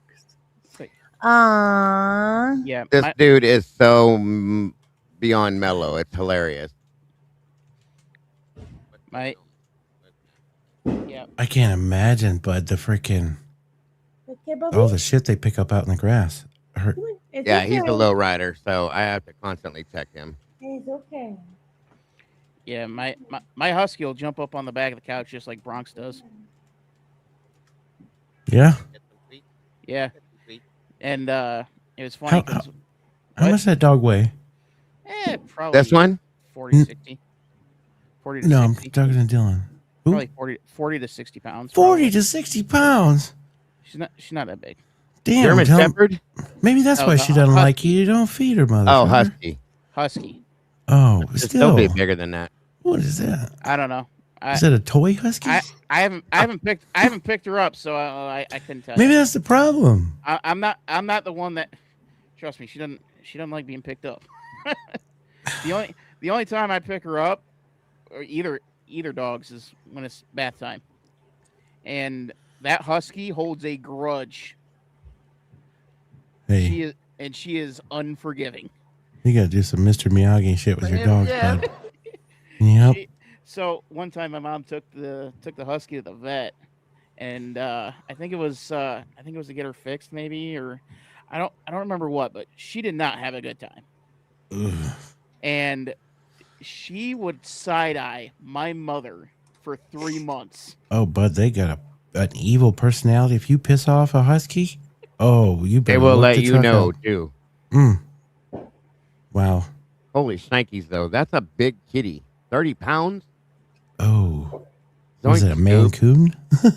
I was going to say my Oliver's a Maine Coon, and he's almost 24 pounds last time we weighed him. He's huge. But 30 pounds? Holy shit. That's wild. That's a big old kitty. Huh. Bam. Something's blowing up out there. That's not here. It's mine. Yeah, mine too. Look out. Police are going to be coming down the street. They're going to All be right, riding Mr. these Dillon. bikes. We're about to. Oh, I'm gonna My switch name it is out. Jeff. Let somebody else join us, he just showed up. and then we're probably gonna close it out after this last call in here. So thank you, Dylan, for your input, your thoughts, feelings, opinions. Hopefully, I'll see you tomorrow on my Thursday. show as well, sir. Thursday, you'll see me. Thursday. All right, sir. Well, be safe, be happy. We love you, and we'll see you soon, guys. Make sure you subscribe to Hildreth Investigates. Actually, I'm gonna fix it because he won't fix it. Hildreth Investigations and Reactions, because he does great reactions, guys. Go check out Dylan if you will. Thank you very much. See you later, guys. Have a Bye, great night, Dylan. brother. Have a great night. And Hey, just for you then, pick buddy. that dog up, damn it. My name is Jeff. He's in the chat, bud. Yeah, That's why I played it. That's why I played it. All right. Welcome back, Miss Kawanda. Hey, I had another random thought Yes, ma'am. about this week. So, with the this is sparked by the Mason, whatever his name is, interview, and like Barstow. them spending so his interview. So first thing that was like, well, not first thing. One thing that was weird to me is like how much time the cops or whatever spent on like talking about the big little thing.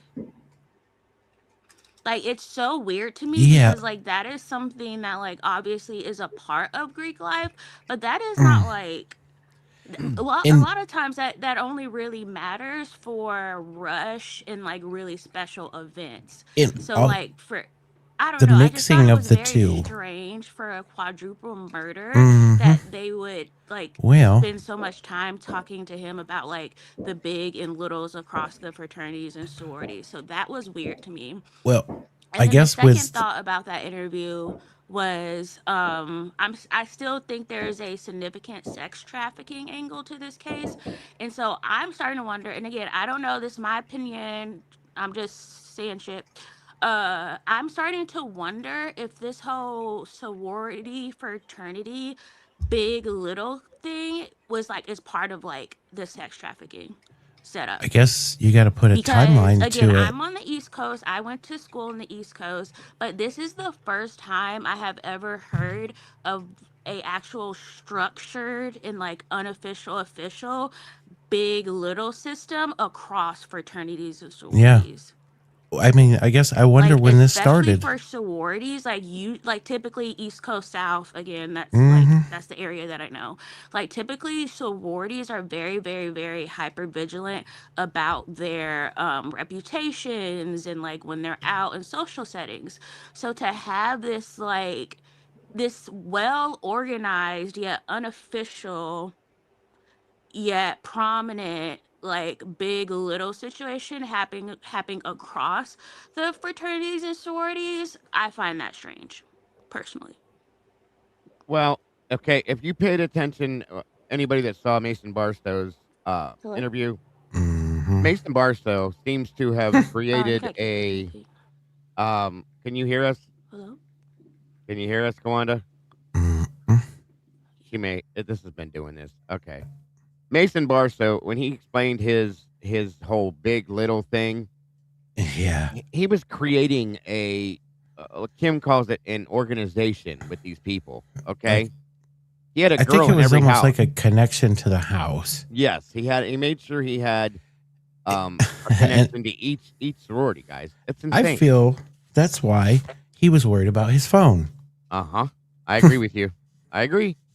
Okay, go ahead. I do fully agree that he had a connection to every sorority house with each one of those girls. Now, the weird thing was, Xana was one of them. Okay, and Xana's little was Ethan. So he had all these people he was putting into this, adding to this little organization, as Kim called it, that he was creating. And you got to ask why. You got to ask why. One of his things and one of his key words I feel that he put out there, and I don't know why he had to say this, but in what I feel is importance in his brain, he spoke on somebody and he goes, he's connected at the campus. He's connected. He has that in his voice that's what he's into, connection.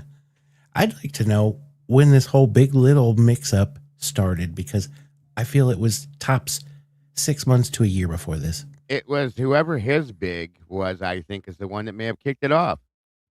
I've never in my life heard of a male to female, big to little situation. That was so weird to me when I first realized that. And they started it. He's one of the ones that started it. There's something wrong there. And yeah, especially since there's a fundamental difference between how these predominantly, well, historically white fraternities and sororities, like what they do today. The frats are about partying. Yeah. They might have one organization or cause they like fundraise money for, but besides partying, that's what the frats are doing. Like, okay, Well, so like what? And usually big little things are for like mentorship, like helping the person feel connected and like part of the sisterhood or Right. brotherhood, like mentor type of thing. What do the deltas who have a reputation of basically being thugs? Yeah. Yeah. Yeah. And why are they mentoring a sorority girl? Thank you. And I guess you could the boil dumbest this shit in the world. In my opinion, and what Kawanda said is, okay, this is about as good as when one of them was asked the question about like were any of the football players asked to come to parties. In my opinion, if it would be the same thing for like mixing what's being mixed. Oh, hell no. What? You want us to do what? You want us to mentor somebody from a what? I don't know. And which, Kawanda, correct me on this, please, because I'm not like real, like super knowledgeable on it. Which way was it in fraternities and sororities? Which one isn't supposed to drink in the house?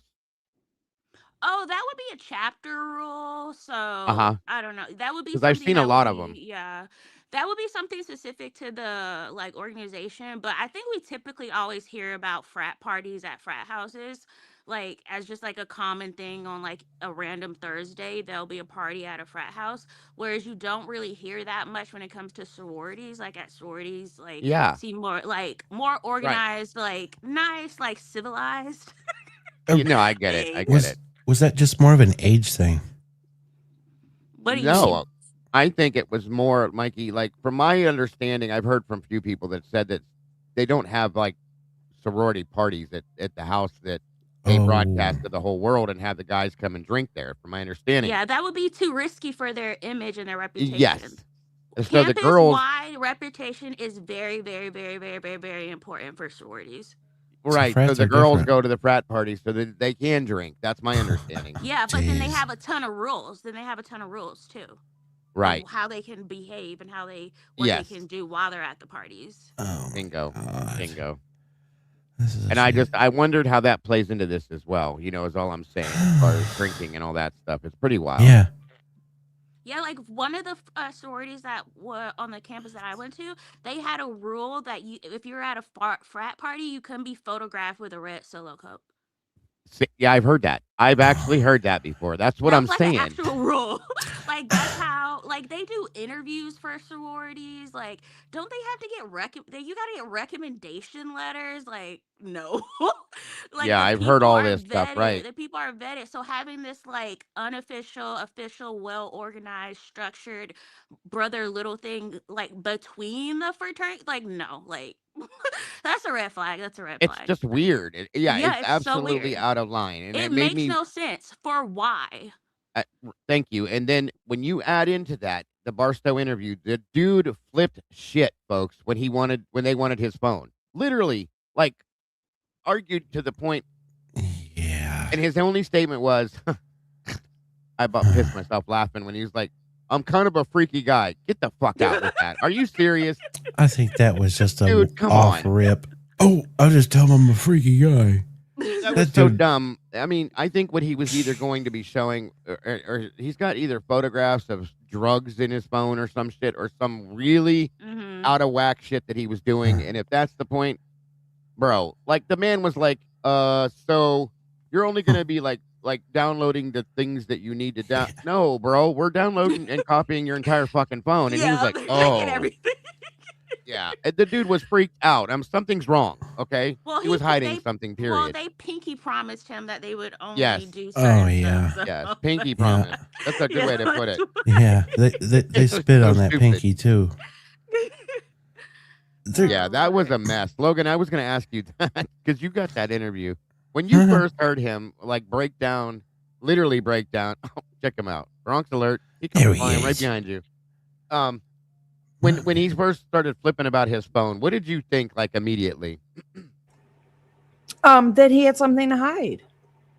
He was he worried wouldn't- about whether it was dealing drugs, whether it Yeah. was something to do with the crime, whether it was R-wording girls, maybe, Yeah, and getting it on video. It was Videoing. something he wanted definitely hidden from the FBI and ISP, because in the very first interview he did, which was with FBI, which obviously we can't get, Right. he didn't even bring it up. And he didn't bring it up until the ISP interview people said, don't forget, we just wanted to let you know that we have all of this information. And then he was like, oh, I didn't bring this up, but, and then they're like, well, why didn't you bring it up? And he was like, I don't know. I think, Logan, because the whole thing is what makes me think on this too, is him having a girl connection in every fucking sorority, that there's something that has to do with that he's hiding. Okay, there's a reason he did that. There's a reason they did that. So and because there's yeah. And because why? What is the reason? In like my Cardi B voice, what is the reason? Because right. like when you're like mentoring someone and you actually care about mentoring, that takes time. Yeah. And this dude was not about mentoring. He doesn't. Yeah. He even said one of the girls, he didn't even know her name. It was just to check a box. Are you serious? I mean, look at the freaking Dylan and Maddie situation. She doesn't talk a shit bit of shit on Maddie, does she? But that was her big. No. That was a blank connection, huh? There's a big problem with all that there. Oh, he's definitely feeling better. He's jumping up and down all over the place. I love it. He's excited because my friend's here to take him out. So oh boy, that's why. That's why he's like, yep, let's do it. Let's go. He's Yay, excited. answered prayers. Yes, for Absolutely. sure. We are all super happy to see him like that. Look at him. So much better than it's 180 from last week awesome. to 7 days. Yep. Yeah, and I have to thank all of you again for helping Yes. to make that happen. You guys are amazing. Truly and honestly, more than I can explain in words. Thank you so much for that. So, yes, 100%. Here is a little fun fact. Yes, so this says around the 2010s into the early 2020s, some chapters and friend groups at the University of Idaho informally began doing Greek families, adopted brothers and sisters across chapters.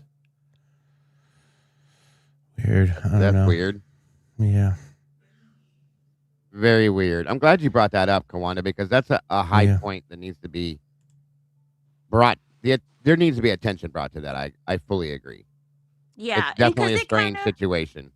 Because this all goes back to my point that I was saying when I gave my feedback in terms of they're stealing our money. Like I'm sorry, like I have, like we all work for this money. So whether you're giving $1 or $100, like you want it to mean something. And like Absolutely. for us to be like giving the money, and then like they give it to us, but they redact shit. Like it's just like this. Like we need to we can't insanity is like doing the same thing and expecting a different result. Like we got to start doing different stuff. So like if we're gonna pay for these documents that we're legally what's the word, entitled to, legally entitled to, and they're refusing to do it, then like we need to get a lawyer, I don't know, something. But that's what we are paying for, the redactions. Yes. That's what we're paying for. I know. Yeah, and we don't want them. And then they're charging us for it. No, they're And not then they charging don't us. get They're back. extorting us. Yeah, and then they don't get back in a reasonable amount of time. Because they got to send somebody to around to eliminate all the bullshit that they're trying to hide. or they're There's It's got so to be completely shitty. some ignoring law you. that is not being enforced that they're breaking. And that's Like, so. there's got to be some law. So something that I think Kathy mentioned this about the Idaho records thing, and this is what the EWU is going after. And I think I don't know. I think you should go watch Kathy's video, everybody. Yeah, It's Kathy very Indie Zone enlightening has on put out some current very situations. the dismissal was Oh. denied where they were for MPD where they tried to have it dismissed the MPD thing Oh, yeah. and they said no. And it's going to go to trial, so we are going to be streaming that live when it happens because I think that's going to be quite Amazing. interesting. Yeah, Yes. so then that's perfect because then they'll be kind of like the initial, and then we'll see what happens with that. Okay, Yep. and then my other point related to what I was gonna say, is about One thing Kathy mentioned, I forgot. EWU, the way they presented this, whoever they had do this was very structured on how they did this and got this the way they did. So just go watch Kathy's video. She explains it. So Yeah, they know you what they're guys- doing. You guys need to go check it out. I agree. For sure. Basically, Agreed. so that what it was at Marshall didn't deny it. So Yeah. it's interesting. Yeah. And what was the last thing you were saying, Miss Kawanda? I forgot. I lost my thought. Oh, don't feel bad. I do it all the time. Yeah, I hate when that happens. It happens. It happens for sure. There's the link right there. Thank you, Bianca, to Kathy's Indie Zone. I'm telling you right now, you follow Kathy. She helps us get through a lot of misunderstanding with some of these documents. She does explain it very well, and she's just very knowledgeable. So please make Yeah. sure you guys subscribe to her. She's a retired lawyer. Yeah. Yeah. Does an amazing job. For the Very people that grateful don't for her know. being in our Yeah. community. Well, guys, any last thoughts, Miss Kawanda, before we bring this to a hilter here? Yes, I have one final thought. It goes back to something that we just generally say all the time is like, how come no one in this town is like saying anything? Like, how are they keeping all these people in the town, in the neighborhood, quiet about what happens? When I think most of us agree that at least the people in that neighborhood know exactly what happened. Like, there's just no way. Yeah. At least like they know part of it. They might not know everything, but generally people know what happened, why it agree. happened, and who was behind it. Like, no one can convince me otherwise. But then the other thing, just did it again. I do it all the okay. time. Okay, yeah. Okay, I got it. Anyway, so like when we were saying just like, oh, how could they keep all these people quiet? Like, what are people in fear of? Blah blah blah. You think about it, who, like, if I'm just regular Jane at the University of Idaho and I was like standing on the side of the house in the shadow and no one saw me and I like saw this, like, why would I say anything when MPD is obviously involved in this? ISP is obviously involved in this. The feds are obviously involved in this. So who are they going to go to? That's a good point. That's a I'm good gonna point. Go to? I'm going to stick on my little soapbox that says FBI. How are you going to go I've to the reached- FBI? I've Huh? reached out to the Department of Justice, Wanda, and have been twice and being completely ignored. So Yeah. you tell me who's gonna go? Anybody? Who are they gonna go to? Yeah. So if I'm like Jane, I'm like a sophomore that was there when this happened. Like, you can't go to the cops because they're all fucking involved. Yeah. And then like Right. you don't know everything, you know? Like, you know this one small piece of it, you know? But like that one small piece could be very important, but like you don't have context for it. You're not sure. So like that's probably what a lot of people, and those kids, like, they were drinking all the time. So they probably like, oh, I don't know, cuz I'm someone who has vivid dreams. So sometimes I'll have to ask my husband like, wait, did this happen or was that my dream? He's like, and he has to tell me, because sometimes a memory that I have, sometimes I don't remember if it actually happened or if it happened in a dream. Right, and I fully understand. And so in my weirdo comment, you got to think with question, why did the FBI interview all these kids before the town did? Why were the FBI already there? Yeah, because I'm telling They you. They were already there. They had that other 100%, 100%. I think it opened up with the big bust that happened not too long after that. I fully Because agree. and It's all yeah, connected. because that would totally make sense. Because after that happened, they were probably like, "Oh shit, time's up."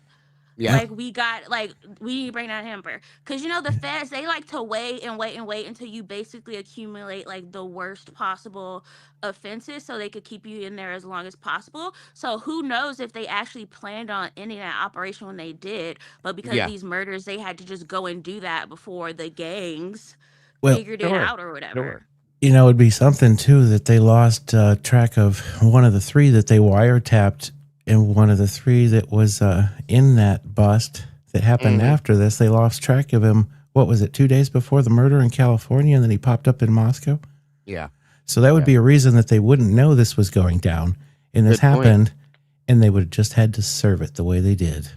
Yeah. Amen. So I think so. That's my current thought about how at least I think probably like a lot of people in that town, but at least the people in that neighborhood, the direct neighbors, like that to me is why everyone's staying quiet and everyone's in fear, is because they have no one to go to that they can trust. Sure.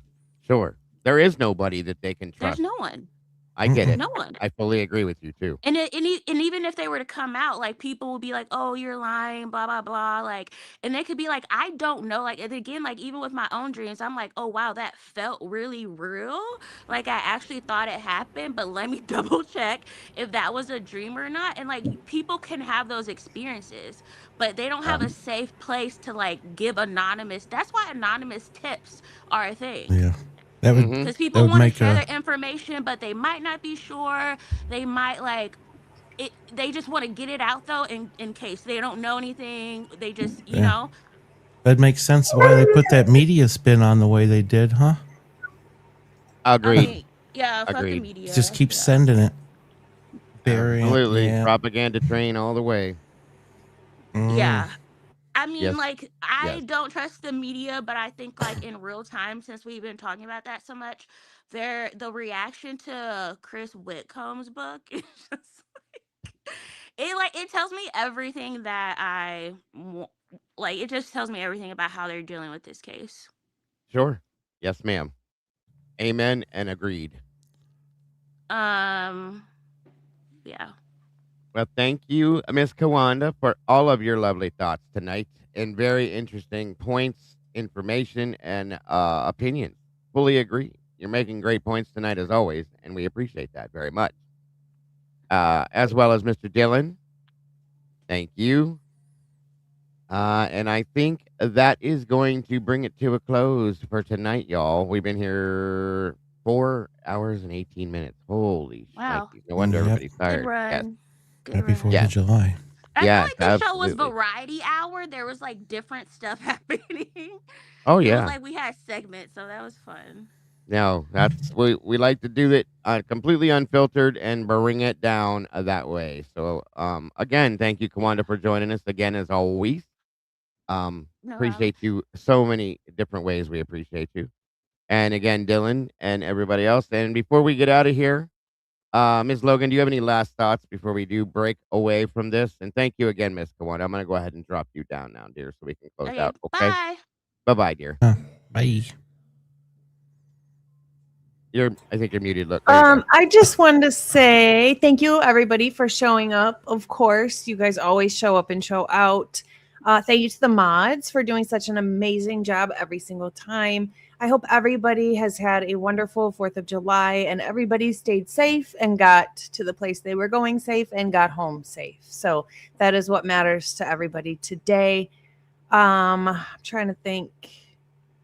Yeah, that's about it. Do something nice for yourself today. Be kind, but more importantly, be kind to your animals. Yes, ma'am. Mikey. That was the classic closer. Yes, for it so is. long. She didn't forget it. No. Thank you guys. Thanks everybody in chat for spending their 4th of July with us. We had some pretty good numbers here. Yeah, there's a lot of stuff. I just everybody's little tidbits add to everything, but yes, I don't know. I feel like they're planting they're almost like planting seeds every so often. Like Whitcomb. I fully agree with that one. There's some weird stuff. I don't know. Yes, sir. Yes, Good sir. thoughts. Yes. In your closing thoughts, sir? And I would like to thank you two both. Sadly, we missed Miss Kim tonight. Unfortunately, she didn't get to join us, but she should be back here next Saturday. And don't forget, next Saturday, we have the amazing guest, Truth and Orange, joining us. It's going to be a great show. I And can't then, wait. No Ruby, just the Mister. Just Oh, it's Mr., just yes. Jeff? Yeah, No Ruby? No. Yeah, Jeff's getting up at what, 7 a.m. Yeah, he's got to get up real early for this one. So you guys better be here to support it, please, and thank you. And I'm sure he'll appreciate it. He's very interesting to listen to and to talk to. I can't wait for that one. That's the 11th. And then the following Saturday, the 18th, Mr. Embry himself, Pavarotti, will be joining us here. I'm super excited for that as well. And don't forget, folks, throughout the week, as we go through this, you make sure you're watching and paying attention to what goes on over at Bronx Tales True Crime. Of course, the True Crime Cafe with myself, typically unique with Miss Kim, and all of us guys, very much appreciated. And just so everybody knows, the Last 24, Mr. Mike himself here is going to be starting some stuff off on the Last 24's channel here coming soon. So make sure that you guys are subscribed to that channel, the Last 24, and get ready for it because it's coming. Full blast, guys. I'm looking forward to that as well. I'll be joining him from time to time over there too. Yeah. So it should be a great thing going on. I can't wait. Most definitely. So make sure you guys are subscribed. Please, mods, make sure that we drop the links in here to Typically Unique with Miss Kim. Yeah. Of course, there's the Last 24's link right there. Thank you, Miss Bianca. Make sure you subscribe to Mikey's channel. Again, Typically Unique with Miss Kim. And of course, Bronx Tales True Crime. And keep the prayers going, if you will, please and thank you for Bronxy. We do, again, severely and absolutely appreciate everything you guys have done to help support that more than you know. 100%. Absolutely. So thank you to the mods. You guys do amazing things. We wouldn't do this without you, nor will we try to do this without you. So make sure you guys are subscribed here as well to the Verdict Room via True Crime Cafe, of course, but spread the word, let everybody know what's going on. Thank you, City Sue. Oh, thank you, City Sue. That's so sweet. 5 new believers at the Bronx Tales facility over there. Absolutely. Thank you so much. Yes. And real quick, guys, just let me roll through this. Thank you, Miss City Sue. Bianca Jane, thank you again. Of course, Miss Lana stopping by to say hi on the 4th of July. Thank you, Lana. Captain Jenks, brother, thank you so much. Very much appreciated. William Tardy, as always, congrats and happy Dayversary, my friend. I appreciate you very much. Mr. Heather Nealon, thank you for that. She called me a bucktooth bitch. Thank you so much for that. Again, you are so very much appreciated, as well as that one. Thank you. Of course, the lovely Miss Kawanda dropping memberships at Bronx Tales. And also, again and again. And there's that one, too. And thank you, Blue-Eyed Butterfly. As always, God bless and appreciate it. More appreciated there. Again, thank you so much for that one. Troy's in the house again tonight. Congratulations, brother, on 5 months. Very much appreciated. Which he was. Thank you so much for that as well. Much appreciated, as well as that one. Miss Bianca, thank you so much for that membership here at the cafe. You know we love you and appreciate you so very much, Miss Bianca, for all you do, as well as the one over at Miss Bronxy's. Miss Logan's with Bronxy, I'm sorry. Deb is in space. Thank you for that. I appreciate it. Ms. Lana, again, dropping another one, 4th of July. Ms. Mamakins on 17 months. Congratulations on that. Ms. Brandy J, thank you so much for that. Labs, God bless and appreciate it there very much. JJPP, thank you much. Ms. Lulu, thank you so much for that, as well as JJPP again. And, of course, Miss Kawanda Strikes again. Thank you so much, as well as that one. So very much appreciated and very much appreciated with all of your input for the housekeeping stuff. We love it and appreciate it. Thank you for the new Bronx memberships over there as well. Labs. Conspiraling Strikes again. Thank you very much, Conspiraling. Very much appreciated. And Anto starting it off right away, or on top. I'm sorry. I always do that. Early on, that one, Miss Kawanda again, which he was again. There's the first one, I think, on top dropped first. Nope, that was the second one. This is the first one they always start off with. As always, thank you on top. You are so very much appreciated. You guys are beautiful. We appreciate everything you guys do for our channels, more than you guys know, and for our communities. This is a beautiful community. I absolutely love and appreciate each and every one of you more than I can express in words, folks. Thank you so much. Thank you. Yes, yes, yes. And with that being said, the verdict is in.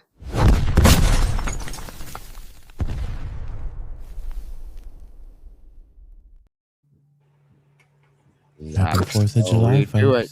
You guys have an amazing rest of your night. Please. Be and safe. thank you.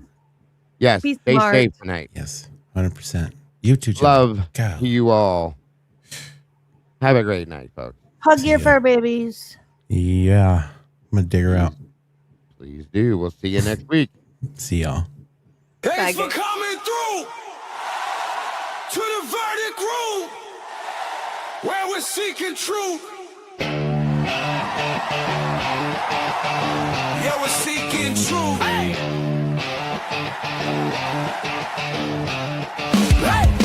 Last 24, they rewind it. True crime heads go find it. Breaking every angle, every track. Bronx telling tales, keeps us on track. Typically unique, never act. Being real, being sharp, being exact. Exposing every secret in the dark. Every little timeline, every mark. Welcome to the verdict room, where we're seeking the truth. Looking for answers, bringing the facts to you. They break it all down. That day goes cafe seats, working together, throwing revelations at your feet. Oh. Crime scene chart, they erase that. Put the story back, then replace facts. Looking for the motive, then the cracks. Red yarn on the board, then it snaps. Voices in my ear through the week till they hit play. Then we speak. Files on the table, case on the line. They don't just tell it, they define. Welcome to the verdict room, where we're seeking the truth. Looking for answers, bringing the facts to you. They break it all down. That day goes cafe seats, working together, throwing revelations at your feet. From the Bronx to the world, let it ring. Every missing little detail that they bring. Dropping that gavel when they're done with the beat. Thanks for tapping in. See you next week. Welcome to the verdict room.